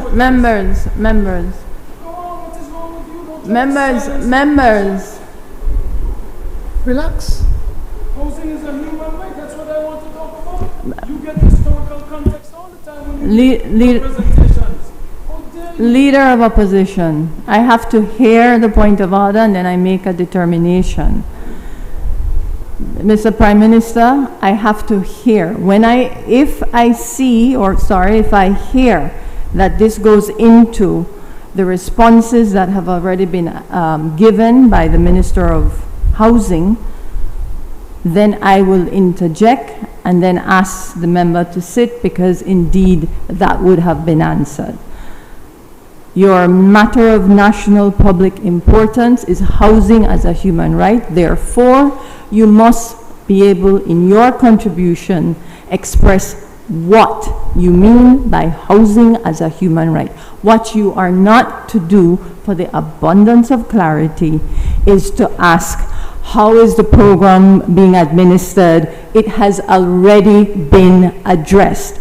If it goes down that line, Leader of Opposition, Member for Mesopotamia, I will then have to ask you to take your seat. Thank you, Madam Speaker. I don't have any questions for the member from Cayo South or the government. I have a vision, and I have demands, and I have historical context as to why housing is a human right. So just be democratic people and listen. Listen to what the people want. I asked a question earlier, 2 questions, and now I am giving you some housing solutions. Don't be afraid. Madam Speaker, again, this is not an opposition opinion, Madam Speaker. It is our policy. But this comes from the United Nations, Madam Speaker, where adequate housing was recognized as part of the right to an adequate standard of living in Article 25 of the 1948 Universal Declaration of Human Rights, in Article 11.1 of the 1966 International Convent on Economic, Social and Cultural Rights, Madam Speaker. This is the United Nations. Housing, Madam Speaker, is not something that we don't deserve. Belizeans deserve shelter. And I was trying to give the member from Cayo South some credit because he said he's passionate about it. So here my passion. My passion, Madam Speaker, is that housing is the basis of stability and security for all Belizeans, whether it is an individual or a family, Madam Speaker. Housing is the center of our social, emotional, and sometimes economic lives. It should be a sanctuary, our place to live in peace and dignity, Madam Speaker. And all Belizeans, not 10,000, but all Belizeans, Madam Speaker, deserve access to affordable housing. Not a false promise of 10,000 homes, but a real housing policy, Madam Speaker, where every single Belizean with income can get a mortgage, with free housing reserved for those unemployed living on the margins below the poverty line, Madam Speaker. PUP governments historically have done very little to provide housing solutions for Belizeans, Madam Speaker. And this Briceño administration is no different. So I am trying to encourage them to leave a legacy. Leave a legacy, Prime Minister. I know you're a multimillionaire. I know Kaya South, you got as, maybe not as much as Diddy, but you have a few millions. But what are we here for as members of the House? What is it that we want to leave behind? So I agree, you deserve more money in the Ministry of Housing so that we can have a robust housing industry so that all Belizeans can have access, Madam Speaker. But you see, they say when goat gets stick, then ball. You know, rather than the Prime Minister listen and see where it is the opposition is coming from and how maybe they could incorporate our views into their housing policy, he wants to silence me, Madam Speaker. I'm always taken aback and floored when this Prime Minister and his Minister of Housing come to this House and try to pretend, try to offer themselves as these champions of housing solutions, Madam Speaker. And they do not come close to the stellar record of the Barrow administration, the Barrow UDP administration, Madam Speaker. Yes, you like to talk about facts. I'm going to give you some facts right now and show you what we have done to ensure housing as a human right, Madam Speaker, the efforts that we have taken and what we would like to see happen, Madam Speaker. I was just going to ask you to please rein this in your Madam Speaker. Why the matter of public importance is that the government should treat housing as a human right. That's a very significant I am matter, making sure that Madam that's Speaker. your matter of public importance. That is what I am doing, and I plead that you allow me the latitude to give context as you do the other members of the House, Madam Speaker. This is a specific section of the procedures. It's Standing Order 13. You know when I speak, you're supposed to sit down. Thank you. So Standing Order 13 is a matter of public importance. I have asked, because of experience in the past, members that you state what your matter of public importance is. Once I hear that, then I will be able to follow in your contribution if indeed you are doing that, contributing to that. That's all. Continue. Guided, Madam Speaker. Thank you. Again, the Prime Minister should listen and to relieve himself of the hubris and the insolence when in this House chastising the Barrow UDP administration, because you could learn a lot from the UDP when it comes to housing solutions, Madam Speaker. Because what could be a healthy debate, what could be a healthy discourse, Madam Speaker, and lead to productive actions by the government will never happen, because you continue to act with insolence and pretend that you are doing something when you are really doing nothing, Madam Speaker. In the 2.5 years since you've been in government, you've borrowed about $700 million. And where are your 10? Well, I'm not going to ask the question. You have not been able to deliver on the 10,000 houses. You have not been able to deliver on this passion that you claim you have.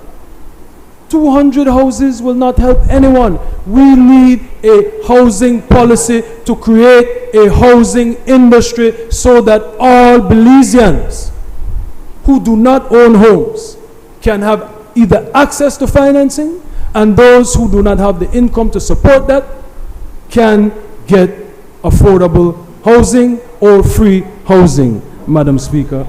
Let me tell you what we did again to lend to an environment that would allow the human right of housing to come to fruition, Madam Speaker. Upon getting elected in 2008, $20 million. $20 million. No, I'm giving you the history so that you can find the history. $20 million for housing, Madam Speaker, of the $136 million that we spent in the 13 years of the Barrow UDP administration when they tried to come in this house and lie and talk about moral authority, Madam Speaker. We have all the moral authority. The UDP has done the most for securing housing as a human right in this country of all governments, Madam Speaker. $20 million. I, the member from Corozal North, the member from Alberts, the member from Collett, has not gotten one house. One house, Madam Speaker. But in... Members, 42B, I will humbly request on the government side. 42B, please. 42B. Leader of Opposition, continue. Thank you, Madam Speaker. $20 million for housing distributed in 2008 to the 31 area representatives over there, Madam Speaker. That is $645,000 per constituency given to the area representatives on both sides, unlike the disgraceful record that this government has, where not even one of us have gotten one house, and the house is not for us. Hugo Pat no need a house. Patrick, the member, sorry, Madam Speaker, the member from Corozal North doesn't need a house. The member from Alberts doesn't need a house. I don't need a house. The people in our constituency need a house. Member from, you weren't here, member from Kayoso, but member from Leka, you got that 645. You got that 645. I'm disappointed the member from Fort George is not here, because his father, who was arrested for stealing the same $20 million that we gave out for housing, he used the money to pay for a debt for UHS. He still got his $645,000 for housing, Madam Speaker, because it was not about him. It was about the people that he represents. You, member from Orange Walk Central, you were the Deputy Prime Minister then. You got your 645. Again, you got it from the $20 million that the Venezuelans gifted to Belize, Madam Speaker, that the then Prime Minister Said Musa diverted. He was arrested for stealing. He beat the case, but the money was diverted as a matter of fact, Madam Speaker. All of them that were there at the time, the member from Corozal Southeast, you get your 645,000. There are not too many of you. Francis, sorry, member from Freetown, you got your 645, Madam Speaker. And in addition to that, Madam Speaker, $52 million in mortgages were written off in 2011, Madam Speaker, for at least 10,000 homes, Madam Speaker. That is the record of the UDP. When you try to come in here and pretend and pontificate that you are some paragons of a housing revolution that is stillborn, that has not come to fruition, Madam Speaker. $17 million in mortgages were again written off in 2012, Madam Speaker. Another $2 million in the same year from DFC, and we have the $5.2 million for the OPEC Southside Poverty Alleviation, Madam Speaker. Again, the petulance of this PUP government, Madam Speaker, is outrageous and shocking, and I would just hope, Madam Speaker, that rather than pretend to be something that they are not, they truly embrace housing as a human right and find a way so that all Belizeans can have either access to financing at the DFC. There's no reason that a single mother should go to the DFC, go to the National Bank, and they don't try to help her. They don't try to give her a mortgage. Policy. That's the policy we need to see implemented, Madam Speaker, so that we can secure the passion of the member from Kayo South to see this human right that we all have. This human right that he champions. Let's see it come to fruition. It's not going to come to fruition with that $5 million that the Prime Minister is giving you per annum. That is not enough. Let's create a housing industry. There are people in this country, business people, that would be prepared to invest. Let's look at this from a holistic, comprehensive viewpoint, Madam Speaker, and secure this human right, Madam Speaker. We invested $136 million. Let's see what you will do, Mr. Prime Minister. Thank you, Madam Speaker. I recognize the Minister of Housing.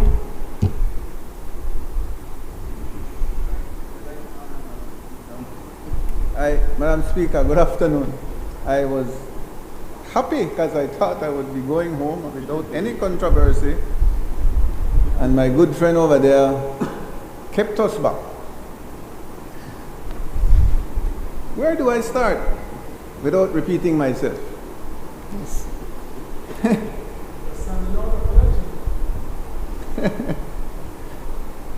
Madam Speaker, I thank him for following our lead. I thank him for understanding that housing is a human right. He's just a false prophet, so instead of helping us, he hurts us by uttering his words. Madam Speaker, on a point of order, insulting words are not allowed in the standing order, Madam Speaker. Calling me a false prophet is an insult, Madam Speaker. I had more colorful adjectives, Madam Speaker, and I did the best I could. I'm not taking the point of order. It's, members, please understand that I have done, any speaker, when they get it, ought to, as I have done, and I would hope others in the past have done, look through those records, because that is what establishes precedents. We may disagree with some of it, but there tends to be a trend. If I were to follow what was allowed and determine that 90% of it should be disallowed, I'm not quite certain what members would be saying in this House. It is a balancing.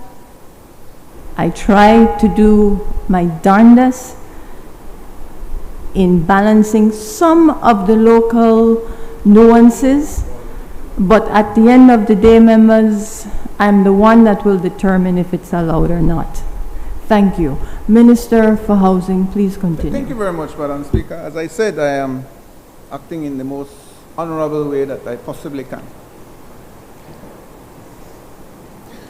What is the difference, Madam Speaker? The Prime Minister and the government of the People's United Party has a plan.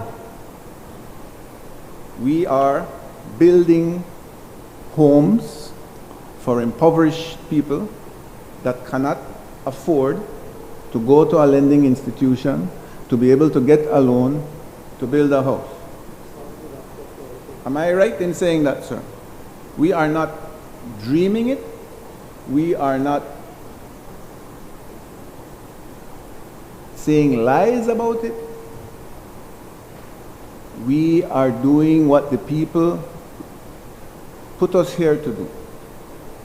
That it is not as accelerated as a large amount of us on this side would like it to be. That's a fact. That we have hope that it will be accelerated, so it is financed more. I believe it will definitely happen. That We are not interfering with the lending institutions when it comes to mortgages for people that can afford it. We have not done so. We are not competing with the private sector. We are not competing with the lending institutions. We have made it clear. This is a starter home. It is designed for people that will never, ever, ever have an opportunity for shelter. You might not fully understand it because you have shelter over your head. I don't know if you own your house or you rent your house, but you have shelter. The people that we are addressing, Madam Speaker, do not have, and that's why I have problems when I speak to ministers, when I speak to bankers, when I speak to attorneys, and people of wealth that do not appreciate or understand why this social program is so important. They cannot even imagine that somebody can't go to the bank and get a loan. You understand me? Where they say that not run through their head. But it is a reality. It is a reality in the south side of Belize. It's a reality in the north side of Belize. It is definitely a reality in the rural areas of this country. We have experienced tears. We have experienced people kneeling down and praying to the Lord above because they have one house to call a home. I am not ashamed that we have been able to provide 391 houses. It is 391 families that don't have to worry about shelter. And Cabinet gets annoyed with me every Tuesday because I am as passionate in Cabinet as I am here and I am on the ground. It is the same Julius Espat fighting for the people that can't provide housing for themselves. I think the boss get tired of me. And I will continue to do so. You, sir, will never ever get in my head because we are doing what we believe is right. The hurricane victims from Lisa, we are doing what we can to eventually provide shelter for them at the Blackberry Ridge project. There is absolutely no shame in that. Those mortgages that you said that your father did, write off. We have in Mahogany Heights right now, I don't know how many, 200 that the write-off didn't help them because they still don't have title to those properties because they were abandoned. You know why your father had to write off those projects? Because the PUP housing projects were abandoned for 13 years. There was absolutely no infrastructure, no road, no drainage, no light, no water, no intent to do anything but destroy them. Unlike this government where I am working with your contractors to make sure that they are efficient. We didn't fire them. We put them to work. We didn't stop the highway projects that you guys implemented because we are a mature government. We're not bad-minded, you understand me? We're not egotistic, you understand me?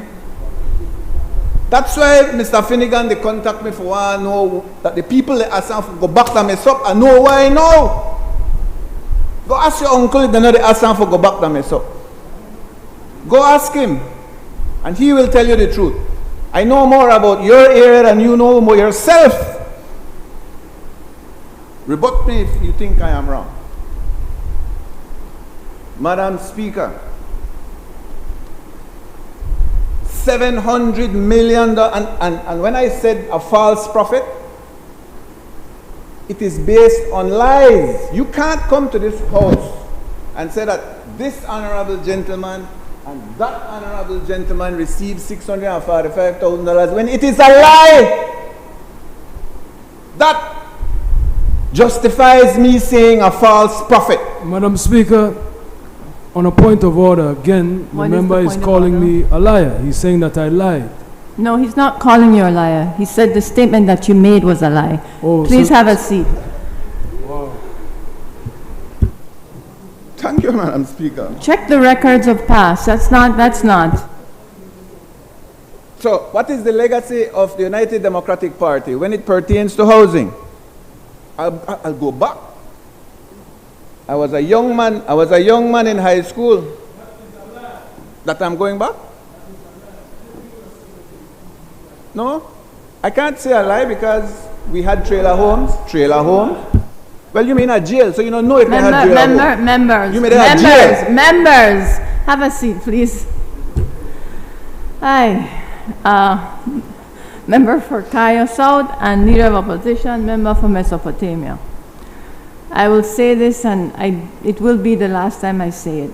You, Member for Mesopotamia, Leader of Opposition, 42B. I recognize you don't agree with my ruling. I want you to know that's okay. What you're not to do is to abuse 42B when throughout the meeting you have been you've been asking for compliance with 42B. Member for Kayo South, Minister of Housing, I will ask you, since it's on the record, I will reuse your word if you allow me. Don't let a member get into your head. Please just answer please provide a response to the government's treatment of housing as a human right. That's the matter of public importance. I need you to help me for future reference, Madam Speaker. Are we allowed to speak the truth? Because that... No, I mean, I follow instructions. Yeah. Member, Leader of Opposition, I heard it and others heard it. Are you going to retract that statement? You retract that statement. Are you prepared to make the apology for that statement?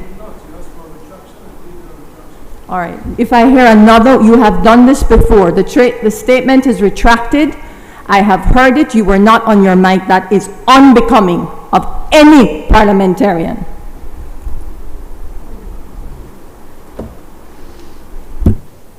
Thank you, Madam Speaker. This is a truth.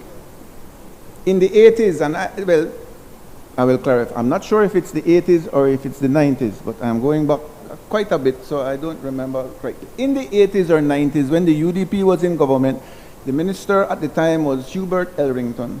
The Marquise project, the most beautiful housing project that you could have thought of, was trailer homes. That's a fact. You have some carcasses still in the city at the moment. During the tenure of the last administration, the legacy was plywood homes, where families burnt to death. That's a fact, and that's the truth. That is your legacy. Now, when a prime minister came in and said, oh, I'm a write-off this, I'm a write-off, he never write off land tax.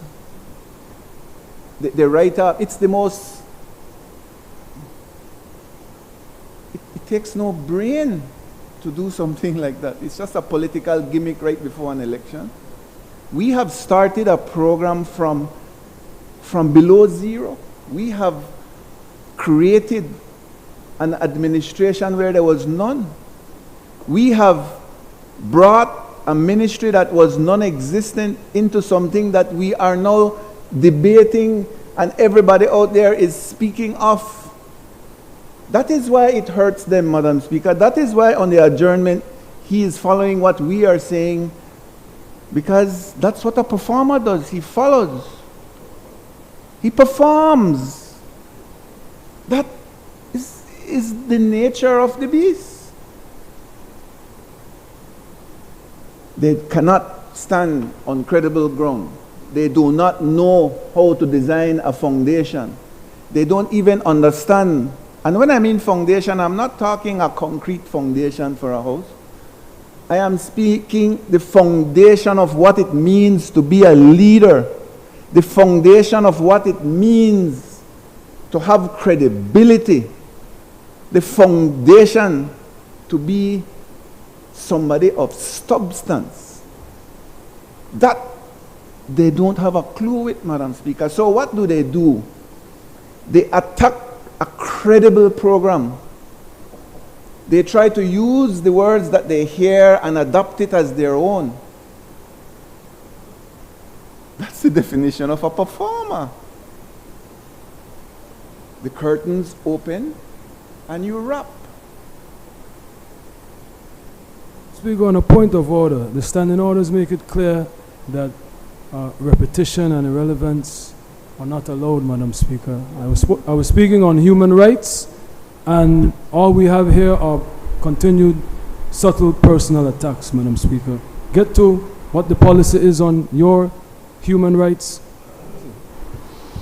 So, in conclusion, Madam Speaker, our policy on human rights is that we are building starter homes for the impoverished people that cannot build it for themselves or cannot go to a lending institution to get a loan to build it.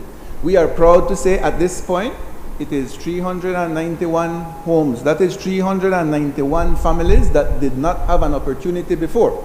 We are proud to say that it will be much more as time comes. And the more you open your mouth and the more you express your feelings, we will get more money to build more houses for more people. Thank you very much, sir.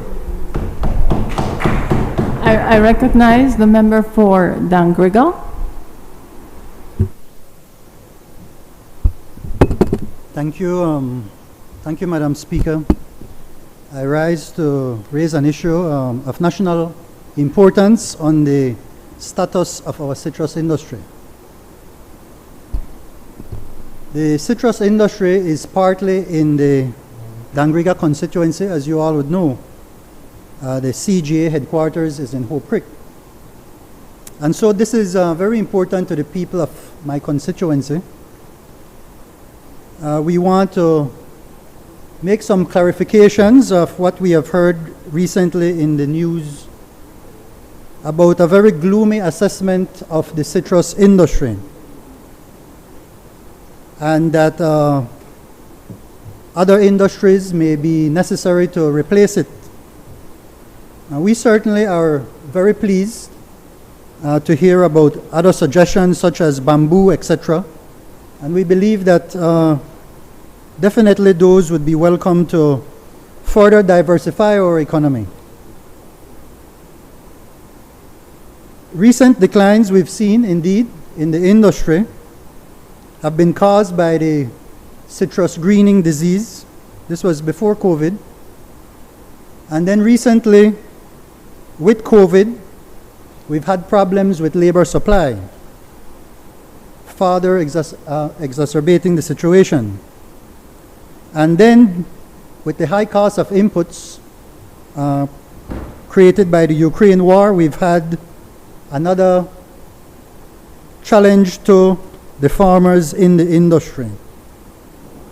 Over the years between 2005 thereabout and presently, we've seen the acreage fall from about 60,000 to about 20,000 today.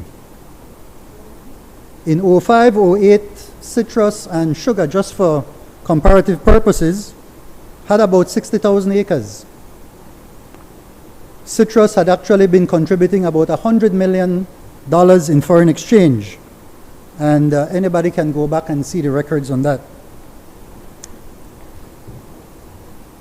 I'd like to point out that when greening came in around 2006, 2007, I want to give a comparison with what occurred in Costa Rica compared to what occurred here in Belize. In Costa Rica, the government responsibly came in and assisted the citrus industry that had about 8,000 acres, Mr. Speaker, about 8 million boxes being producing with about 60,000 acres as well. about the same size of the Belize industry. And that government, having a good understanding of what private sector does and of the importance of ensuring that these industries remain vibrant because they bring in so much foreign exchange, because they employ so many people, did what they had to do. And today, there has been no fall in the production in Costa Rica. In fact, they have actually grown. Anybody can go and check the records on that as well.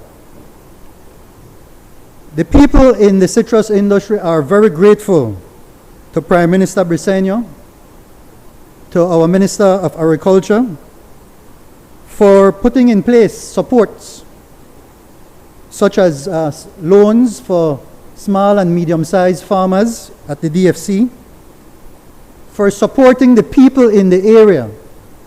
I will say very clearly, Mr. Speaker, that the other social supports for our people, where because we've seen a higher level of unemployment because of the decline of the industry, has been significant to the quality of life of our people.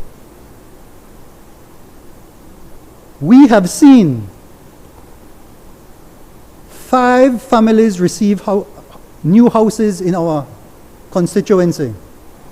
Now, if you know a little bit of math, the difference, the percentage increase from 0 to 5 is infinity percent.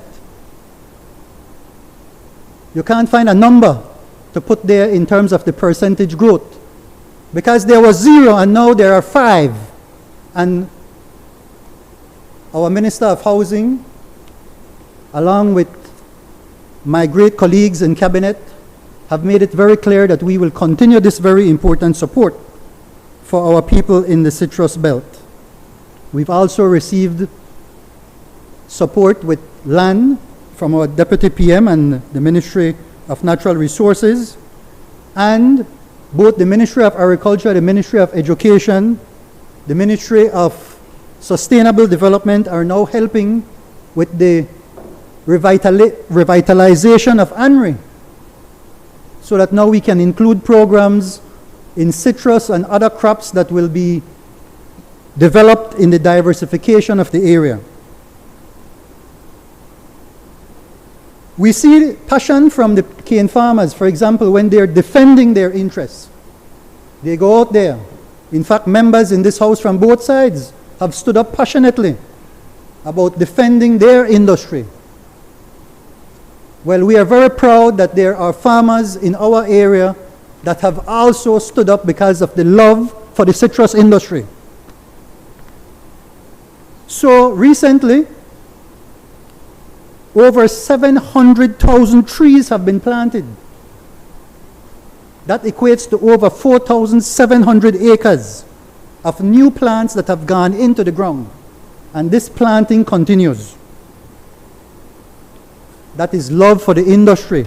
If you don't have people who love something, then it will certainly die. But as the area representative for Dangriga, Sarawi, and Hoprik, I am very, very pleased to say that our farmers are stepping up and that we're receiving the support from this Briceño administration. Mr. Speaker, the diversification that's occurring in our area will see and has already seen the beginning of new plantings in pineapples, new plantings in coconuts, interest in soursop and other fruits that CPBL will now be processing, so that CPBL evolves now from a citrus-only juice producer to an array of juices. Investments are being made for a very strong rebound, Mr. Speaker. And I want to close by touching on the world market. You can go and check the records and you will see that the largest U.S. producing state is Florida for juice citrus. And there has been a steady decline in the acreage in that state. Therefore, overall, especially in our region, the supply of citrus in North America, in the Caribbean, has been consistently going down. But demand is strong. Demand is very strong, especially in our CARICOM region. And interestingly, after COVID, many people began to recognize the health benefits of citrus products, oranges, grapefruits, limes, etc. So the forecast for prices for citrus is very strong. And so I wanted, as the area representative for Dangriga, Sarawi, and Hope Creek, to share with this honorable house, with my honorable colleagues, that we have people working very hard, investing, complementing the facilitation of Prime Minister's support, and that together we are very confident that the citrus industry will have a bright future. Thank you, Madam Speaker. Madam Speaker, just to... I recognize the... Thanks. Thank you, Madam Speaker. Just to put on record the support that our government has for the citrus industry. It's one of the important industries in this country. And unfortunately, it was abandoned for the past 13 years. It went from a high of 8 million boxes per year to right now we're probably maybe at 1 million. And I think it's gross negligence on the part of the previous government that did nothing to try to fix it. But that's the problem, that they do not understand the challenges of our people that live in the rural areas. When you have the leader of the opposition come all of a sudden, he talks about worrying about the rural areas. If the previous government was worried about the rural areas, they would have done like what Costa Rica did, invest in the industry so that they could save it and for it to be able to continue to grow. Thank you, Madam Speaker. I recognize the member for Albert. Thank you, Madam Speaker. I rise to speak on a matter of public importance, and that is the fleecing, Madam Speaker, of Social Security funds. Madam Speaker, I consider myself a hard-working Belizean and also a law-abiding Belizean. And I stand in this honorable house on behalf of hard-working men and women in the Albert Division who are law-abiding. They don't have an option, Madam Speaker, whether or not they will make a contribution to the Social Security Fund. They are mandated by law to make their contributions to the Social Security Fund. And if they opt out, the penalties are severe and the interest rates accumulate daily, Madam Speaker. So you can imagine the outrage when an announcement was made yesterday that the Social Security Board was gifting to the government of Belize $500,000 for the repair of the Supreme Court. Renovations and repair caused to the Supreme Court by Hurricane Lisa. Now, I am not saying, Madam Speaker, that those repairs are not absolutely necessary, but it is not the function of the Social Security Board, Madam Speaker, to be using the contributions of hard-working Belizeans to give to the government. It blows my mind, quite frankly, Madam Speaker, particularly since the Prime Minister has stood up in this House on more than one occasion and have spoken about the rebound of our national economy. We're doing so well. We're growing by 12%. The fact that the Prime Minister has said that all productive sectors of our economy, Madam Speaker, is doing far better post-COVID versus pre-COVID. Madam Speaker, we live in a real society, and the hard-working men and women in my community, they take lick. They're finding it very hard to put food on the table. That's a reality, Madam Speaker. They're finding it very hard to keep their children in school. That's a reality, Madam Speaker. They're finding it very hard to access adequate health care. That's a reality for the people who live and work in the Albert constituency, as I'm sure in many other constituencies throughout this country. And if you think it's hard for them to provide the basic needs of their family, it's even harder, Madam Speaker, for them to get access to the benefit programs offered by the Social Security Board. Sickness benefits, Madam Speaker, maternity benefits, disability benefits, invalidity benefits, death benefits, Madam Speaker. I will speak to one because she was one of the constituents who called me last night at 11 p.m. Mrs. Cymbalin Waters, Madam Speaker, of Jump Street. She was a part of the non-contributory pension program offered by the SSB, $100 a month. Her great-granddaughter decided to gift Miss Cymbalin with a vacation. And while she was out for that month, Madam Speaker, she missed the application where every 6 months you have to verify that you're still alive.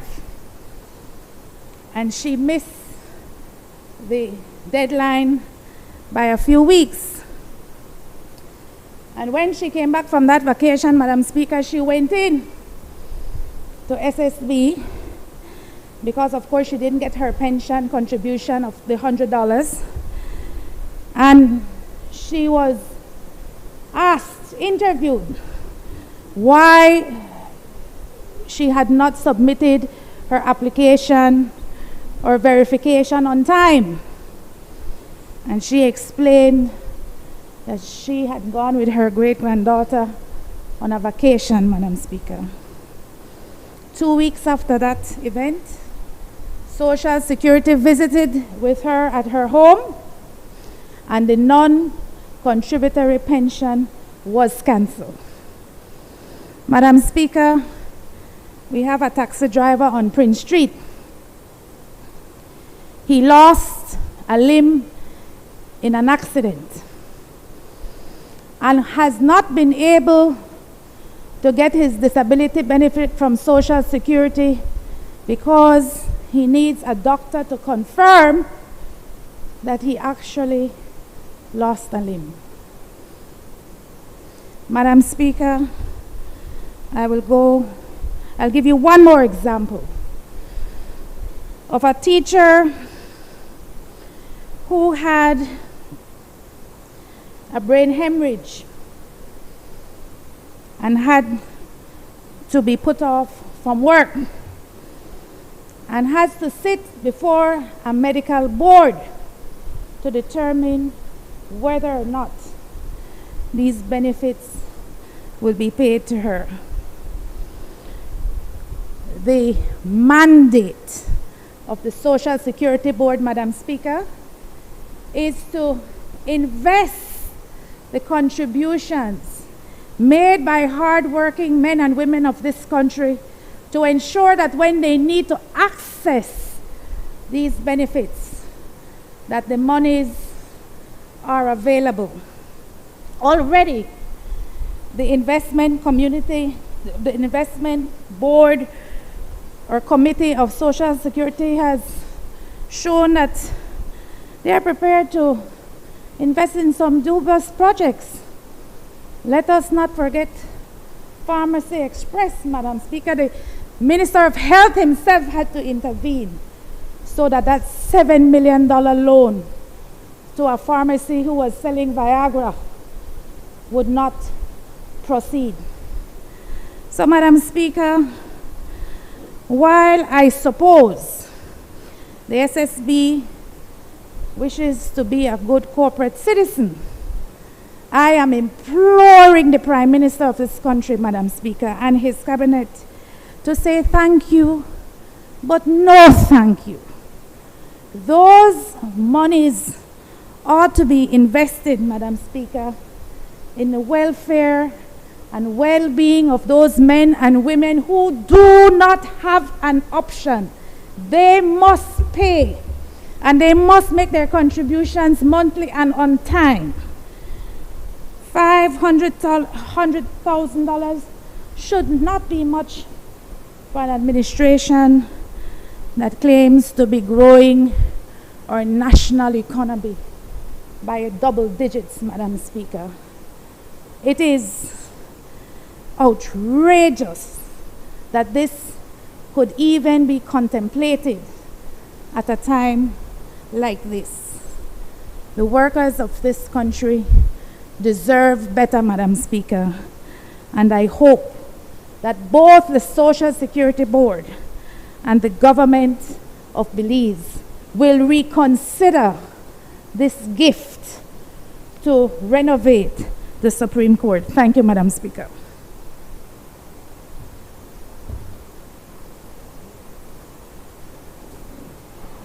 The Honorable Prime Minister.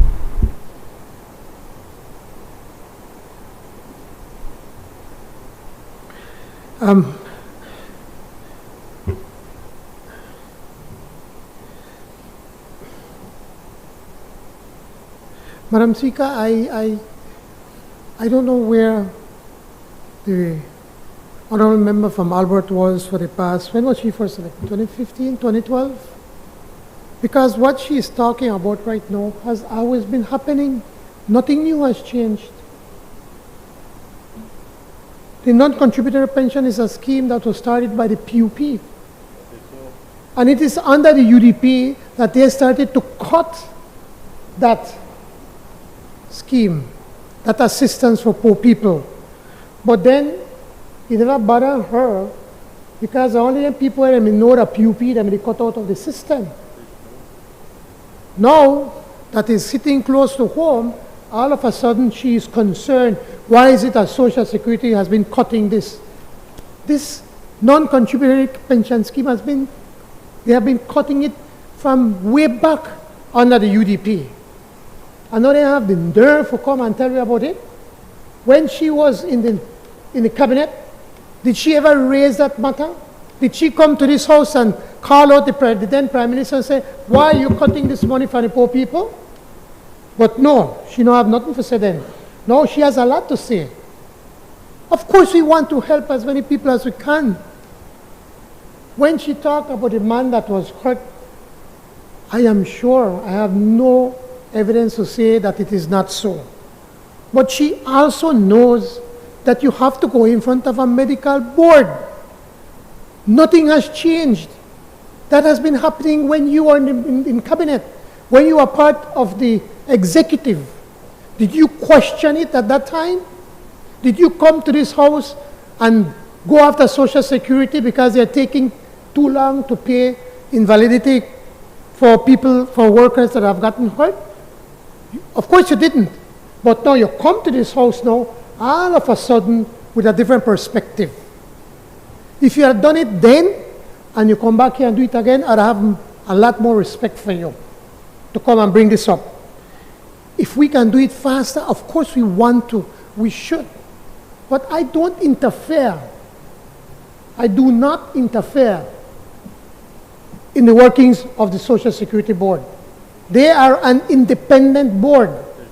Unlike the UDP, that had lone UDP cronies there, having meetings every week for them to collect $1,000, we don't do that. Because I would not allow that. And the chair lady would not allow such behavior to happen. Because back then, that board, it was a big hustle for them. Every month they come for a meet, every week they come for a meeting for an hour and they collect $1,000. I did not hear you come to the house to condemn that, but now you come here now to pontificate in this National Assembly. You also know, Madam Lady from Albert, that this non-contributory pension committee is chaired by Canon Flowers. Have you spoken to Canon Flowers? Did you ask him why? You know him. Everybody knows Canon Flowers. He has been the chairman of this committee from the day it started. Did you sit and talk to him to find out what is going on? Why is it that this person or this individual was cut out? But when they cut out the PUP, it be good. No problem. I don't know the lady, and I'm not questioning whether the lady needs the money or not.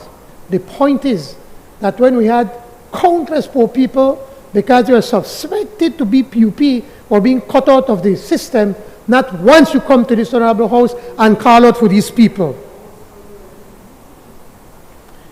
The point is, Madam Speaker, that every year, Social Security sets aside a certain amount of money that can be used for projects. They do that, they give donations to parks, they give donations for different charities and stuff like that. Every year that money is set aside.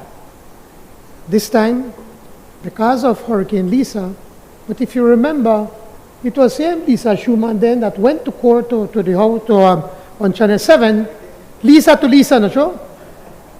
Was same Lisa Schumann who was then the judge who went and showed pictures that the roof was leaking. That leak never happened under the PUP. That happened way before under the UDP government. But they now find the money for go and fix it. If they would have fixed it, who knows? Maybe would not have to be able to spend about $3 million to fix that building. But because of you are not doing your work and ensuring that we could protect the government buildings, now we have to spend a lot more money. So the government decided to ask for assistance because we don't have enough money. We had a hurricane that we did not program for. We lost tens of millions of dollars. And yes, the economy is going. Thank God that the economy has been growing, that we've managed to get monies quickly to help people and get them back on their foot. Thank God that the economy was working, that we managed to get monies for housing to help people and to put up the electricity and fix the streets and help people that are in desperate need. But we've never said that our coffers are overflowing. We've always realized that we have to constantly be watching how we spend government money. So in this instance, we approach Social Security, we ask them for help. We want more than that. But they said, no, that's all they could afford to help us with $500,000.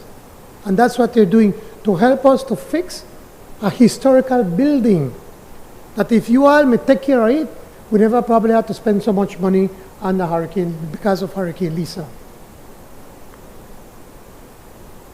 In no instance do I get any satisfaction when we remove poor people of the non-contributory pension that the PUP set up. But we have no control over it. We don't even know who they take off and who they put on. The very same person that was there under the UDP, Canon Flowers, is still there as the chairman of that committee. She also knows, the honorable member from Albert, that for you to get medical disability benefits, you have to go in front of a medical board. Can they go faster? I would wish they can go faster. But you have to go through a system. because there are certain unscrupulous persons, and I'm not in any way suggesting the person that you talk about does not deserve it. But there have been many cases where people come with fabricated cases that all of a sudden they can't work because they want a pension. We have to ensure that we can protect the pension and the monies that belong to the Belizean people. Thank you, Madam Speaker. I recognize the member for Corozal North.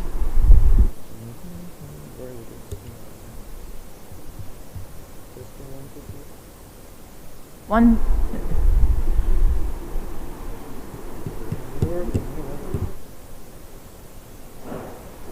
It's not working.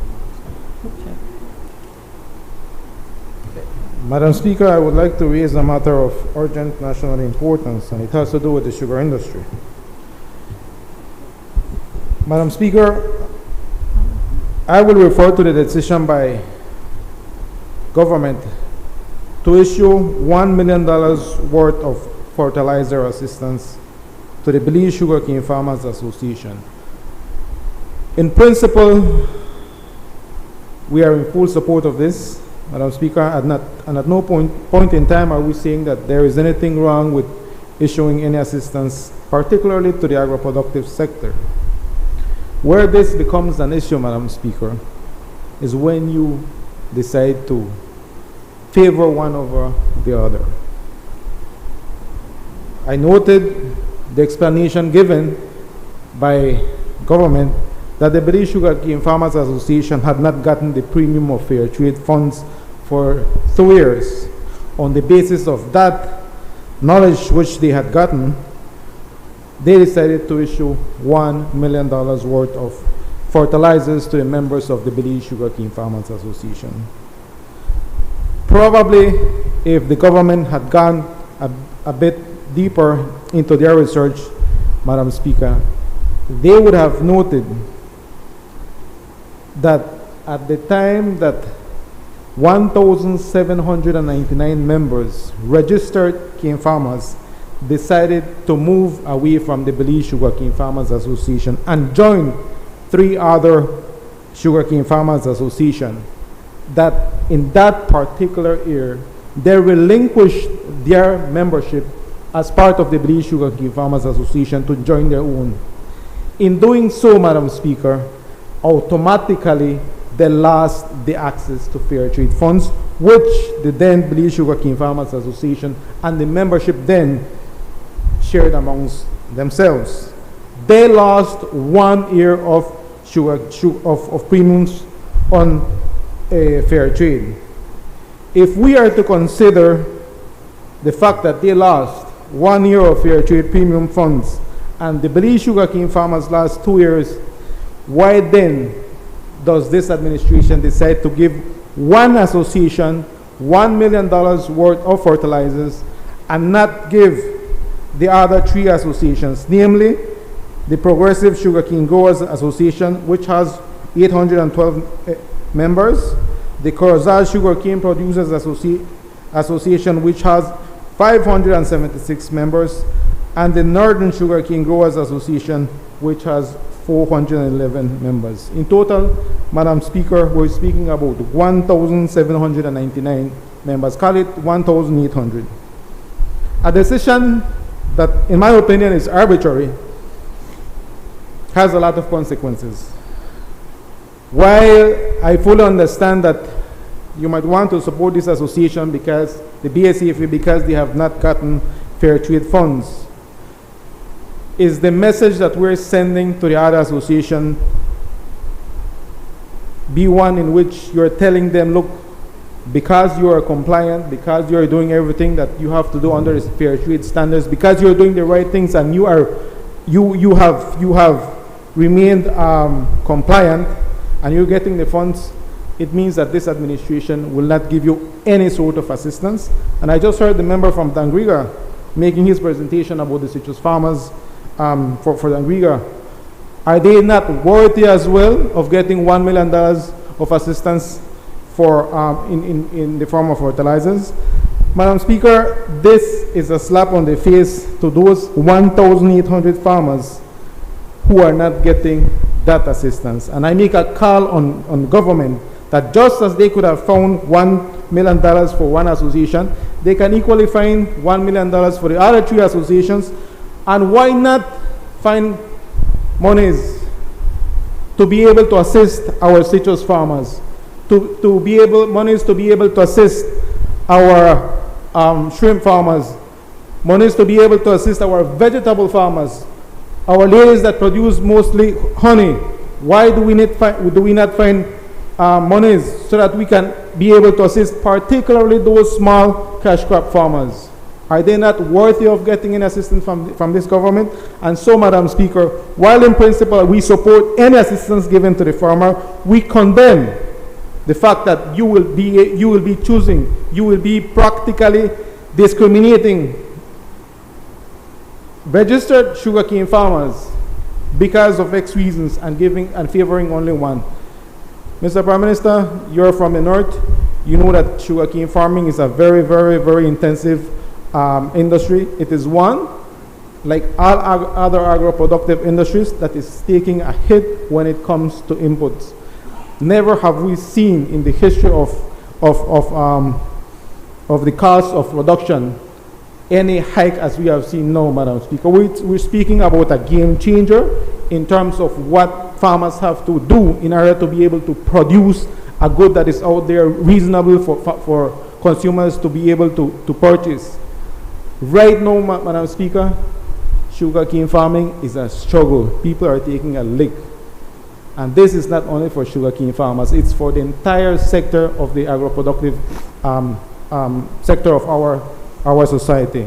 So, Mr. Prime Minister and Cabinet, I would like for you guys to consider rethinking your position. While the BACFA is getting their $1 million, I am certain that $1 million for the Belize, for the Progressive Sugarcane Producers Association, the Corozal Sugarcane Producers Association, the Northern Sugarcane Growers Association, and the entire agro-productive sector would go a long way. And so I would like to put this on record, Madam Speaker, that we register our concern on one association getting a particular favoritism, and we ask for this government, for this administration, to be fair and to be equitable to all farmers. Thank you, Madam Speaker. I recognize the Honorable Prime Minister. Madam Speaker, I wish, again, when they come and speak like this here, all of a sudden they have all the answers. I wish he'd have gotten up when he was sitting on this side, when the previous government offered help to the cane farmers when there was a drought. They promised the government, the farmers, they were going to get money. Remember, Brother Florencio? How much they get? Nothing. Zero. All of a sudden, he's concerned about the cane farmers. When they were looking at the issue of the sugar roads, every year we come and ask for sugar roads, where they give with like $200,000.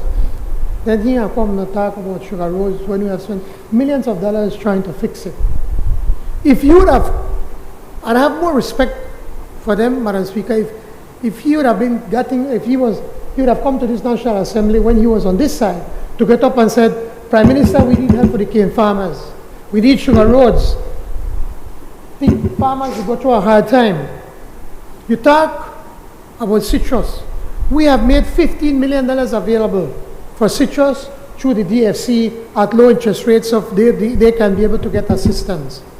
Small farmers, you know what we do for our vegetable farmers?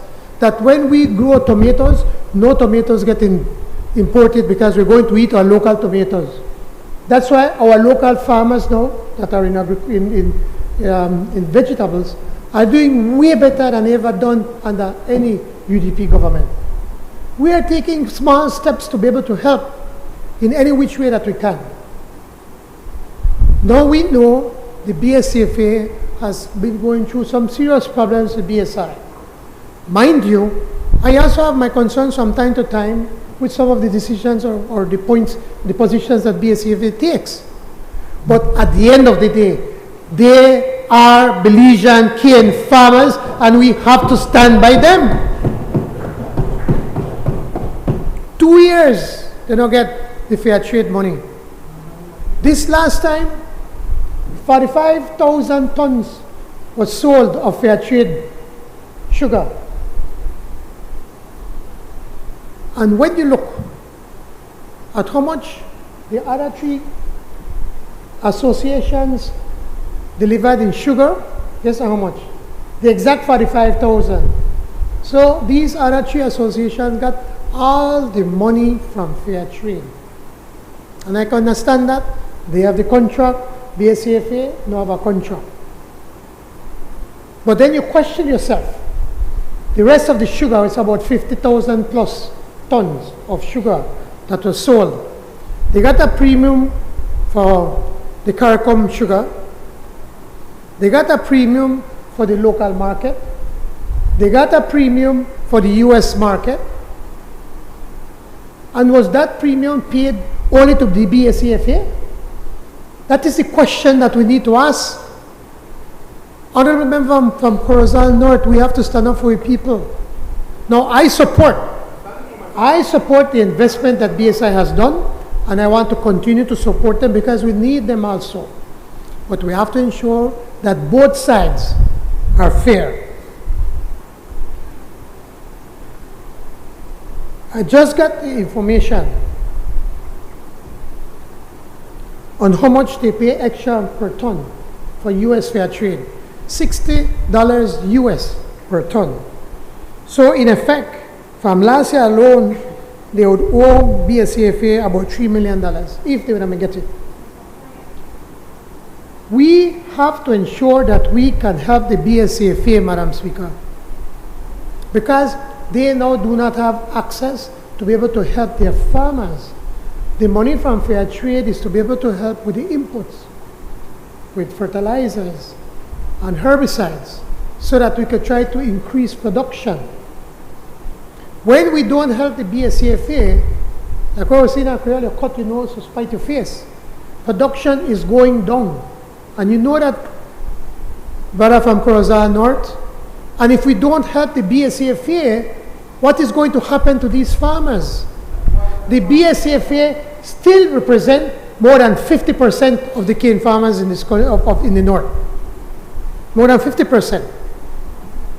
I have visited personally the other two of them. I think northern, the other one from, I think one is breaking up, no? I was to visit them. All of a sudden, I think they broke up over there and they're moving on to I think mostly to progressive. Both of those associations, I was pleasantly surprised of the programs that they are doing. But that does not mean that we are just going to turn our backs on the BSCFA. We have to make sure that they can get some sort of assistance with fertilizer. The Honorable Minister of Agriculture, the Honorable Member from Arindrock South has been going all over the place trying to see how he could address this issue. He has even flown to Mexico and even to Morocco, trying to see if we could make an arrangement that Morocco could make a donation for fertilizers for our cane farmers. That is what you're supposed to come up here and commend the Minister of Agriculture, not condemn this government because we're helping the BSCFA with $1 million. I wish you would be able to go to the General Assembly of BSCFA on Sunday and tell them that. The other associations get the money, then get the fair trade money. And BSCFA is in a financial crisis more with their farmers. We know to give them money to be able to run the BSCFA. What we're doing in this instance is the Ministry of Agriculture is negotiating to buy the fertilizer, and then they're going to pass the fertilizer to the association, so that we make sure that $1 million is not spent on administration, but it is spent on the farmers. I am unapologetic, Madam Speaker, to say that we had to do something for the BSCFA, that we had to do something for the members of the BSCFA because they are in a crisis. Sugar cane production is down. It's down all over the world. And if we want to rescue, unlike what the UDP did to citrus, during the UDP, during their 13 years in office, they did nothing to help the citrus farmers. We are proudly doing something to help our Belizean sugar farmers. Thank you, Madam Speaker.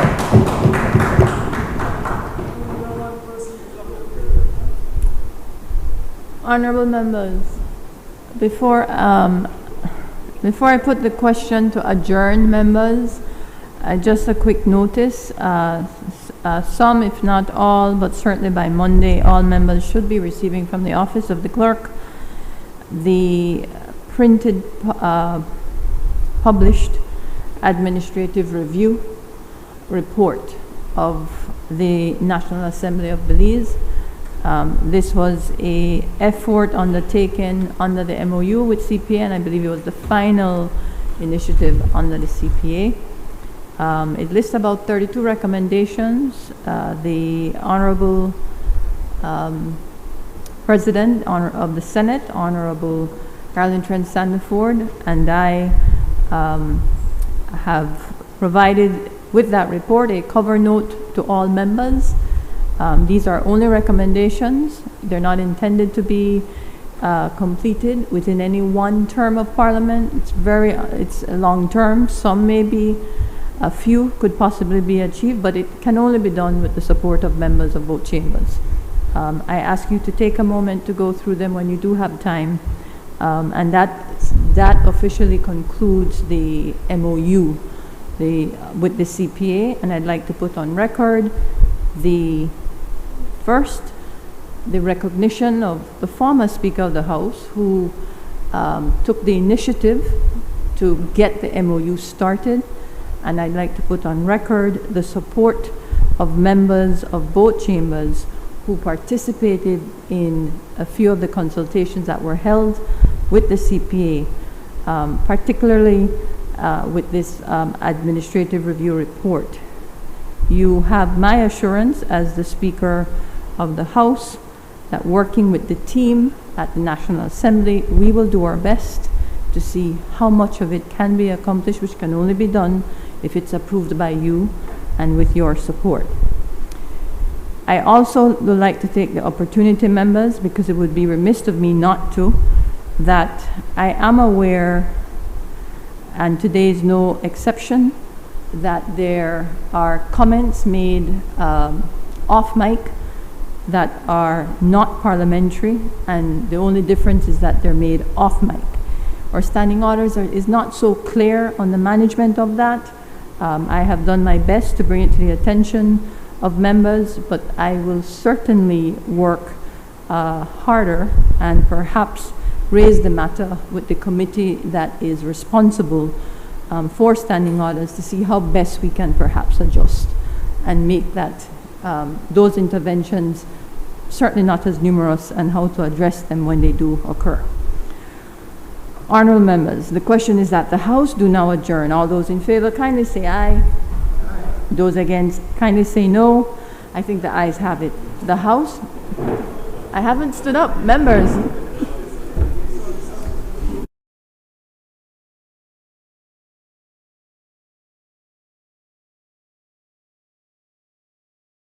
Aye.